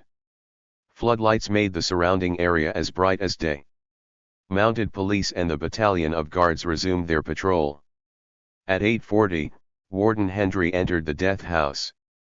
Sacco was writing to his father when interrupted. I am sorry, the warden said through the bars. It is my painful duty to tell you that you have to die tonight. Your lawyers have exhausted their efforts. Sacco stared at the letter, then asked the warden to be certain it was mailed. Hendry moved to Vanzetti's cell. I am sorry, but it is my painful duty. Vanzetti stood staring at the floor. Finally he flung his arms out. We must bow to the inevitable, he said. He sat, hearing the tramp of guards outside, then the pulsing hum of high voltage. Father Murphy entered again, but both men refused him. He would try one more time, then go home toward midnight, saying, I guess they don't want me now. Again Boston was quiet that evening. From the Hotel Bellevue, the state police informer had reported a plan to storm the prison. They will make an attempt on Warden Hendry. They really mean this, it is no fantastic idea. But a ragtag march of a few hundred, easily halted by police, was the only disturbance near the deadline. Downtown, crowds mingled outside the Globe and the State House. Boston's 5 radio stations broadcast O'Leary's Irish Minstrels, a debate on the Blue Laws, and a lecture entitled Massachusetts Cares for Its Citizens. Stations promised to stay on the air until the news flash. At the Defense Committee office, worn-out volunteers paced and watched the clock, afraid to answer the phone, afraid to believe any longer. You never can tell, one woman said. Look what happened last time. You're crazy, another answered. It's all over this time. Yet Boston was not so much a city as a mood that night, and as the fugitive minutes fled, its mood of inevitability rippled around the world, casting gloom across crowds already in mourning. In the final 3 hours, efforts focused on the governor. All day, telegrams had arrived, 900 from America, 1,000 from overseas, 2/3 pleading for clemency. The governor stood firm. Evening brought a letter from Edna St. Vincent Millay. Arrested while picketing, released on bail, the Pulitzer Prize-winning poet had pleaded with the governor in person that afternoon. Now her letter asked him, which way would he have turned, this Jesus of your faith? I cry to you with a million voices, answer our doubt. Exert the clemency which your high office affords. There is need in Massachusetts of a great man tonight. It is not yet too late for you to be that man. Shortly after 9 p.m., Michael Musmino raced past onlookers and up the steps of the State House. Massachusetts' Attorney General had just agreed to consider a reprieve, and Musmino had come seeking Fuller's assent, but first he had to interpret for Rosina and Luigi. On bended knee, with Luigi fingering rosary beads, the sobbing women pleaded for mercy. The governor, repeating phrases verbatim from his decision, apologized for being unable to ease their sorrow and turned them away. Musmino then camped outside the governor's office. He waited an hour. A few minutes before 11, he was called in. The Attorney General, Fuller said, had changed his mind. No stay of execution was recommended. And what do you say, Governor Fuller? That is my decision. And on that decision will you stand for all time? For all time. Outside the prison, a small crowd peered up at a light in a watchtower. Rumor had it that the light would dim with each jolt from the electric chair. In the surreal glow of floodlights, the crowd watched and waited as all the effort, all the passionate pleas, all the world's cries for justice ended in the winking of the light. At precisely midnight on August 23, Celestino Medeiros was led from cell 1. 6 times since his confession, Medeiros's execution had been postponed so that he might testify if a second trial was granted. Slouching, often sleeping whole days in his cell, he had lingered on, insisting on the innocence of the men in whose shadow his life played out. Entering the execution chamber, Medeiros looked at no one, said nothing, sat down. Across the room, the executioner, a tall, skinny electrician from the Bronx, stood beside a white panel with two dials above two switches. At 12:03, he threw both switches. Minutes later, guards came for Sacco. While Vanzetti watched in dazed disbelief, his friend marched through the death house door. Sacco walked on his own to the chair and sat amidst its serpentine clamps. As guards strapped him in, he suddenly noticed witnesses and a reporter. His eyes grew wild and he shouted, "Viva el Anarquia!" Calming himself, he said, "Farewell, my wife and child and all my friends." With adjustments still being made, he eyed the witnesses and said, "Good evening, gentlemen." Guards hastily fitted the skullcap, slipped a mask over his head, and fell back. Seconds before the end, Sacco uttered, "Farewell, mia madre." His body jolted. The killing charge was close to 2000 volts, higher than usual due to Sacco's loss of fluids from fasting. When the smoldering body slumped in the chair, a medical examiner felt the flaccid wrist. At 12:19 a.m., Ferdinando Nicola Sacco was pronounced dead. Guards headed for cell 3. Vanzetti entered the death house appearing strangely calm. But his eyes bore the burden of years, those just endured and those not to be lived. Hunched over like a man twice his age, he approached two guards, shook their hands, and thanked them for their kind treatment. He shook the hand of Warden Hendry, whose eyes were filled with tears. Finally led to the chair, Vanzetti sat. As straps were tightened and electrodes clamped on, he said, "I wish to tell you that I am innocent. I never committed any crime but sometimes some sin. I thank you for everything you have done for me. I am innocent of all crime, not only of this one, but all. I am an innocent man." Pausing as guards finished their work, he slowly announced, "I wish to forgive some people for what they are now doing to me." The mask was slipped over his head. Minutes later, he was carried from the room. As if from an earthquake, a shock wave rippled from the epicenter of Boston. Outside the prison, sobbing or silent witnesses slowly dispersed. Life felt very grubby and mean, Catherine and Porter remembered, as if we were all of us soiled and disgraced. When she said as much to a stranger, he shot back, "What do you mean? There's no such thing as disgrace anymore." At the Defense Committee office, the telephone had rung twice the signal. A reporter said simply, "They're gone." Holding the phone, Gardner Jackson nodded to the crowd. Mary Donovan shouted, "I can't believe it." Others wept, clung to each other, dropped to the floor. After a few minutes, wrenched, shaken, and instantly so much older, people filed down the stairs and onto the street to begin the rest of their lives. Many would walk the empty streets until dawn. Shortly after midnight in Manhattan's Union Square, a sign was posted in the window of the Daily Worker, "Sacco murdered." The overflow crowd was stunned into silence. But when another sign proclaimed Vanzetti murdered, people gasped, moaned. Some tore their dresses or hats. Others sobbed. Across Europe, where the midnight execution had been a dawn execution, a great wave of grief gave way to cathartic violence. All that day in Paris, tanks surrounded the American embassy while mobs raided cafes, turning tables and chairs into barricades, tearing up lampposts and hurling them through plate glass windows. The facade of the Moulin Rouge was smashed. Riots in Germany claimed 3 lives. In London, bobbies on horseback routed protesters in Hyde Park.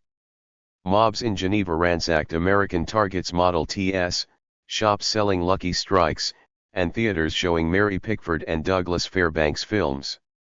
Across South America, widespread walkouts idled factories and left cities without taxis and buses.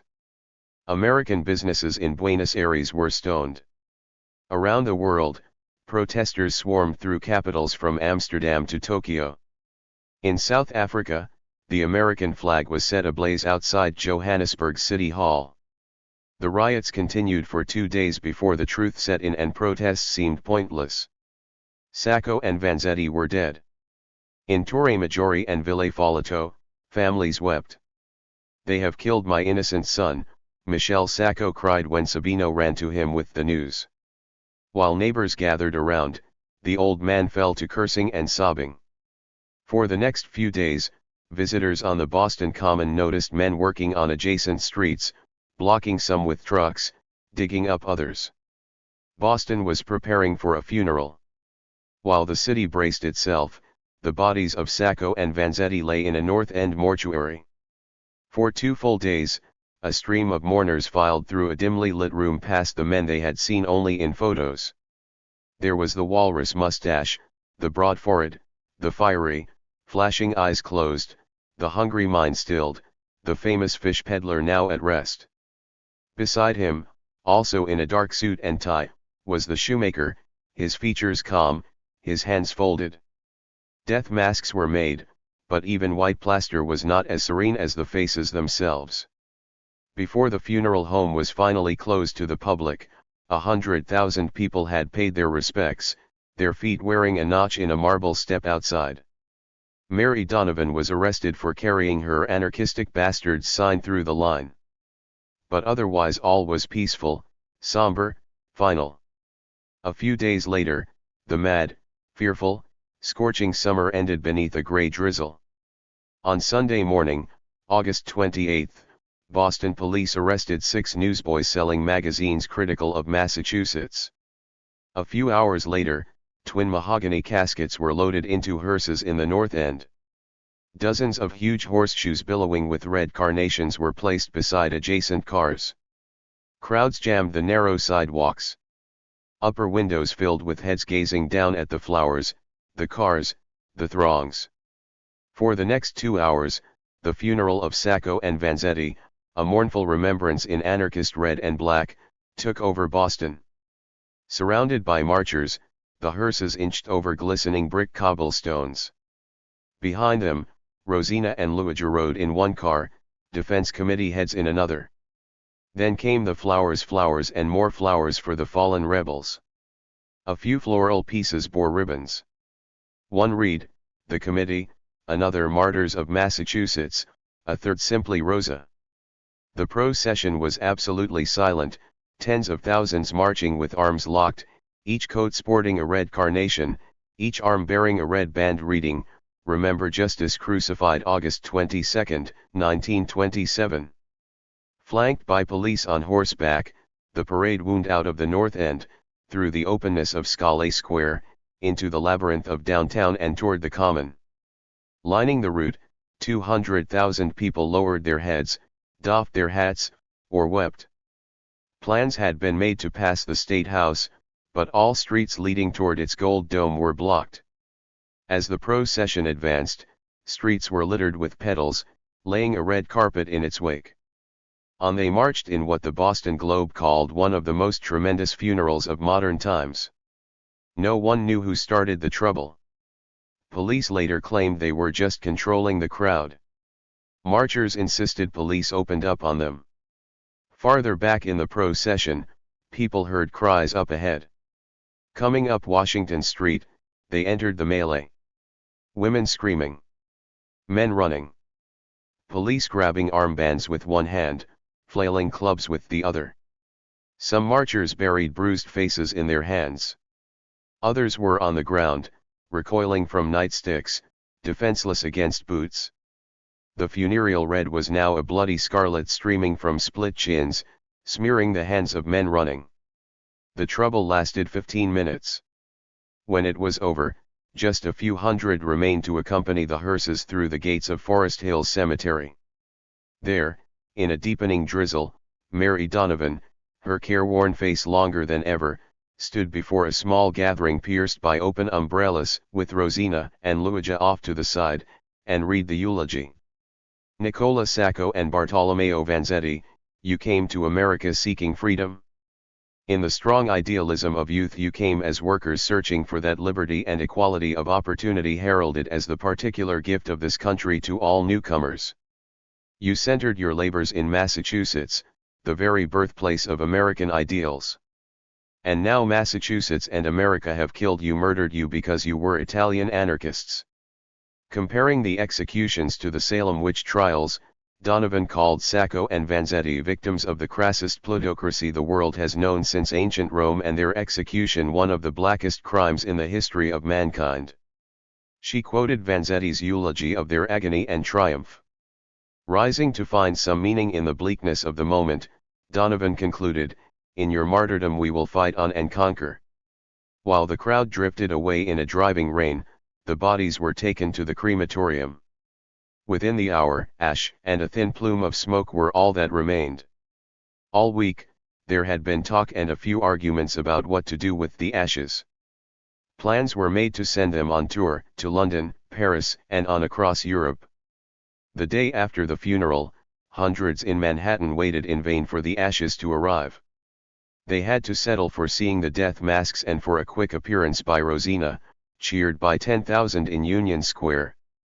Sacco's widow had considered circulating her copper urn but chose instead to divide its contents, giving some to the Bryness, keeping some, and sending the rest back to Italy with Luigi, who wanted no part of any tour. 2 urns, each containing a mixture of the men's ashes, crossed the Atlantic with Vanzetti's sister. When she arrived in Ville Folletto, nearly the entire town met her train and followed her to the cemetery amidst the flat fields with the Alps in the distance. There, one urn was entombed beside the remains of Vanzetti's mother. Another was sent south to Torre Maggiore, where the Sacco family buried it in the cemetery overlooking soft green olive groves like those young Nando had once tended. In ashes and sorrow, forever intermingled, Sacco and Vanzetti had come home. Epilogue. We have seen the best of our time. Machinations, hollowness, treachery, and all ruinous disorders follow us disquietly to our graves. Shakespeare, King Lear, Act 1, Scene 2. On the morning after the executions, Catherine and Porter stepped into the elevator of her hotel. After watching the winking of the tower light, she had stayed up until dawn, brought to a blank pause, keeping a vigil with the dead in the first lonely long night of death. Numbed and defeated, she rode the elevator to the lobby. 3 elderly gentlemen in suits rode with her. No one uttered a word. Then, as the elevator neared the ground floor, one man said, "It is very pleasant to know we may expect things to settle down properly again."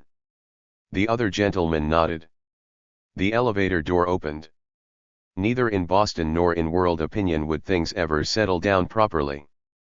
The massive struggle to save Sacco and Vanzetti had failed, but it spawned a massive effort for vindication and a counter-attack among those still judging the men guilty. More than 80 years after their executions, Sacco and Vanzetti haunt American history. Lauded as poster boys of injustice, they have also been denounced as liberal martyr saints whose mythical innocence became the private drama of the intellectuals. Denied a second trial, they have been tried and tried again in absentia while decade by decade new interpretations and new evidence have deepened their saga. "Clear my name," Vanzetti begged William Thompson, but the names remain entangled in forensic minutiae and sentenced in rushes to judgment based on personal politics. The tug-of-war between redemption and repression began shortly after the funeral. Many who had given up jobs to work for Sacco and Vanzetti drifted back to their lives, but others dedicated themselves to creating a legacy. The Defense Committee continued its monthly bulletin while a new Sacco-Vanzetti National League arranged publication of the prisoners' letters and the trial transcript. The 2-volume transcript plus 4 thick books of affidavits, appeals, judicial opinions, and other documents came out in 1928, its publication funded by John D. Rockefeller Jr. and other prominent men. Yet it was the letters that made men out of symbols. Reading the letters of Sacco and Vanzetti, anyone could know the prisoners as their supporters had as dual personalities, sentimental militants, hopeful, bitter, resigned. Not everyone cared to consider, in the flesh of their words, the lives the electric chair had snuffed out. At the 1929 inauguration of his successor, Governor Alvin T. Fuller was descending the steps of Boston State House when Gardner Jackson thrust a copy of the letters into his hands. Fuller read the title and threw the book to the sidewalk. Others simply refused to believe two Italian convicts could have written such stirring missives. The Boston transcript described the letters as said to have been written by Sacco and Vanzetti. The Paris edition of the New York Herald Tribune wondered how far these documents have been dressed up or perhaps even forged. Despite the publisher's lawsuit, which elicited a retraction, critics have continued to charge that the letters were edited to show the men in a favorable light. The most noted elision, they aver, was the removal of the phrase "revenge our blood," from a joint letter of August 1927. Vanzetti's statement "I will try to see their death before his pronunciation of our sentence" was cut from another letter. However, having read the originals of every letter in the collection, this author has not found other significant omissions. As written and as published, the letters contain virulent anarchist diatribes as well as gentle paeans to nature. In one's awkward English, in the other's lyrical prose, the letters remain the strongest statement of innocence. If Sacco and Vanzetti were professional bandits, wrote Walter Lippmann, then historians and biographers who attempt to deduce character from personal documents might as well shut up shop. By every test that I know of for judging character, these are the letters of innocent men. Reaction to the letters was mild, however, compared to the calculated amnesia of the Commonwealth. Boston has a bad conscience, the New Republic noted, and whether motivated by conscience or concern for law and order, Boston spent decades trying to forget Sacco and Vanzetti. Worldwide opinion continued to condemn the Commonwealth and its capital. A Swedish newspaper branded Massachusetts the shame of the world, while the French writer Romain Rolland said the Commonwealth had a heart of stone. City leaders remained unrepentant. As the first anniversary of the executions approached, supporters hoped to purchase a building in the shadow of the State House to be dedicated to Sacco and Vanzetti. Inside would hang a bronze bas-relief by Gutzon Borglum. Having just begun sculpting Mount Rushmore, Borglum took time out to craft a plaster model of the plaque featuring the men's profiles and a statement by Vanzetti. But there would be no such memorial building, nor an official anniversary. On August 22, 1928, denied the use of any meeting hall, 500 people milled on a downtown street corner, blocking traffic while listening to speakers incant the names. The following evening, 2,000 gathered in Scenic Hall. Mrs. Evans, Gardner Jackson, and other supporters were on hand. So were Boston police. Hearing a former Harvard lecturer proclaim, "If Sacco and Vanzetti were anarchists, Jesus Christ was an anarchist," police charged the man with blasphemy. William Thompson agreed to defend the case, but it was dismissed without trial.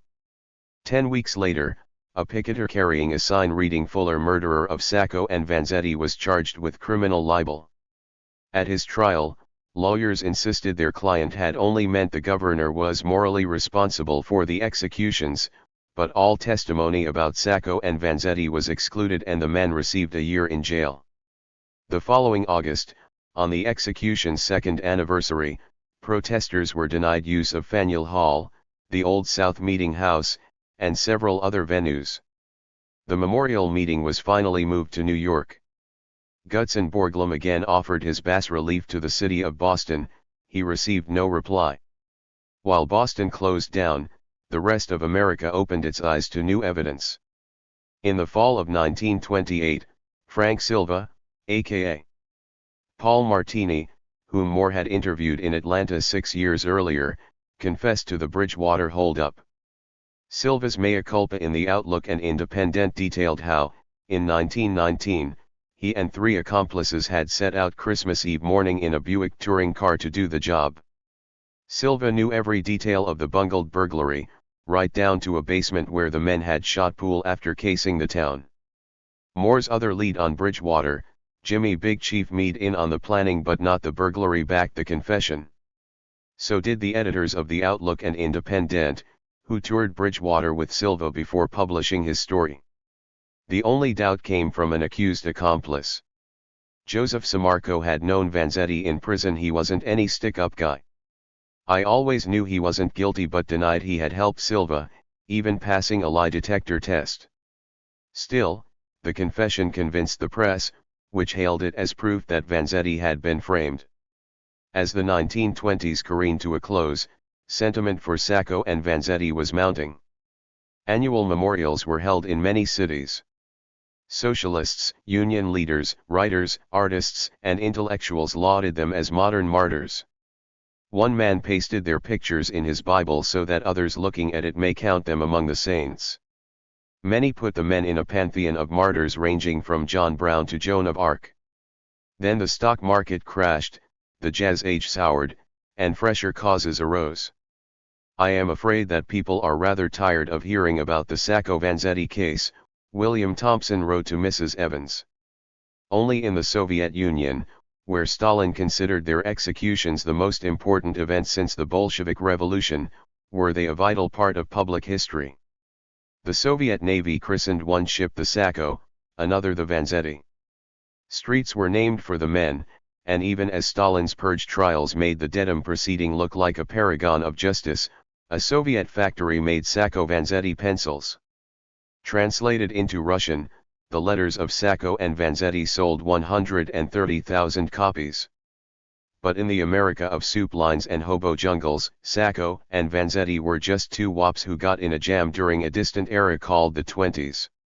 Liberty magazine turned them into a contest, offering a $1,000 prize for the best solution of 10 famous murder mysteries, among them the mystery of Sacco-Vanzetti.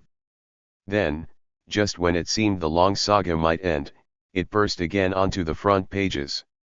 In 1928, a bomb destroyed the home of the electrician who had served as executioner. Undeterred, Judge Thayer continued to revel in his own fearlessness. Without being asked, the proud old judge often shared his disdain for Sacco, Vanzetti, and their supporters. At public gatherings throughout Massachusetts, Thayer was hailed as the peacetime soldier fighting for his country. Standing ovations led him to bow or tip his hat. I have had hundreds of letters from all over this country and from foreign countries, the judge told one crowd, and have noticed a great many newspaper articles referring to the great courage required to go through what I went through for 7 long years under the most vicious attacks. During the fall of 1932, Thayer's Victorian home in Worcester was being remodeled. The contractor was due to finish the job one September day, but a stranger finished it for him. Mrs. Thayer was asleep upstairs. The judge was sleeping in a separate room. The bomb was on the porch beneath him. At 4:08 a.m., the blast caved in the rear of the house. Among the debris the judge hurled off his bed was the Worcester Bar Association plaque congratulating him on his firm stand. Given that his wife's face was cut and his maid was in shock, Thayer considered it marvelous that he emerged unscathed. The rising sun caught him in overcoat and slippers, hat in hand, sadly surveying the rubble. I hate to think that because a man does his duty before mankind and God that the penalty is this, he told reporters. Noting the nearly finished remodeling, the judge managed a chuckle, but the shock stayed with him. 7 months later, he suffered a fatal stroke. In the wake of the Worcester bomb, guards surrounded President Lowell's home in Cambridge. No suspicious activity was reported, but guards could not shield Lowell from his share of controversy. At Harvard's 1936 tercentenary, angry alumni published "Walled in this Tomb," questions left unanswered by the Lowell Committee in the Sacco-Vanzetti case. The pamphlet reprinted Lowell's committee report, citing its omissions and discrepancies as evidence of the incredible and destructive twists of men's minds, even the mind of a president of Harvard University. Unlike Thayer, Lowell rarely commented on the case. In my opinion, the men were undoubtedly guilty, he had written in 1928, and the evidence would have been deemed by everyone conclusive had it not been for the sympathy excited by the claim that they were Reds. He did not respond to the pamphlet. The year after it was issued, the 10th anniversary of the executions, Gutzon Borglum again offered his bas-relief to Boston. He had designed it with a special alloy, bulletproof and resistant to axes. Again there was no reply. Dragged off podiums, denied meeting halls, fading from the press, crusaders for redemption turned to arts and letters. In the 2 decades following their electrocution, Sacco and Vanzetti were eulogized in 144 poems, 6 plays, 8 novels, the now classic portraits by Ben Shahn, and an album by Woody Guthrie. The quality of these varied widely. Guthrie visited Boston and Plymouth to feel closer to the men, but his dozen repetitive ballads were far from his best work. Many poems about Sacco and Vanzetti were ruined by rage or sentimentalism. Dozens of poets saw the executions in biblical terms, the crucifixion of 2 Dago Christs and a thief, Massachusetts as Golgotha, Governor Fuller as Pilate washing his hands. In purpled verse, Sacco and Vanzetti rose to be exonerated by God, while Thayer and Katzman were banished to hell or the harsh judgment of history. A few poems, however, remain powerful statements of mourning and loss. Injustice Denied in Massachusetts, published in the New York Times on the day of the executions, Edna St. Vincent Millay wrote, "What from the splendid dead we have inherited? Furrows sweet to the grain, and the wheat subdued. See now the slug and the mildew plunder. Evil does overwhelm the larkspur and the corn. We have seen them go under." Novelists used the story as a backdrop for suffering and redemption. Upton Sinclair's 700-page novel Boston, published a year after the executions, was long-winded but historically accurate. The book savaged proper Bostonians, resulting in its being banned in Boston. The best fictional account, however, came in USA, by John Dos Passos, who conceived his classic trilogy on the eve of the executions. In the 3rd volume, Dos Passos' stream of consciousness interlude defined the divide the executions had widened. America, our nation, has been beaten by strangers who have turned our language inside out, who have taken the clean words our fathers spoke and made them slimy and foul. Their hired men sit on the judge's bench, they sit back with their feet on the tables under the dome of the State House. They are ignorant of our beliefs, they have the dollars, the guns, the armed forces, the power plants. They have built the electric chair and hired the executioner to throw the switch. All right, we are 2 nations. Poets, playwrights, and novelists made Sacco and Vanzetti tragic heroes. None hinted that the men were militant revolutionaries, that the slightest evidence had been presented against them, or that they had been fully armed when arrested. By dodging these inconvenient facts, the posthumous sanctification left the case wide open for later critics. With their martyrdom established, Sacco and Vanzetti might have rested quietly in their graves, yet theirs had become what Herbert Ehrman called the case that will not die. On the 20th anniversary of the executions, dozens picketed the State House and a new memorial committee issued a manifesto. Among 150 signatories were Eleanor Roosevelt, the theologian Reinhold Niebuhr, United Auto Workers President Walter Reuther, Oregon Senator Wayne Morse, and Harvard historian Arthur Schlesinger. At a public reading of the manifesto, the Sacco-Vanzetti Memorial Committee displayed the plaque by Gutzon Borglum. Mount Rushmore had since become world famous and many cities would have welcomed one of the late sculptor's works, but when again offered his bas-relief, Boston gave no reply. That same year, Albert Einstein wrote, "Everything should be done to keep alive the tragic affair of Sacco and Vanzetti in the conscience of mankind." They remind us of the fact that even the most perfectly planned democratic institutions are no better than the people whose instruments they are. In 1950, a journalist tracked down 7 former jurors. Despite all subsequent doubts, the retracted testimony, Judge Thayer's caustic comments, the Morelli scenario, and so on, the reporter found all living jurors still of the same mind, the same opinion. "The more I've seen and heard, even after the trial, the more I am convinced they were guilty," one said. Another wished there had been a second trial because there was no doubt in my mind a second jury would have found them guilty. Jurors had been long dismayed by charges that Sacco and Vanzetti were convicted for their radical politics. "As far as I know, the prosecution never offered any evidence they were communists or slackers," one juror said. Another wondered, who are these people who keep bringing up the case and complaining about the verdict?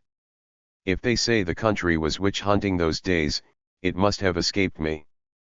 I don't remember all the radical talk. 2 years later, the same reporter found a white-haired Chief Michael Stewart eager to reminisce. Nothing he had seen since the 1920s had changed the chief's mind, but time had embellished his story.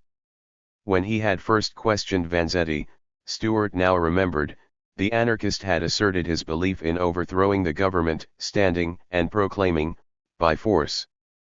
The chief also claimed that after Sacco injected radicalism into the trial, Vanzetti never spoke to him again. And recalling how Vanzetti sang en route to his first trial, Stewart said apparently with a straight face that when the Buick fled down Pearl Street, the curtains were swinging in the wind and a strong voice was singing. The reporter also contacted Frederick Katzmann, but having never commented publicly on the case, the former had no intention of doing so now. Katzmann continued in private practice until in 1953 when, while trying a civil case in the Dedham courthouse, he suffered a heart attack. He died the same evening. Meanwhile in Braintree, where common sentiment still held Sacco and Vanzetti guilty, rumors sprouted to vindicate the verdict. On April 15, 1920, Rosina Sacco had been seen at a gas station in South Braintree. Sacco and Vanzetti had been spotted around town for days prior to the crime. Sacco had confessed to one of his lawyers, and J.J. McInerney, on his deathbed, had told a friend both men were guilty. So the rumors said. While Boston suffered amnesia and Braintree wallowed in rumors, supporters, like Vanzetti in his final year, became human radar. Whenever the case was mentioned in print, Felicany, Jackson, Donovan, and surviving surrogate mothers responded with furious letters to editors. By contrast, the families of both men tried to put the tragedy behind them. Luigi never recovered from her grief. My sister became prematurely old, Vincenzina Vanzetti recalled. She suffered and cried so much that something went out in her brain. She kept getting more and more depressed. She could not move her legs, her back. She had a total nervous breakdown, but she was conscious to the end. Luigi died in 1950, 19 years after Vanzetti's father. Vincenzina blamed Giambattista Vanzetti's death on heartbreak from the tragedy. Little is known about the fate of Sacco's children. Dante led as anonymous a life as his surname allowed. Working as a truck driver and airplane mechanic, he raised 3 sons in the Boston area. He tried to forget his father's fate but often overheard comments, "That's Sacco's son." Dante died in 1971, on August 22, the anniversary of the death watch. Ines Sacco is still alive and lives in the greater Boston area. She has never commented publicly on the case or the father she saw only behind bars. But the family's stoic survivor was Rosina. So close to returning to Italy when the long death spiral began, she remained in America, her scars never healing. Mrs. Sacco cut herself off from the world, Sarah Ehrman remembered. She couldn't bear it anymore, and that frightful thing just ruined their lives. She forbade her children from talking about it at all. 2 years after the executions, Rosina moved in with another anarchist who had fallen in love with her while working to save her husband. The two married in 1943 and started a small poultry farm. Rosina remained a devout anarchist, once telling Dante's wife, "Don't pray. I tried it once and it didn't work." When her second husband died in 1985, Rosina moved to a nursing home, where she passed away early in the 1990s. She never spoke about the case. Dante's son Spencer did not know of his family's history until his Cub Scout master said, "Did you know that your grandfather was electrocuted?" When a neighbor told Spencer's brother, "Your grandfather was a murderer," Dante sat his family down and shared the sad story. Throughout the 1950s, America said little about Sacco and Vanzetti. In 1956, television networks refused to air The Male Animal, James Thurber's play about a small college polarized by a classroom reading of Vanzetti's famous eulogy. Sponsors considered the topic too controversial. 3 years later, Massachusetts politicians learned just how hot the case remained. Because the state legislature had recently pardoned the Salem witches, one member proposed pardoning Sacco and Vanzetti. A stormy committee hearing resulted. Michael Musmano, having since served at the Nuremberg trials and on the Pennsylvania Supreme Court, denounced Judge Thayer and called the prosecution unscrupulous, unethical, and diabolically skillful. When one legislator asked Musmano whether he had brought his supporters in by bus or by train, boos and hisses came from the crowd. Only one witness, an attorney for a deceased juror, spoke against the bill, but proponents repeated the mistakes of the 1920s, infuriating the committee by attacking the Commonwealth. After a 13-hour hearing, the bill was defeated on the House floor without debate. By 1960, when NBC aired a mournful Reginald Rose teleplay about the case, the widespread certainty that justice had been crucified in Massachusetts was ripe for attack. With the Cold War at its height, Cold Warriors began to chisel away at the myth of Sacco and Vanzetti. Liberals had long believed they had to be innocent. Now conservatives claimed they had to be guilty. The opening salvo of revision was Sacco and Vanzetti, The Murder and the Myth by Boston corporate lawyer Robert H. Montgomery. As if he were the reincarnation of Frederick Katzmann, Montgomery highlighted incriminating evidence and downplayed each doubt, convicting Sacco and Vanzetti of the Braintree crime and Vanzetti of the Bridgewater burglary. Both trials had been fair, both verdicts just, Montgomery wrote. Reds and radicals had exploited the case for revolutionary purposes and propaganda, mass agitation, and the breaking down of the American judicial system and American institutions generally.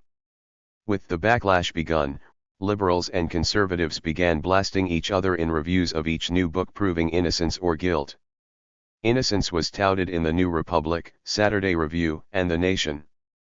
Guilt was propounded by American Heritage, Commonweal, and the National Review, whose editor, William F. Buckley, called the case a human vehicle through which to indict the existing order, condemn our institutions, dramatize the cause of proletarian socialism, scrape away at the Puritan ethic, tear and wrench the nation and cause it to bleed across the pages of history.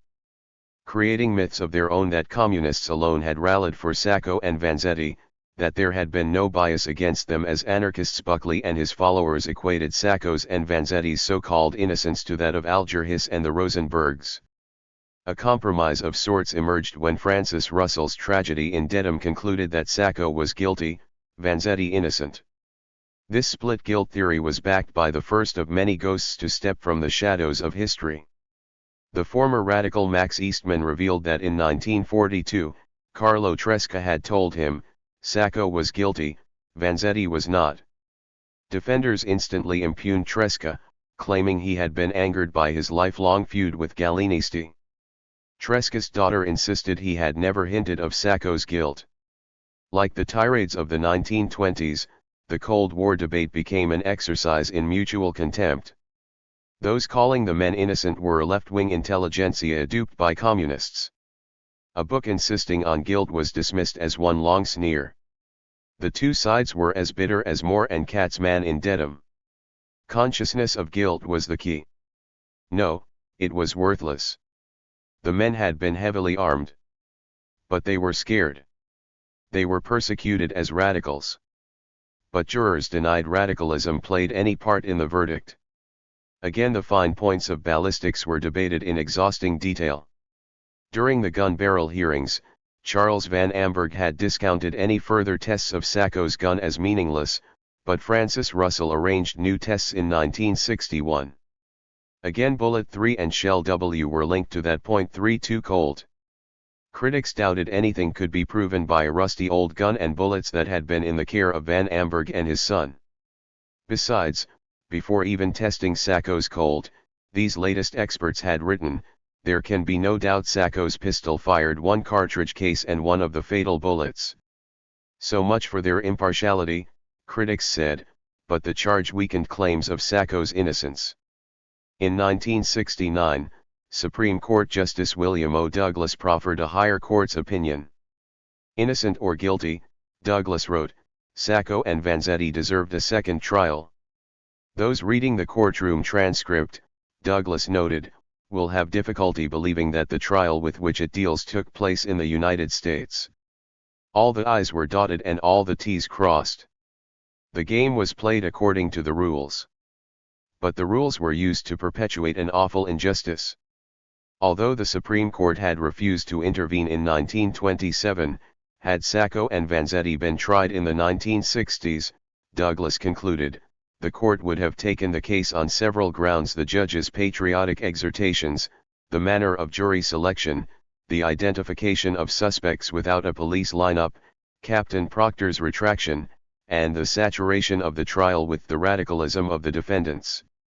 In the last 3 decades, shouts over Sacco and Vanzetti have diminished to occasional stirrings, yet historians continue to seek the final word, the last clue, proof positive. The search has been complicated by more ghosts. A year after the executions, while researching Boston, Upton Sinclair met Fred Moore in a Denver hotel. Asking for the truth about Sacco and Vanzetti, Sinclair got the surprise of his life when Moore said he had come to the conclusion the men were guilty. Confused and shaken, Sinclair consulted Moore's ex-wife, who assured him, Fred is embittered because he was dropped from the case and it has poisoned his mind. When Sinclair shared Moore's opinion with friends, they begged him to keep it a secret.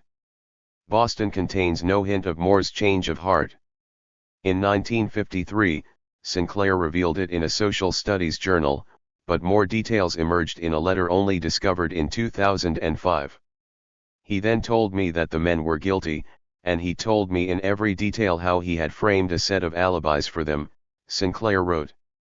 Sacco and Vanzetti had never uttered the slightest hint of their guilt, Moore said, but they had told him they were hiding dynamite on the night of their arrest. And he had come to believe they had taken to robbery to raise funds for their idea.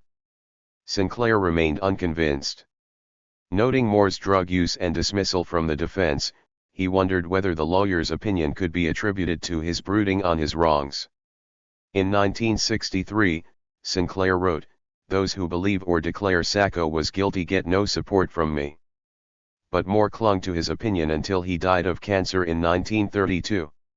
In contrast, William Thompson, who died 3 years after Moore, remained convinced of the men's innocence. As if to counter Moore, additional ghosts emerged, including 2 named Morelli. In 1931, Joe Morelli had confessed to a New York lawyer. Grilled on the details of April 15, 1920, Morelli passed easily. The lawyer left completely satisfied that the gang chieftain was in the murder car and knew all the details of the planning of the robbery, the details of the shooting, and the technique of escape. 4 years later and behind bars again, Morelli resumed his denials. After reading the untried case, Herbert Ehrman's book on his investigation of the Morellis, Joe responded with a rambling 96-page rebuttal that only became public in 1998. Ehrman's book, Morelli wrote, was childish foolishness and a jumble on nothingness. He belittled smart Mr. Ehrman and his trash, manufactured against me without one substantial fact to bolster them up.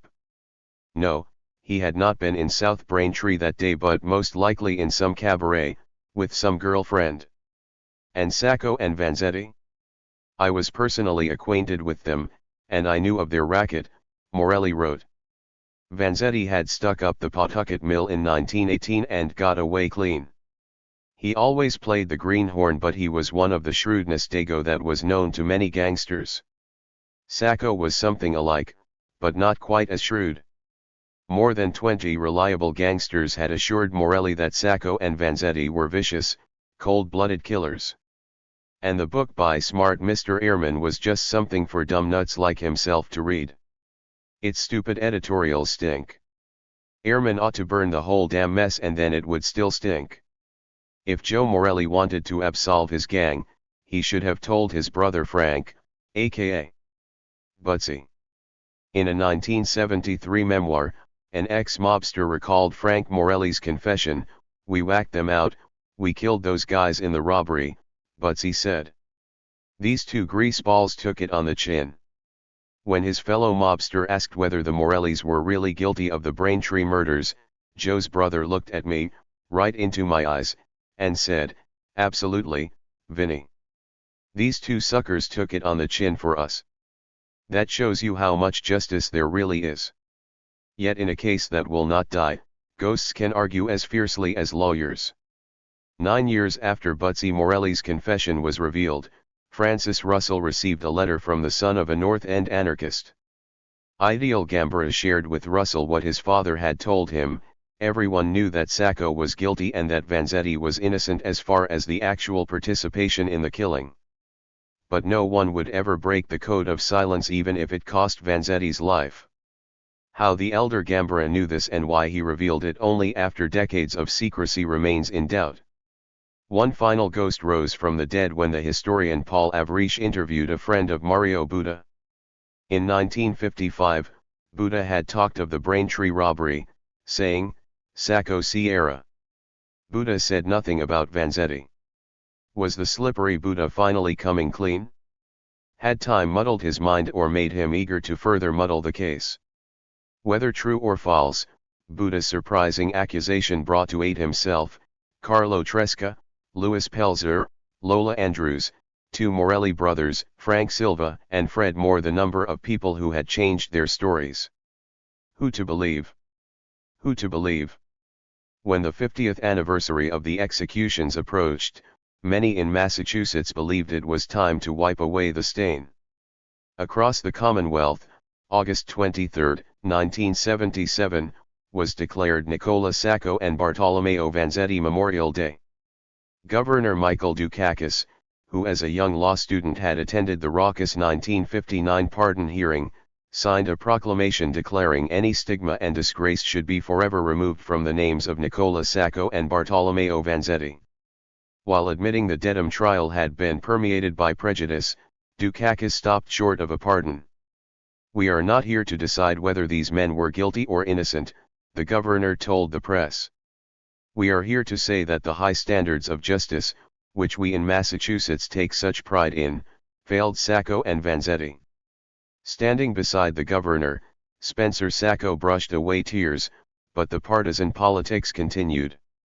Massachusetts Republicans denounced Dukakis. "You would have thought these men were victims of a lynch mob," and urged the anniversary be set aside to remember the Parmenter and Berardelli families, who had said nothing throughout the 7-year ordeal and still remained silent. Alvin T. Fuller Jr. said Dukakis had disgraced himself, his office, and his state by attempting to honor the memory of two convicted murderers. New York Mayor Abe Beame planned a similar Memorial Day but backed down when it proved too contentious. The 50th anniversary revived hopes of finding some dark secret buried in the papers of participants. Under the Freedom of Information Act, FBI files on the case had been released in 1975, but those looking for a huge federal conspiracy were disappointed. Files from the National Archives revealed a federal investigation of Sacco, Vanzetti, and the Galinisti late in 1920, following the Wall Street bombing. New York agents had requested information on Sacco and Vanzetti, while Katzman asked the Bureau to investigate whether any stolen money ended up in the bank account of Carlo Tresca. But federal files contained no evidence that the Bureau shared with Katzman what it knew about Sacco and Vanzetti, nor vice versa. The files revealed, prior to the Dedham trial, the Bureau knew Sacco and Vanzetti only as subscribers to Cronica Sovversiva. An undercover agent had attended the trial, submitting reports to Washington, D.C., and federal agents also attended the appeals hearings. The FBI's Sacco Vanzetti papers, 2,189 pages now available on the Internet, begin 3 months after the guilty verdict and show no conspiracy to convict. Still, some papers were deemed too sensitive for public viewing. FBI files for the summer of 1926, when William Thompson was demanding access to them, note 28 pages withheld. Many files from the Boston Bureau read contents removed.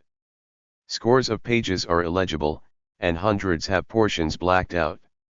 As the 50th anniversary arrived, historians awaited new papers.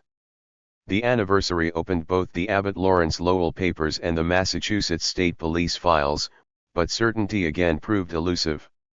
The Lowell papers revealed little more than the Harvard president's many letters of praise and condemnation and his own certainty that his commission had performed an important public service.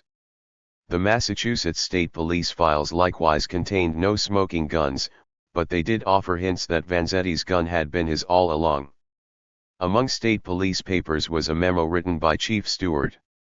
On February 16, 1921, while preparing for the trial, Stewart had visited a Brockton hardware store. Rifling through sales records, the chief had discovered Parmenter's purchase of a .32 Harrington and Richardson revolver. Parmenter had bought the revolver the previous October just after Berardelli had been hired. Sarah Berardelli had often said Parmenter bought her husband's gun for him. Had this .32, whose serial number differed from that on Vanzetti's .38, really been Berardelli's gun? Although proof of ownership was lacking, the memo led the historians William Young and David Kaiser to conclude that Berardelli's gun was a .32 and had never fallen into Vanzetti's hands. Both Stewart and Katzman, the historians wrote, knew this before the trial. Spurred by this suggestion of misconduct, Young and Kaiser found further papers in the state police files suggesting a bullet substitution. At the grand jury hearing, examining Dr. Charles McGrath had testified that all 4 bullets removed from Berardelli's body looked exactly alike. Since the contrasting leftward grooves on bullet 3 were plainly visible to the naked eye, Young and Kaiser concluded the fatal bullet was substituted. Both bullet 3 and shell W, they wrote, must have been planted several months before the trial, probably by Chief Stewart and his assistant. And so the convoluted case that started with dynamite, expanded into reams of testimony, descended into denial and innuendo, then burst into protests around the world now rests in the microscopic realm. Grooves and calibers, professions of innocence, proclamations of guilt all have been cited as definitive. Yet 8 decades after the executions, there is little concrete proof in the case of Sacco and Vanzetti. There are only shifting stories and gut feelings. No one should be sent to the electric chair on gut feelings, which are the essence of reasonable doubt. And reasonable doubt cries out that Sacco and Vanzetti clearly deserved what is now granted for even a fraction of the anomalies surrounding their case a second trial. In a different time, a different state, they might have earned another day in court, yet a deadly combination, including the pride of an old commonwealth, the zealotry of a judge and the indifference of too many Americans, and the flexible morals of too many witnesses, led to a denial of justice. Still, no matter how much one wants to shout their innocence, questions remain. If they were innocent, why did bullet 3 and shell W implicate Sacco? If these were substituted, could such a crime be kept a secret for so long? What were the men really doing, armed to the teeth, on the night of May 5? If they were rounding up radical literature, why didn't they hide the radical literature in their own homes? Why did their roundup wait until 5 days after Vanzetti returned from New York with warnings of imminent raids? Why did their anarchist friends halt Fred Moore's search for the real murderers? Were the ghosts who claimed Sacco guilty simply telling tales? Then again, if one or both men were guilty of savage murders, how did they get so many people casual witnesses, an Italian consulate clerk, total strangers to lie for them? What happened to the money? Why did those who heard the bandits speak insist they had no accents? If Sacco Sierra, why did he blithely allow his gun to be test-fired? If witnesses saw one gunman pump bullets into Berardelli, how could Sacco have fired one of 4 bullets found in the guard? Would Vanzetti, guilty of a high-profile murder, have planned a public speech before fellow workers? Would Sacco have taken the day off for a payroll robbery, then returned to work the next day? But the most crucial questions probe the depths of human nature. If either man was guilty, wouldn't 7 years of relentless, impassioned pleas from Sacco's Sono Innocente, to Vanzetti's In all my life I have never stole and I have never killed qualify them as the most incredible liars and con men in world history? Returning to the scenes of crime and punishment, one finds only collective amnesia. Boston is noted for preserving its heritage, yet its public treasures ignore Sacco and Vanzetti. There are no monuments, no memorials, no markers.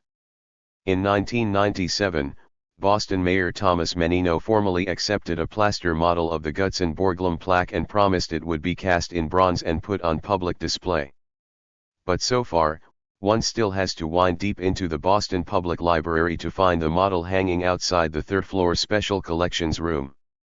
Beyond Boston, most of the settings from the case have been erased. Charlestown State Prison was torn down in the 1970s to make way for a community college. The Pearl Street shoe factories are gone, replaced by strip malls.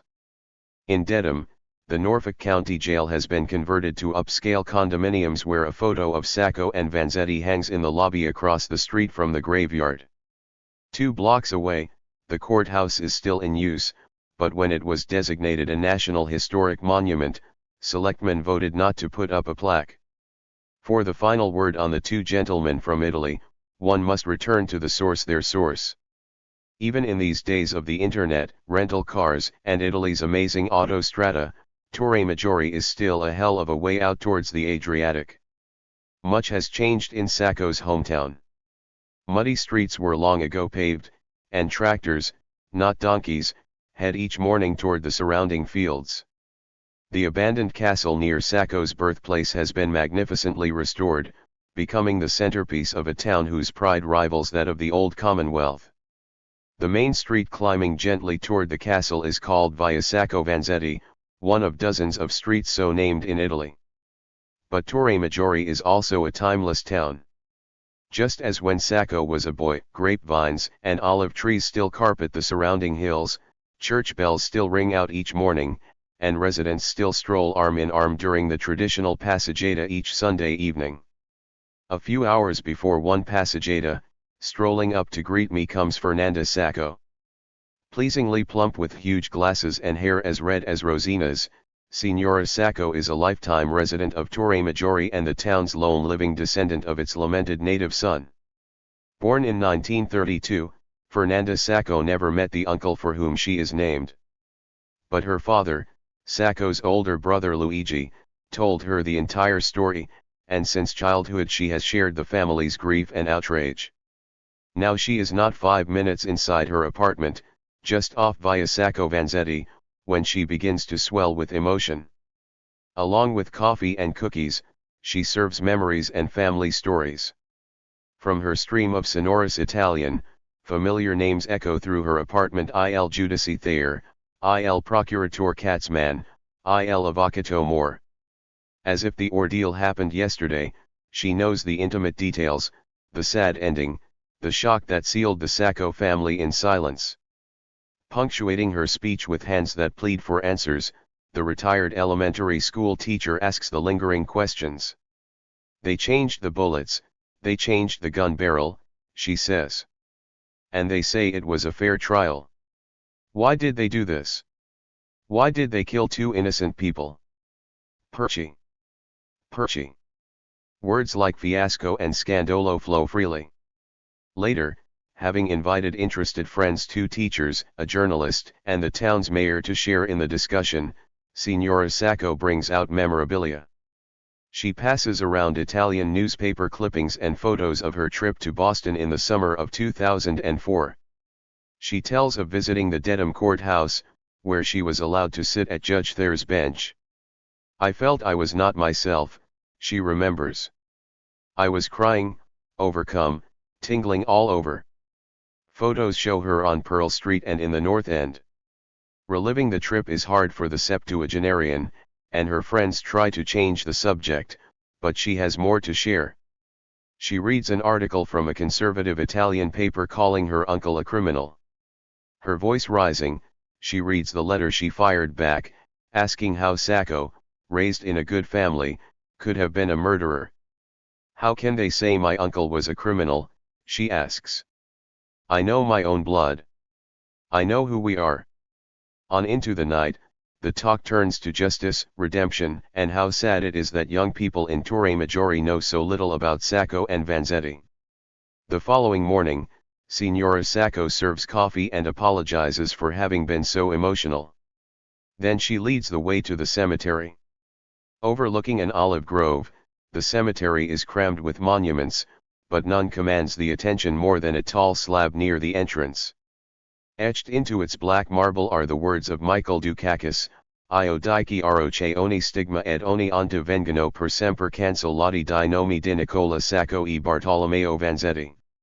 When the monument was installed in 1998, hundreds gathered at the site. While press from throughout Italy scrambled for photos, Signora Sacco carried the urn of ashes from the original tomb to the striking new monument. She watched as the ashes were transferred to a new urn that was interred at its base below a small photo of Sacco and a bas-relief of Torremaggiore's castle. During Mussolini's reign, she says upon departing, it was illegal to even photograph her uncle's tomb. Now his photo and his monument greet each visitor to the cemetery. A three-course lunch and a few farewells later, Lo Scritteri Americano is on the last leg of the long trip. In both distance and ambience, Ville Folletto is as far from Torre Maggiore as Sacco's temperament was from Vanzetti's. Flat instead of hilly, in the snowy north instead of the sunlit south, Ville Folletto is a blink of a town offering few visible reminders of its most famous native. The main street, Via Sacco Vanzetti, leads to the large house where, as a plaque notes, Vanzetti was born. From the house one can see the squat 19th-century bell tower dominating a low skyline. Sepia walls, green shutters, and tile roofs line winding streets that occasionally straighten to reveal nearby fields as manicured as those in sketches by Van Gogh. There are no Vanzettis left in Ville Folletto, just rumors of a niece in Turin who does not care to be contacted. But each year, Ville Folletto does more to remember the boy who won prizes in its schools only to return in ashes. In 1977, Italian anarchists converged on the little town, hoping to rename it. Town officials refused, but for months road signs leading to Ville Folletto featured bright red graffiti proclaiming Villa Vanzetti. Anarchists also left a plaque in the town's only piazza announcing that Sacco and Vanzetti were killed by the state because they were anarchists. Their sacrifice reinforces our will and our struggle. Yet only recently has Ville Folletto begun celebrating Vanzetti as a person, not just a political symbol. Since the 75th anniversary of the execution in 2002, conferences, plays, and readings from new Italian books on the case have been held here. There is talk of more memorials, including perhaps a statue in Turin. For now, however, one must wind through the fields to the cemetery to pay final remembrance. Intermingled with Sacco's, Vanzetti's ashes remain where his sister laid them in sorrow upon her return from America. Luigia, too, lies in the tomb beside the rest of the family. Aside from Vanzetti's mother and devoted sister, other Vanzettis lived to ripe old ages. Brother Ettore, just 3 when Bartolomeo left, lived into his 70s, his father into his 80s, and sister Vincenzina into her 90s. Yet the eye is drawn to an innocent photo of a mustachioed young man, the name Bartolomeo, and the stark span of his shortened life 1888, 1927. And with those numbers, here on this flat plain with the bell tower in the distance and the Alps beyond, the deepening saga ends. Aside from ashes, a haunted tragedy shaded by doubts, shrouded by scandal and the equivocal judgment of mankind is what remains of 2 anarchists, 2 gentlemen who lived the dream and the nightmare of Italy's most famous exile. You shall be forced to leave behind those things you love most dearly, and this is the first arrow the bow of your exile will shoot. And you will know how salty is the taste of others' bread, how hard the road that takes you down and up the stairs of others' homes. But what will weight you down the most will be the despicable, senseless company whom you shall have to bear in that sad vale. And all ungrateful, all completely mad and vicious, they shall turn on you, but soon. Their cheeks, not yours, will have to blush from shame. Dante, Paradiso. Acknowledgements. The chronicling of such a massively documented case cannot be taken on by a lone writer with a laptop. I am therefore grateful to numerous enthusiasts who came from out of the woodwork or the stacks to assist me. The list begins with Tyler Hawk, a recent college grad with a love of history, who volunteered to dive into the microfilm at the Boston Public Library. When I was utterly overwhelmed by the mountain of materials ahead, Tyler got me started by digging up new details revealing how Sacco and Vanzetti were being perceived even before their trial. I am grateful for his interest, patience, and attention to the context of the case. Keepers of library special collections in this forward-facing country are keepers of the culture, and for their help in cataloging and opening the vast archives on Sacco and Vanzetti, I am indebted to Roberta Zonghai and Eric Fraser at the Boston Public Library, and David Warrington and Sally Varmaeten at the Harvard Law School Library. Robert D'Attilio, the widely acknowledged master of this case, helped steer me from certain dead ends and toward more open highways. Thanks to lawyer Jenny Daniel for insights into legal matters. Again, I offer mille grazie to my friend, the artist and proud anarchist Pietro Spica, for insights into immigration, the idea, and all things Italian. And in the same flavor. Devo ringraziare la signora Fernanda Sacco, nipote di Nicola, che mi ha fatto sentire benvenuto nel mio soggiorno a Torre Maggiore, e Ivano Bellario che mi ha fatto lo stesso favore a Ville Folletto. I owe thanks to my agent, Jeff Kleinman, my former editor at Viking, Ray Roberts, and his successor, Cliff Corcoran, for realizing that an oft-covered subject could still yield new nuggets and again be brought alive. Finally, I thank my family for allowing me to talk altogether too much about Sacco and Vanzetti and their plight, and for accepting my Italian detour from the glory that was Rome to the more modest confines of Torre Maggiore, where there were few 3-star Michelin sites. To my wife, Julie, I owe the greatest thanks for permitting me to indulge my interests and for again being my first line of defense against suffocating detail.